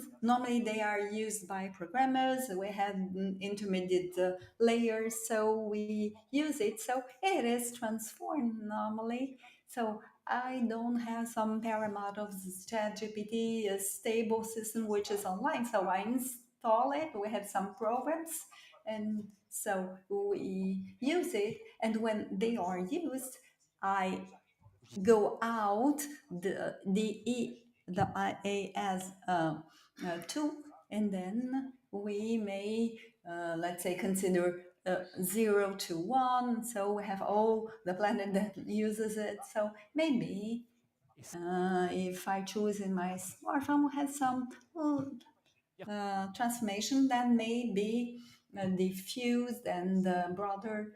And so we have some specific, very rare cases which what will go. So we have some things which are done in the laboratories who have the configurations, and maybe we have some versions in the microscope, let's say, so we can have some analysis and you may optimize them. So but you have no system, you have no border. In GPT, we may speak about it, but sometimes you have things which are installed and then you can add things. So there is a disclosure of it. So we need a system. In fact, if we want a real system, you have to access a system. And this systems, we don't only have the software, we have the hardware. And so the user, this is what is used in the companies, that reflects a crystal standards of law. So it is the government, actually. We're talking about the banks. So banks, you have data, and so we have data that are processed. And so you may imagine the great big machines to govern. So you have the disclosure of data. So what does it mean? So we have the prescriptive, and there is prescriptive. What does it mean? You have the programmers, and then we had some open source. We have some conditional instructions, and we have different other places in the computer where what does the programmer do? He says, well, if you want this, you need this other thing. So this machine has been created to govern. So we have the software. So we have some texts from the 17th, 18th century, and if you have those texts, it is in the software description, because the standard, so we have the solution, which is the usage, and so this is what we have in a computer. On other terms, so we need computers. If I have computers, it is what I have undertaken in this project of the calculated law. So it is a long project in which you have to implement or provide a system which has been calculated. And so maybe you can see, in terms, let's say, of taxonomy, you have a learning machine. It is within a large computing companies will work within the taxonomy, and so you can answer to some questions. So they just make some adjustments, and then you transfer the job. So programmers know how to do it. So you have to apply that in real life. But so we have the project. So what we see as a tool, it is a large system of government which is enforced, which is a procedure of all softwares. So well, let's talk about the professional, which is demotivated. And so if we think about it, we have the citizens, so you have the digital things, and if we look here, we go back to this whole path here. What does it mean? We have a technical legal process which is reinforced by the use of a new laws and regulations. So kind of frustrating. So the programmer is the one that is repairing all the paths, all the clouds, and don't know how we can deal with that. So those professionals, they are not a long time in the same company. They always being replaced. They're always changing their jobs. And so we have to develop a large system of standards and infinite resource. So it is not so well written, and you have to implement that. So what do I mean? If we turn to the lawyers, we as lawyers, we are responsible. We may talk about the law and the judgment. So we may learn from this that the law turns into the software, if I may say so. What is the judgment? The law is, the judgment is when I take the law and I put it into a context. So this is precious. And so finally, it is the lawyer that in a specific case, you have to place under a certain specific standard or regulation. It is the judgment. So because that when I am very informed and I have a good intention and I have made a good decision to judge, I'm not concerned about the others. And so last but not least, I want to encourage you. We are users and we are those who use it, but we are in a large system and we have to be accountable to have the intelligibility of the law to explain the reality of the system. And I think that in this context, it will be easier to work, to deploy your competence, your professional competence. And as time goes on, we'll see the way that we will develop it. So we have other properties. So when we don't want to come back and to see all this AI as a tool. So I will conclude here. Thank you. Let's give the floor to Caroline van der Plas to explain how the artificial intelligence works. So we have a building of 25 floors. C'est moi qui dois le faire, pardon. C'est le vert. Alors, oui, bon, ça. Okay.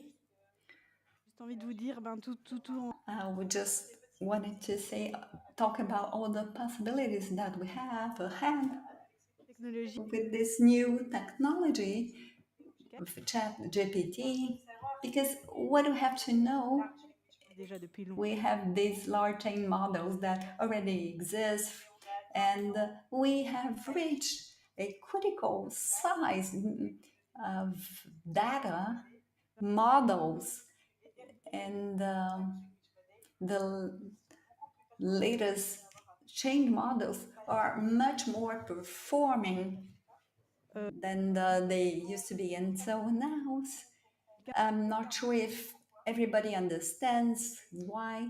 So we have a criticism also, and this will allow us to use those language models.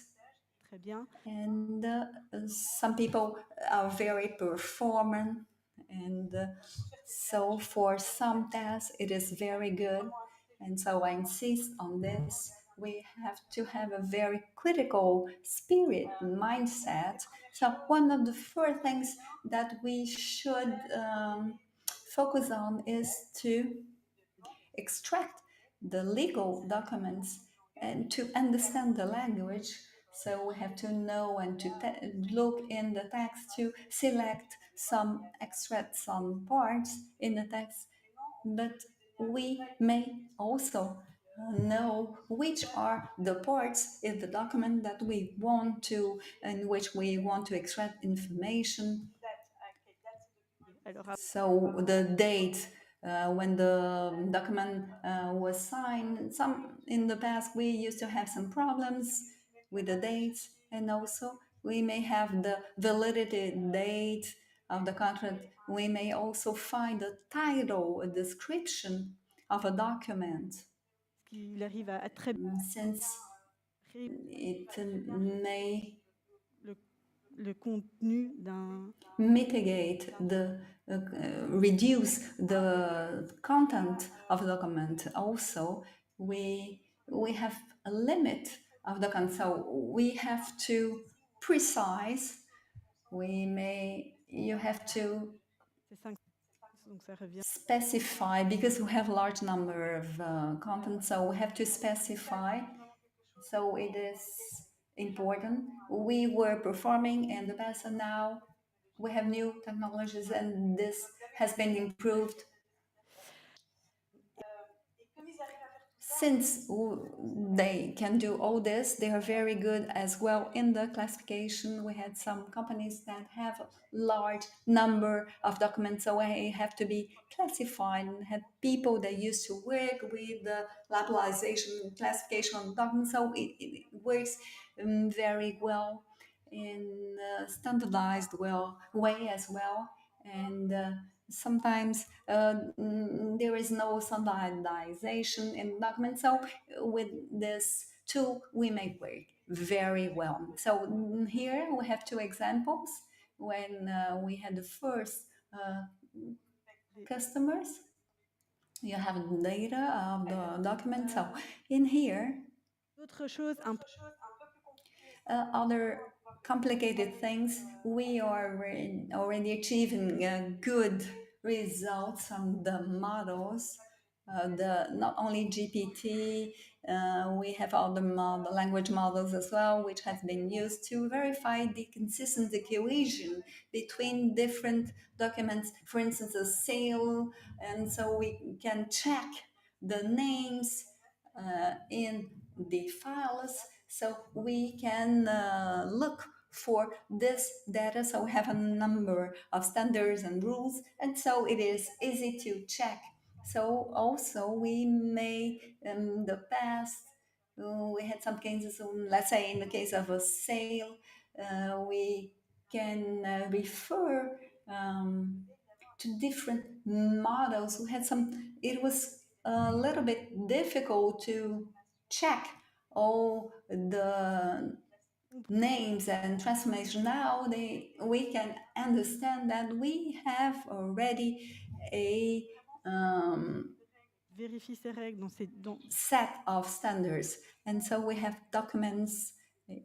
So it works very well. And this generative AI, another thing is to works very well.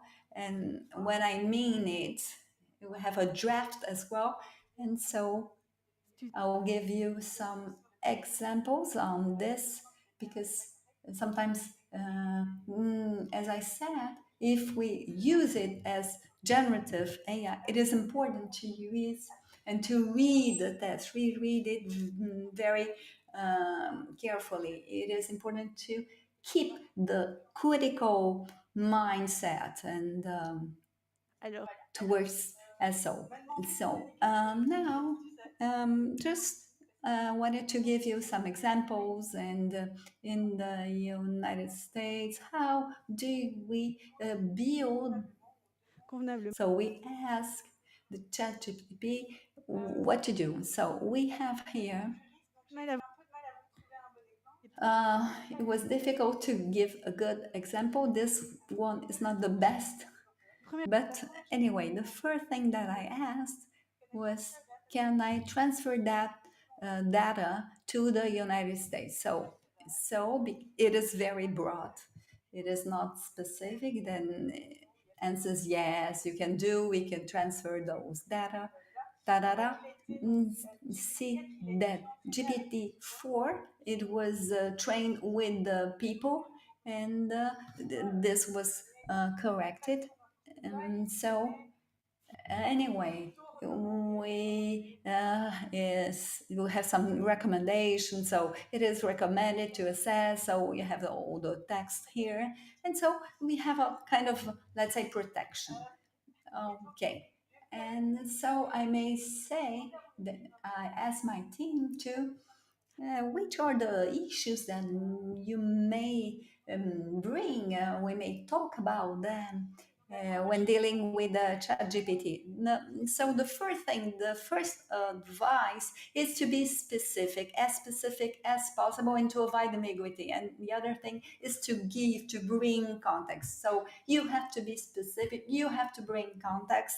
And I try to say, well, I am a CRO in Beja, want to send data for clinical trial. And so it's one of my departments send the data. And so why? So we have some statistic analysis, and adults, not that of adults, not children. So being specific. So also all the data that were gathered, they said that it is important. So I didn't ask if I may or if I can. So I asked which are the actions that I have to undertake. So from very broad questions, I go to specific questions. So focusing on, so we have all the answers, you may do it. You have to identify the legal basis for the transferring of data. You have to make also, you have a contractual obligation, you have to have a correct mechanism. So in this case, I'm not reading everything, but anyway, and at the end, it was think about it and copy paste and something. So, and I went a little bit forward, and I asked, what should I do specifically to be compliant with the Belgian law? So you have the answers here. So it is not so much precise, much accurate. And another thing that my team told me is it is important to explain it is reasoning. What does it mean? We may have a chat. It is indeed a chat, just as if we were talking to a student. This is not a very good example. I may say it, that so we have to identify the laws, and so we may see all the so have to identify the applicable laws. You may advance, and this is just to check that the logic is correct, has been understandable. So also use few shot learning.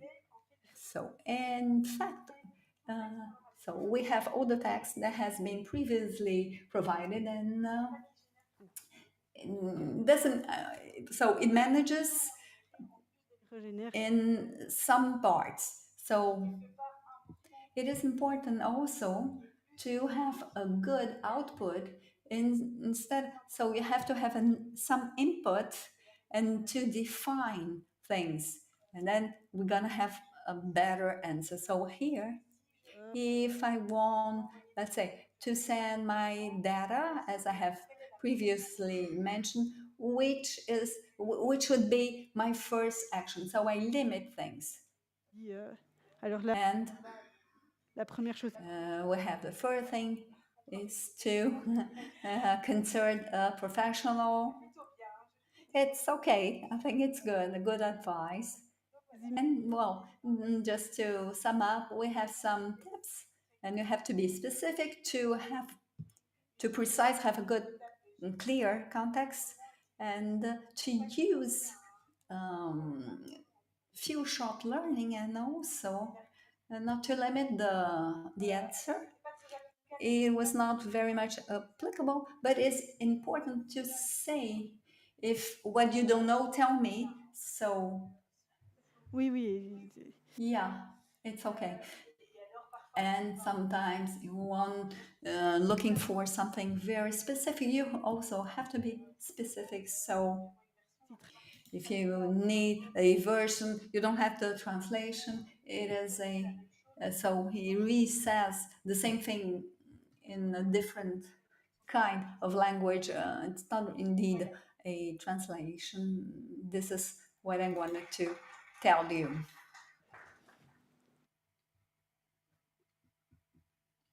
Donc voilà, on voit un petit peu mieux comment l'utiliser. Now we may understand how to use it. Évidemment, tout cet environnement in this AI environment, it is within a framework, And so we may have a specialist to explain you the framework. Thank you, Marie,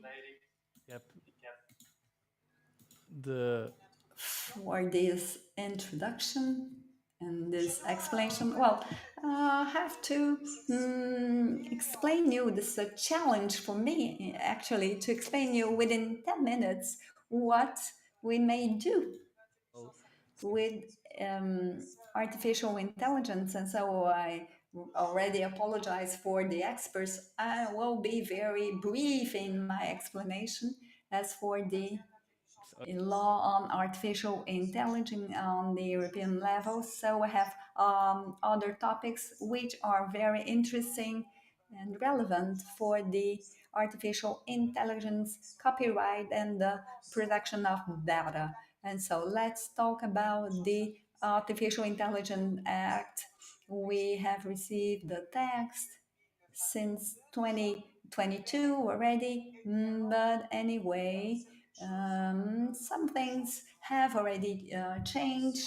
We had the launch of ChatGPT last year, at the end of 2022, and 2 years ago, the European Parliament, the European Commission provided some text also before the ChatGPT. It is not submitted to regulation. We have some amendments as well, so it would be the case. So we have those, if those amendments are adopted. So we have some definitions that haven't been adopted for some models that didn't exist previously for a system of artificial intelligence. That means that ChatGPT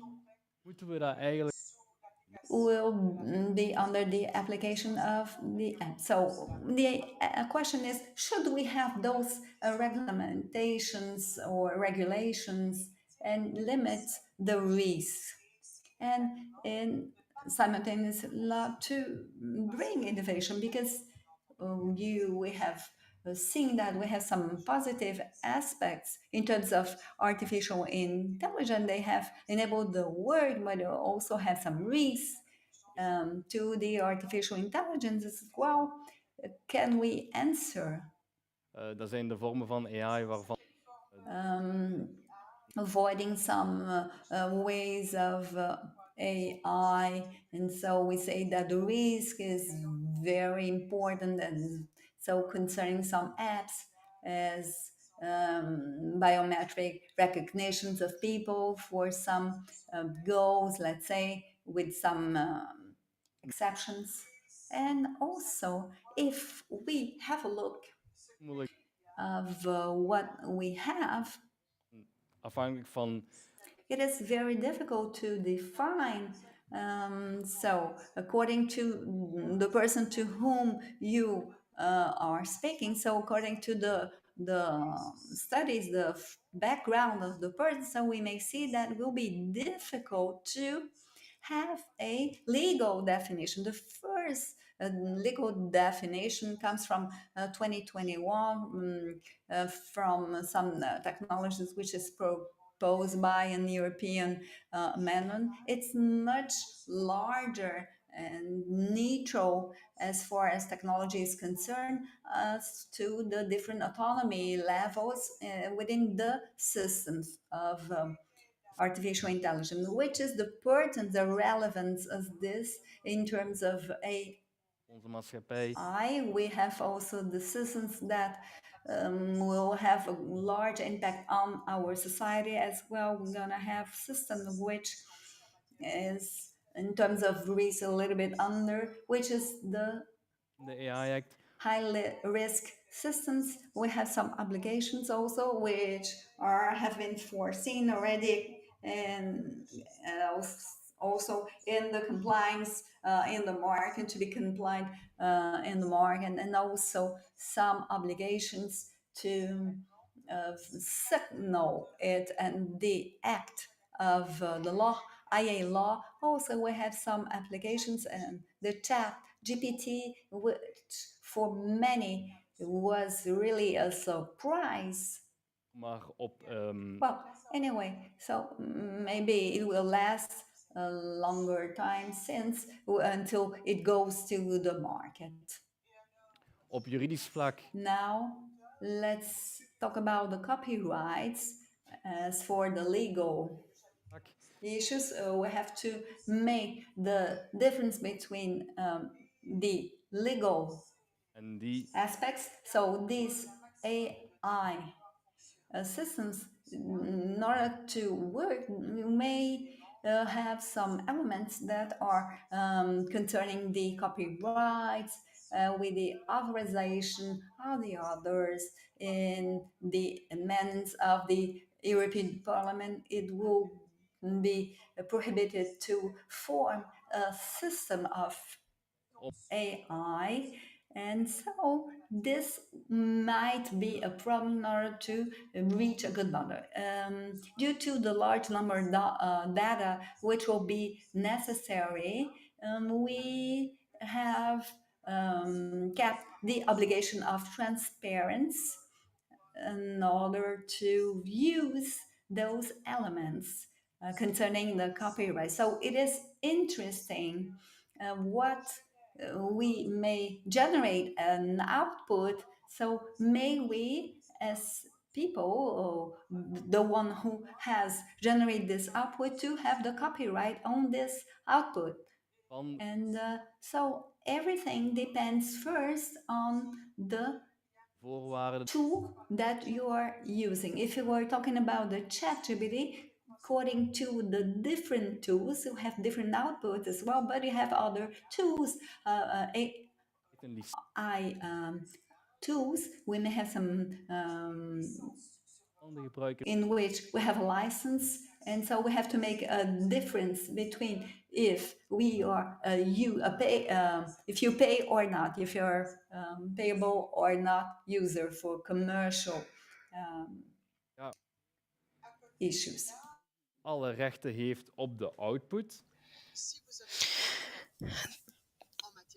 There's also the question of if you have all the rights in terms of output, can you ask the copyrights on your output?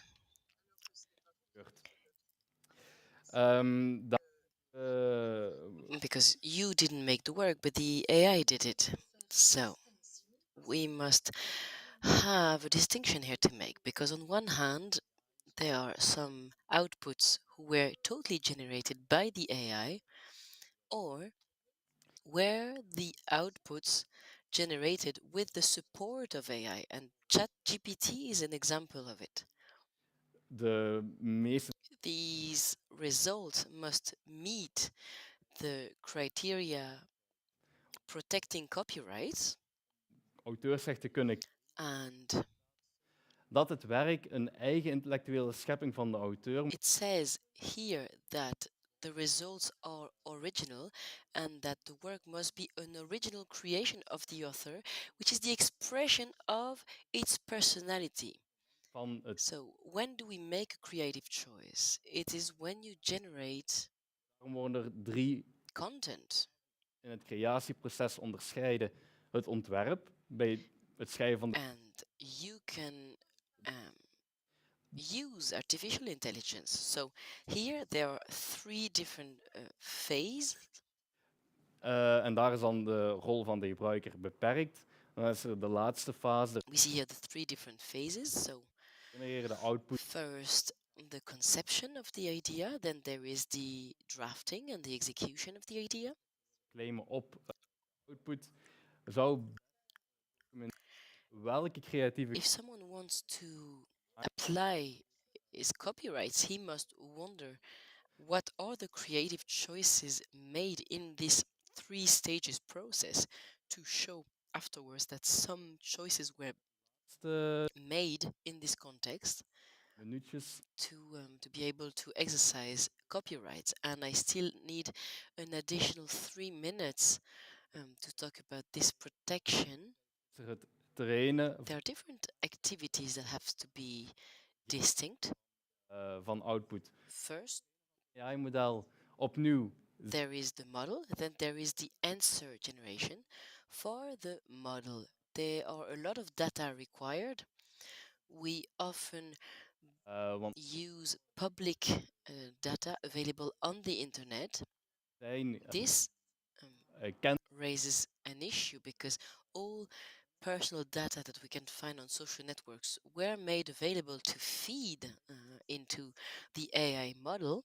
And secondly, there is the generation of answers. If you give a certain amount of data, informatie. and among these data you have personal data or customers' data, Dus opnieuw opduiken. It is not excluded that these data can come out in other results and can be used by other users. So there's a tense scope here of application between the AI and the law on privacy protection. Te bereiken, terwijl er in general, we have to use the minimum data to reach the objective. But when we use AI, we tend to use as much data as possible to improve the model. What are the important obligations? First of all, the legal framework. You cannot ask for everyone's consent who's put information on the internet, so we have to think about the legitimate interest. You have to see the pros and the cons. And this is my last slide. In terms of data protection, a few weeks ago, kan niet anders dat daar enkele the Italian Data Privacy Protection Authority has said that ChatGPT had violated the law on data protection. Er is een tijdelijk verbod gekomen. Nu ondertussen is het verbod. For example, some rights. Wel enkele beperkte maatregelen genomen door OpenAI. In the meantime, the interdiction was forbidden in Italy, so we're not sure where we are at. ChatGPT was criticized, but we don't really know on which basis, and we don't know why the ban was lifted. In the meantime, a task force was created. Standpunt te komen in de Europese Unie. Dus I think that the objective is to have a common position within Europe for all the authorities of data protection. There's no real deadline or timing for this European task force. So I'm reaching the end of my presentation. On va peut-être terminer par quelques... So maybe we're going to end with a few questions, but I hope on a positive note, because I think we will continue to be trained when it comes to AI. I think I still need it, for sure. It is quite scary, I think, this mutation of our professions, of how we see the law, how our customers are seeing us. I don't know if I like utopia, but we've been scared by AI for 40 years. We all remember some fictions when machines are supposed to take control over humans. I think we will continue to have control.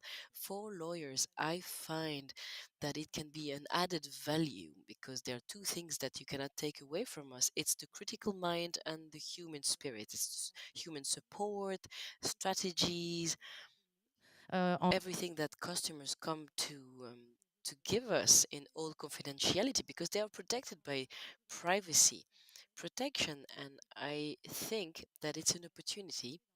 I would be interested in hearing your opinions and the speaker's opinions. C'est assez inélégant de prendre des micros en premier. Oui. So, pas, computers ne sont pas organiques. Ils n'ont pas. Are not organic. They don't have limitations. ChatGPT can burn all the coal in the world to speak until the extinction of the human race, whereas we have organic limitations. I'm not plugged into a socket, for example. So, yes, sometimes lawyers talk too much, but lawyers are human beings, and they are able to feel compassion and to understand context. ChatGPT will always give statistically correct information. Une information statistique pour traverser. But you cannot use statistical information to cross the road, for example. Du temps. Vous essayez. You can think nous être with statistics, but you cannot live like it. Remarque. And I have a second remark. En même temps. I think we are in a situation of displacement. It's my thesis at the moment on the output of machines. Il n'y a pas un seul output. The trick is that there's not only one output. If you ask one IT worker, if I click on the arrow, what is the output? Well, it does start many different calculations, and what you see on screen is only one of them. So, grands éditeurs to make business, for example, a language model says you are the owner of the outputs, and you can say, I want all the outputs. And he can say, no, I can give you what's on your screen. Yes, but that's not all of the output. Basically, this was my sort of joke. Un peu concret de nouveau. To be a bit more concrete, C'est vrai qu'il faut. I think regulations are important because we need to use AI to add value to some repetitive tasks, for example. It's something that they do very well, maybe even better than humans, but we need to keep the human critical mind and the listening skills. It's your job, I think. And we, on our end, is trying to use AI to gain time, to use time for valuable tasks. Ja, ik denk ook dat een belangrijk concept hier is vertrouwen. Yes, one important concept here is trust. Maatschappij ontwrichten, maar hoeft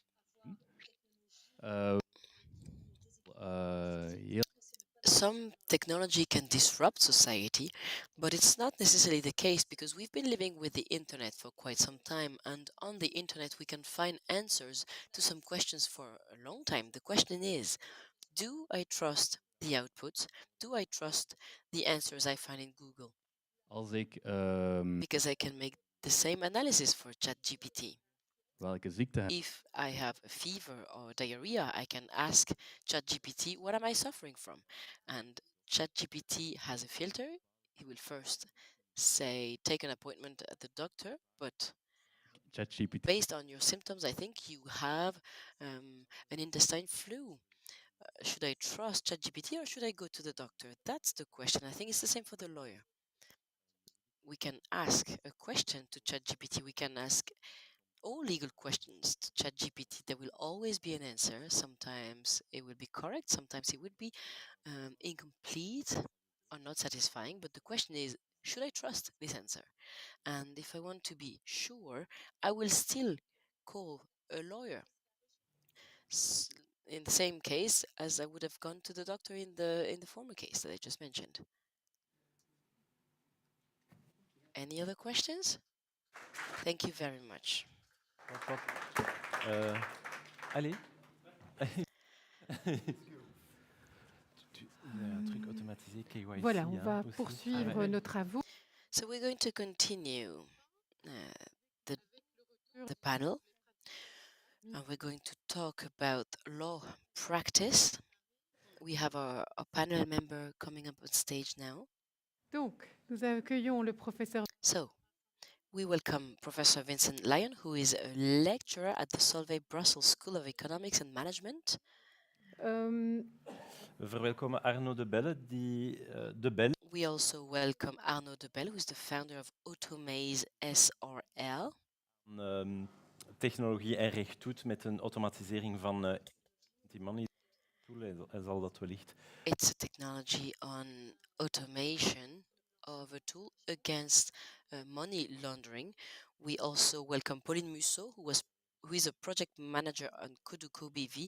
She was a lawyer, but she chose another path to make society more sustainable. So she's going to explain why, and she has a lawyer's vision. And we also have François Baudin, who will give us a testimony on how his firm works and how they became sustainable, but he doesn't want to do greenwashing here. So we give you the floor.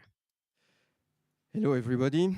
I do that after this very, very dense afternoon, you have some difficulties to stay awake and alert to what we may share with you. So basically, what we will try to do in the coming minutes is to answer a very simple question. What could you practically do within your law practice to implement some of the aspects that have been presented so far? Okay? So as we were saying, we have 3 guest panelists, but I will start before giving the word to François and let him explain us what he has done already concretely within the parallax practice. I will start by sketching very, very briefly some theoretical context around the main choices that you could do. So basically, in strategy, there are different choices that you can make. Strategy is all about decisions. Decisions about your product services, decisions about your markets, your clients, decision about your structure, your organization, and also some aspects of governance. If you've learned about strategy in the past, you know that the theory says that you have 3 main options that you could choose from. One option, if you are a large office, if you are a large industry, is to go for operational excellence. Typically, you would try to decrease the cost of operation by improving your processes, by improving the way of working, and securing that you can provide the lowest cost service quality product to your clients. A second theoretical option that you could choose from, and so the first thing is normally not something that you would do in a medium-sized or small-sized law practice. Second option that you could go for is having a product leadership. So decide what will be the product or the service that you will offer to your clients that nobody else will be able to do as well as you will do. And so this could be a strategy for some law practices that would choose to go for a niche and being the best in their niche. And your niche may be to help large organizations to implement correctly the impact of the Green Deal and secure that you can go in this direction, helping your client being more successful. Or, if you are a small office and not wanting to go into this specific niche strategy, but keeping a broad offering of services to your clients, the natural choice would be the third option. After operational excellence, after product leadership, you have customer intimacy. So knowing your clients so well, working so closely with your clients that they wouldn't like to work with anybody else but you to manage the typical activities that you manage for them. Okay? So 3 main choices. If you look at those 3 main choices, I said typically for law practice, either niche, product leadership, service leadership, either customer intimacy. What does it mean in terms of green and in terms of digital? So as different speakers have said already today, one of the aspects is that the population in general, but your client as well, are more and more demanding about being green and working with partners, especially when they will have to look at their entire value chain, working with partners that have integrated the green approach in their own way of working. The other aspect is that you can use digital to facilitate your internal and external value chains. And with my team, we have developed a model for professional service organization that is covering 7 dimensions, starting from your client. Customer intimacy means client centricity. And you know that before the COVID, in any kind of conference, there were 3 buzzwords that you needed to have projected on a screen. You remember those 3 buzzwords? No? The first one was being customer-centric. The second one was being digital. And the third one was being agile. No? Yes. So 3 buzzwords checked. Looking at the dimensions that you would have to work on is everything related to your client, everything related to your operations, case management, how do you conduct your project, then everything in a professional service organization related to your knowledge. At the heart of your business is the knowledge that you have about the law, about your clients, about the regulations, and what will be the evolution and what will be the impact for your clients. Then you have to have this knowledge that is well used by 2 types of populations. It may be either your own colleagues, and how could you use digital to onboard easily your colleagues, your new colleagues, to tap into the knowledge that you have developed within your practice, but also working together with external partners, with dedicated specific experts to handle some questions where you don't have all the resources internally for complex case management that require additional aspects of knowledge to be well managed. All this between strategy and governance, and having still a look at what will happen in the future. And you got some example today of what will be coming regulations for your clients that will impact what you can offer to them. And so on those 7 dimensions, you can use digitalization in order to help facilitate, streamline your processes and the collaboration both internally and externally. But that was just a generic, quick strategic introduction. This being said, I will start by asking François to provide us with the experience that he is leading within Parallax. Et François, de façon très concrète, j'aimerais que tu nous expliques peut-être le pourquoi. François, very concretely, I want to ask you why you have started a digital and a green transition at Parallax. Where are you at today? What are the main challenges that you are facing? Thank you very much, Vincent. The why is the most important.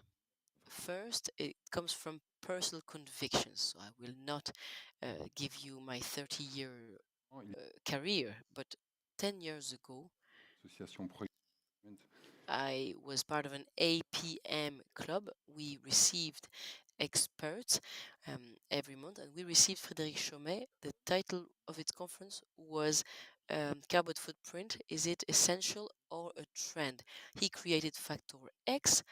He was then designated to make the carbon footprint assessment of the Olympic Games in London. He described exactly what is happening now. It is written. Nous parle du bilan carbone des Jeux Olympiques. He told us about the Olympic Games assessment, and he told us something. Is that the most emitting source of such an event is not transportation, but it's renewing the TV package.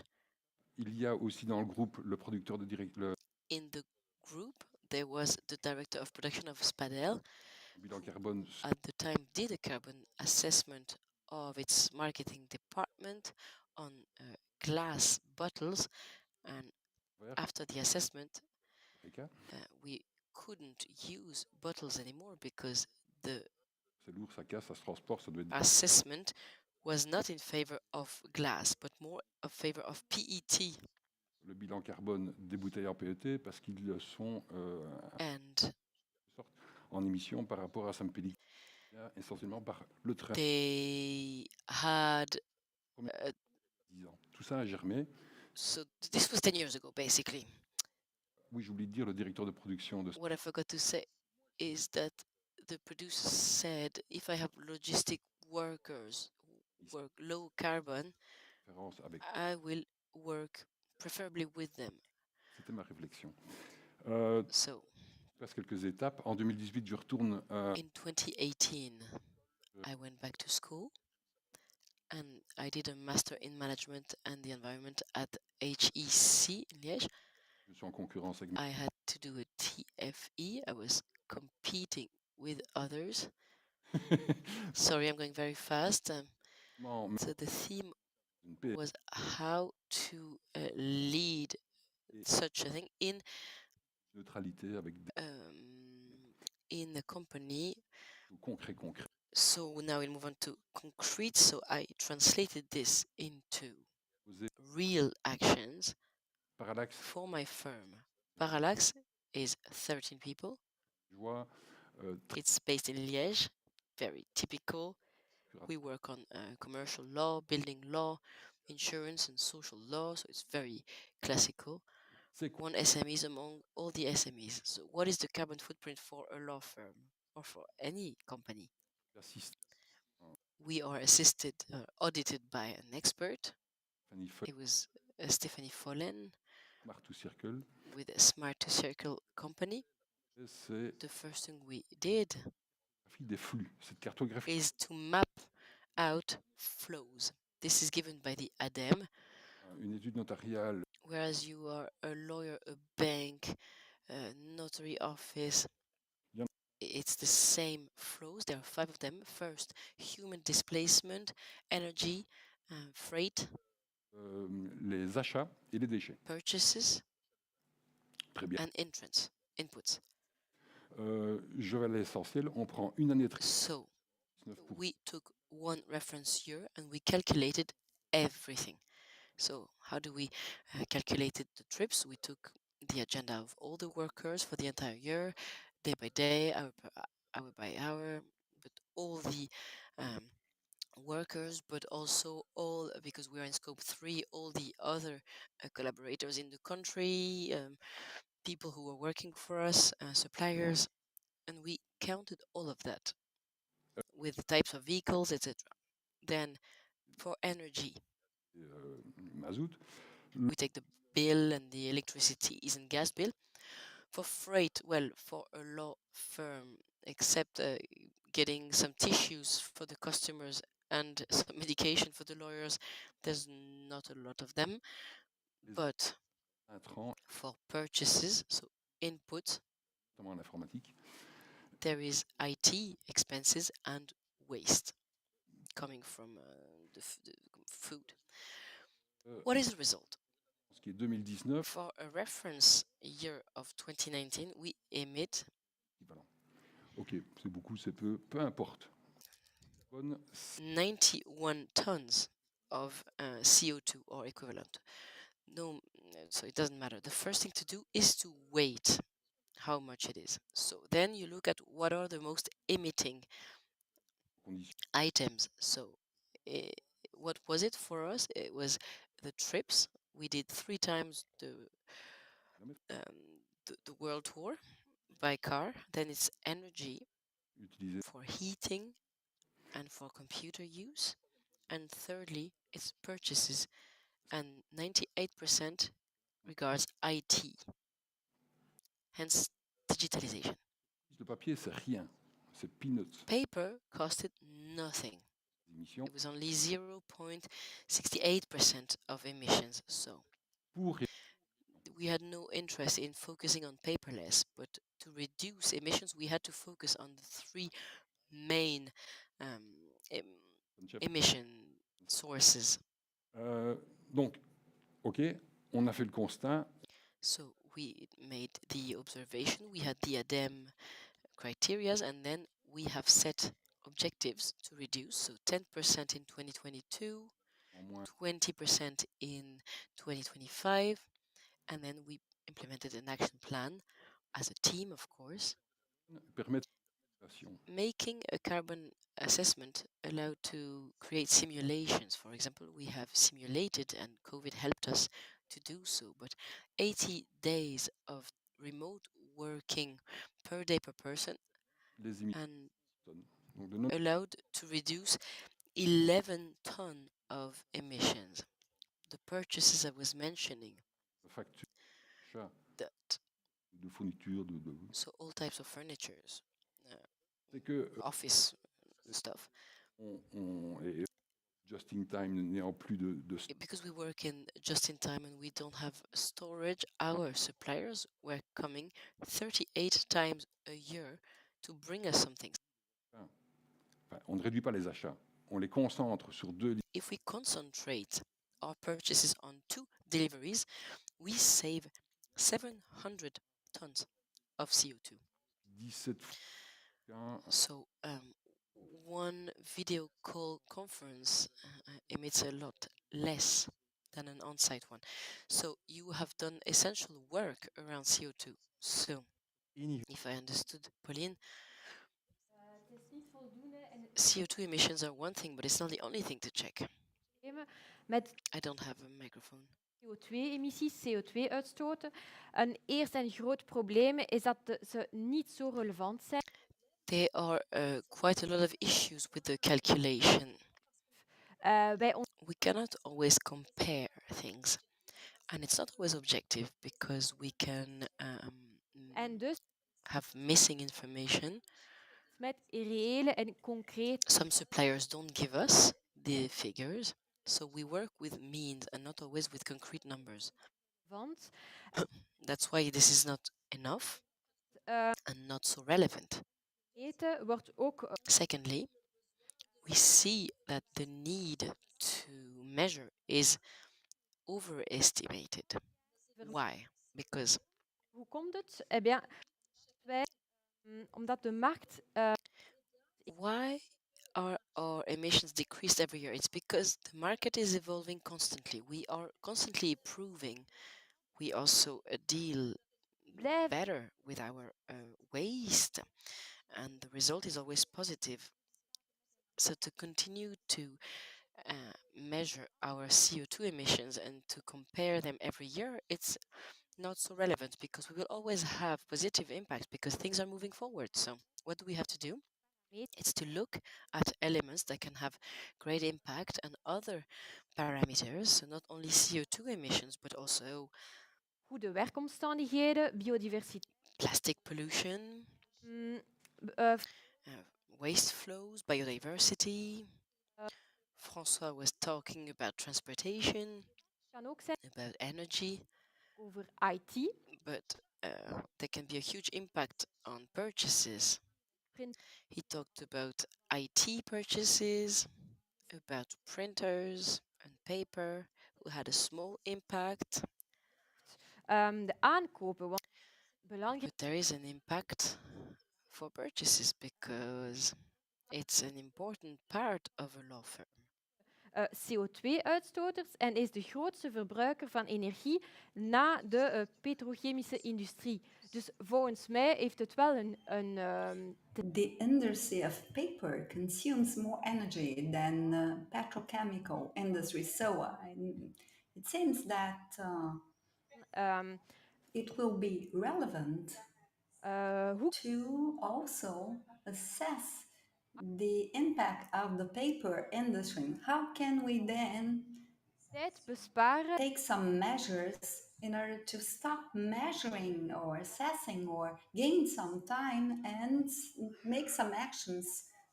First, we have to implement a policy of sustainable purchasing policy, so with some standards which are more and more strict every year, and also to exclude part of the market because we will choose better services, better analysis of the market in order to best choose in terms of the actions you will be implemented, because this is a way to stimulate the results. So I know that we have some differences, but sometimes people say that you have to undertake some measures and to be ahead in terms of important goals in order to foster the actions.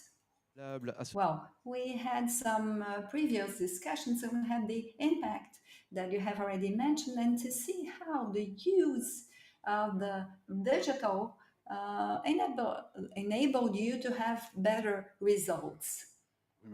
Well, the human transportation, the transportation of people that should be managed would enable to reduce as well this. So we had also the problem of the pandemics, and so we have to foster some platforms and within our customers, and also we have developed some actions, let's say, some measures, and we had some challenges as well. And so we may say we had a large impact. And coming back to the carbon emissions, we started to measure things. So we started to measure our capacity. So we have something very specific.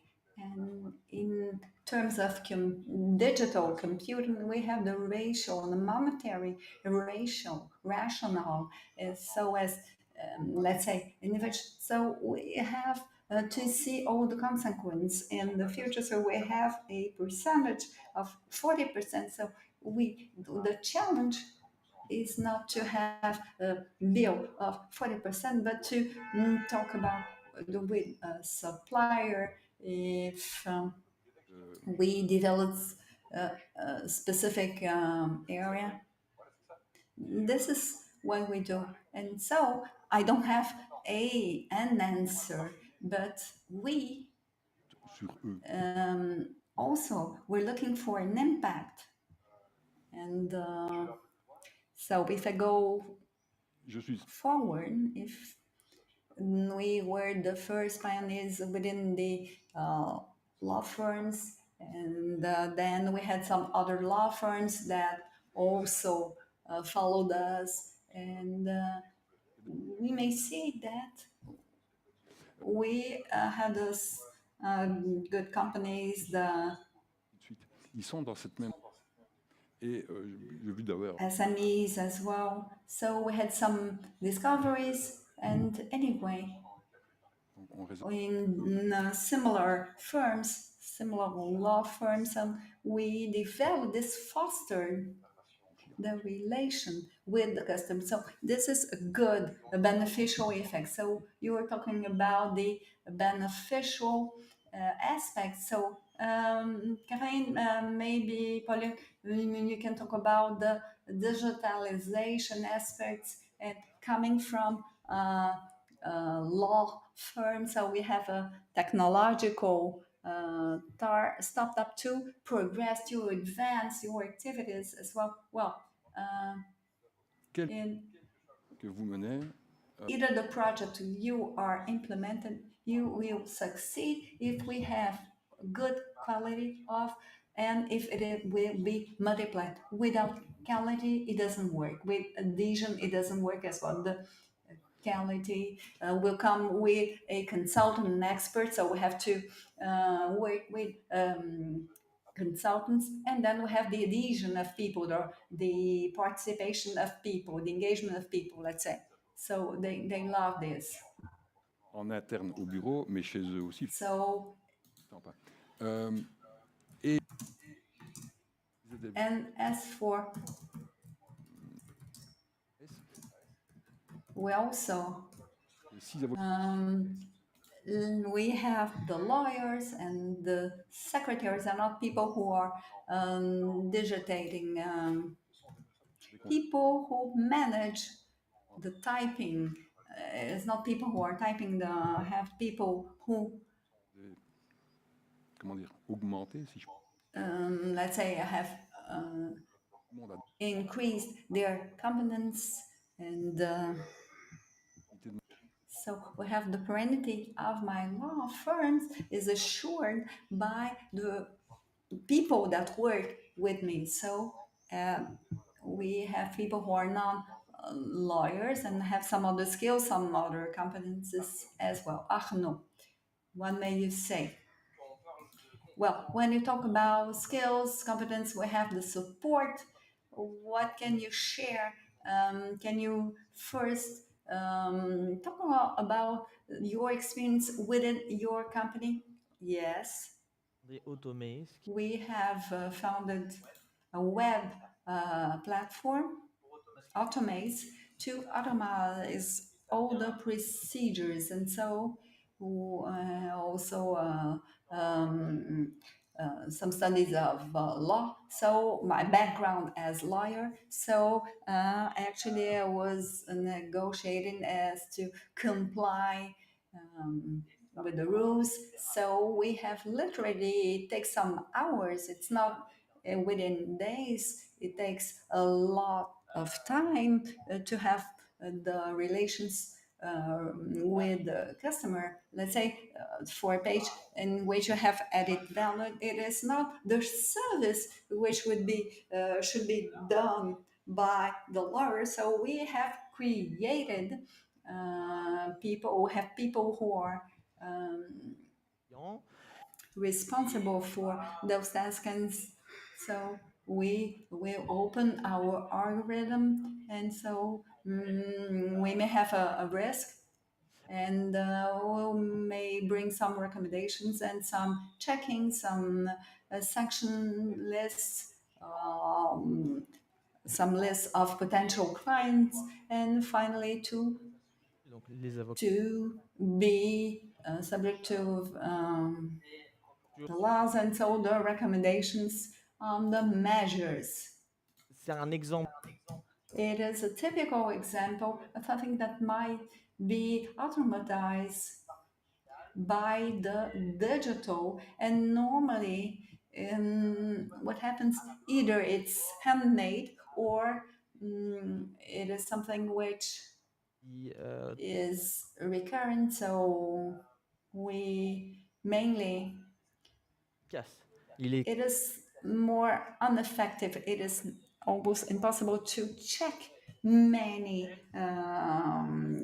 firms or many deans, so that we might know where to look for the data. So we might improve. So if I sum up, we reduce the activities we gather all the interesting activities, yes, and when I was working with the merging, it helped me to free some time, to have more time to do other things, and to work with the deans, and to be focused on the office, on the expertise. And this is way we might work. So if I understand, this service is accessible to any law firm, you can do it. On the other hand, we talked about before this meeting some issues of the digital works well, but you have to know how to deal with this. So it is in fact a transformation. We have a transition to be done. Yeah, we use to work. We had the merges which were done previously, so which gather millions. Nous, une première étape qu'on a fait, d'arrêter d'imprimer les data. Thousands of pages, and so we start printing things, and which are thousands of pages, and then we were fully digital. So even if this doesn't have a significant impact, it is very important psychologically, so that the lawyers be aware that we have other means, other ways of working. You have to have this switch on the mindset. So we are in an office, and sometimes we have people who are older, and so they are not so much used to the digital. Yeah, it is important to have this adherence of people, this new way of working, and also to take into account the risks as well. But anyway, coming back to what you have said, in our firm, we implemented some actions that helped us to assess and to make some assessments, to identify some contracts. We're using ChatGPT and some other tools. So we got some due diligences, and so because we had too much documentation, and we are focused now on the key elements which is most important for the customer. So we have the different taxes and the value-added taxes as well, but to make the analysis of the impact that we have in this deal. Thank you. So, if I'm not mistaken, what you said about the topic, the obstacle that we have is on the level of the board of the law firm, people who work within the green or the digital, people who are not really used to working with this. Unfortunately, he's not speaking on the microphone. So we have some opportunities and we have major issues. Is the lack of time. So my work is to work with the customers. It's not that I don't have the time, but anyway, I'm talking about me. What I mean me is in a general way is sometimes you have the lack of knowledge of the system. So we had some meetings with, sometimes we have not to struggle with the constraints. So people observe, understand, and act. So we, as presidents or working firms, what should we do in the biodiversity environment? So we have 319 ppms and have different, we have millions of CO2s and particles in the air. So we 74,000 homes which were affected. So we know that we want to dive and we have in this issue, and we have we want to act and to implement some actions and to go forward to reduce, to mitigate the emissions, of course. The important is that we are talking, we're in contact with the customers and we explain them, and we have some sustainable development objects which we're trying to achieve. And we have the Chamber of Commerce as well. We have some experts, so we're gonna select some sustainable development goals, and I'm not looking for Belgium, but in terms of Pauline, well, we have 2 minutes. Pauline, in terms of certification, do you have still something to share as for these certificates? For instance, it is a problem, it's an issue that leads to a kind of greenwashing, because this certification is only valid for the environmental management of a certain companies and not for the services or products which are offered by this company. So it is not because a company vriendelijk wordt beheerd, dat haar producten is managed in a positive way in as for the environment, that we have their products which are good for the environment. So what I mean is that we have to make the difference between both, between the company and the products that it offers to the market. Et surtout les intervenants. Okay, and all Pauline and all the previous speakers, you have to incarnate that, have to live this, and not only communicate. You have to live it, to understand it. And so I gave some lectures, and so, well, we have to start your approach and then gotta have the certification. So coming back to the significant major role of the accountable to be either working with the company and to have an approach, a larger approach on the society. Bierproject die verklaart. Yes, I want to come back to the words on the sustainability. Yeah, it's a not perfect path. There are some things which are good, other which are less good, but it is in fact a path, and it is the only one which means. Thank you so much. We had some other questions, but unfortunately we don't have the time.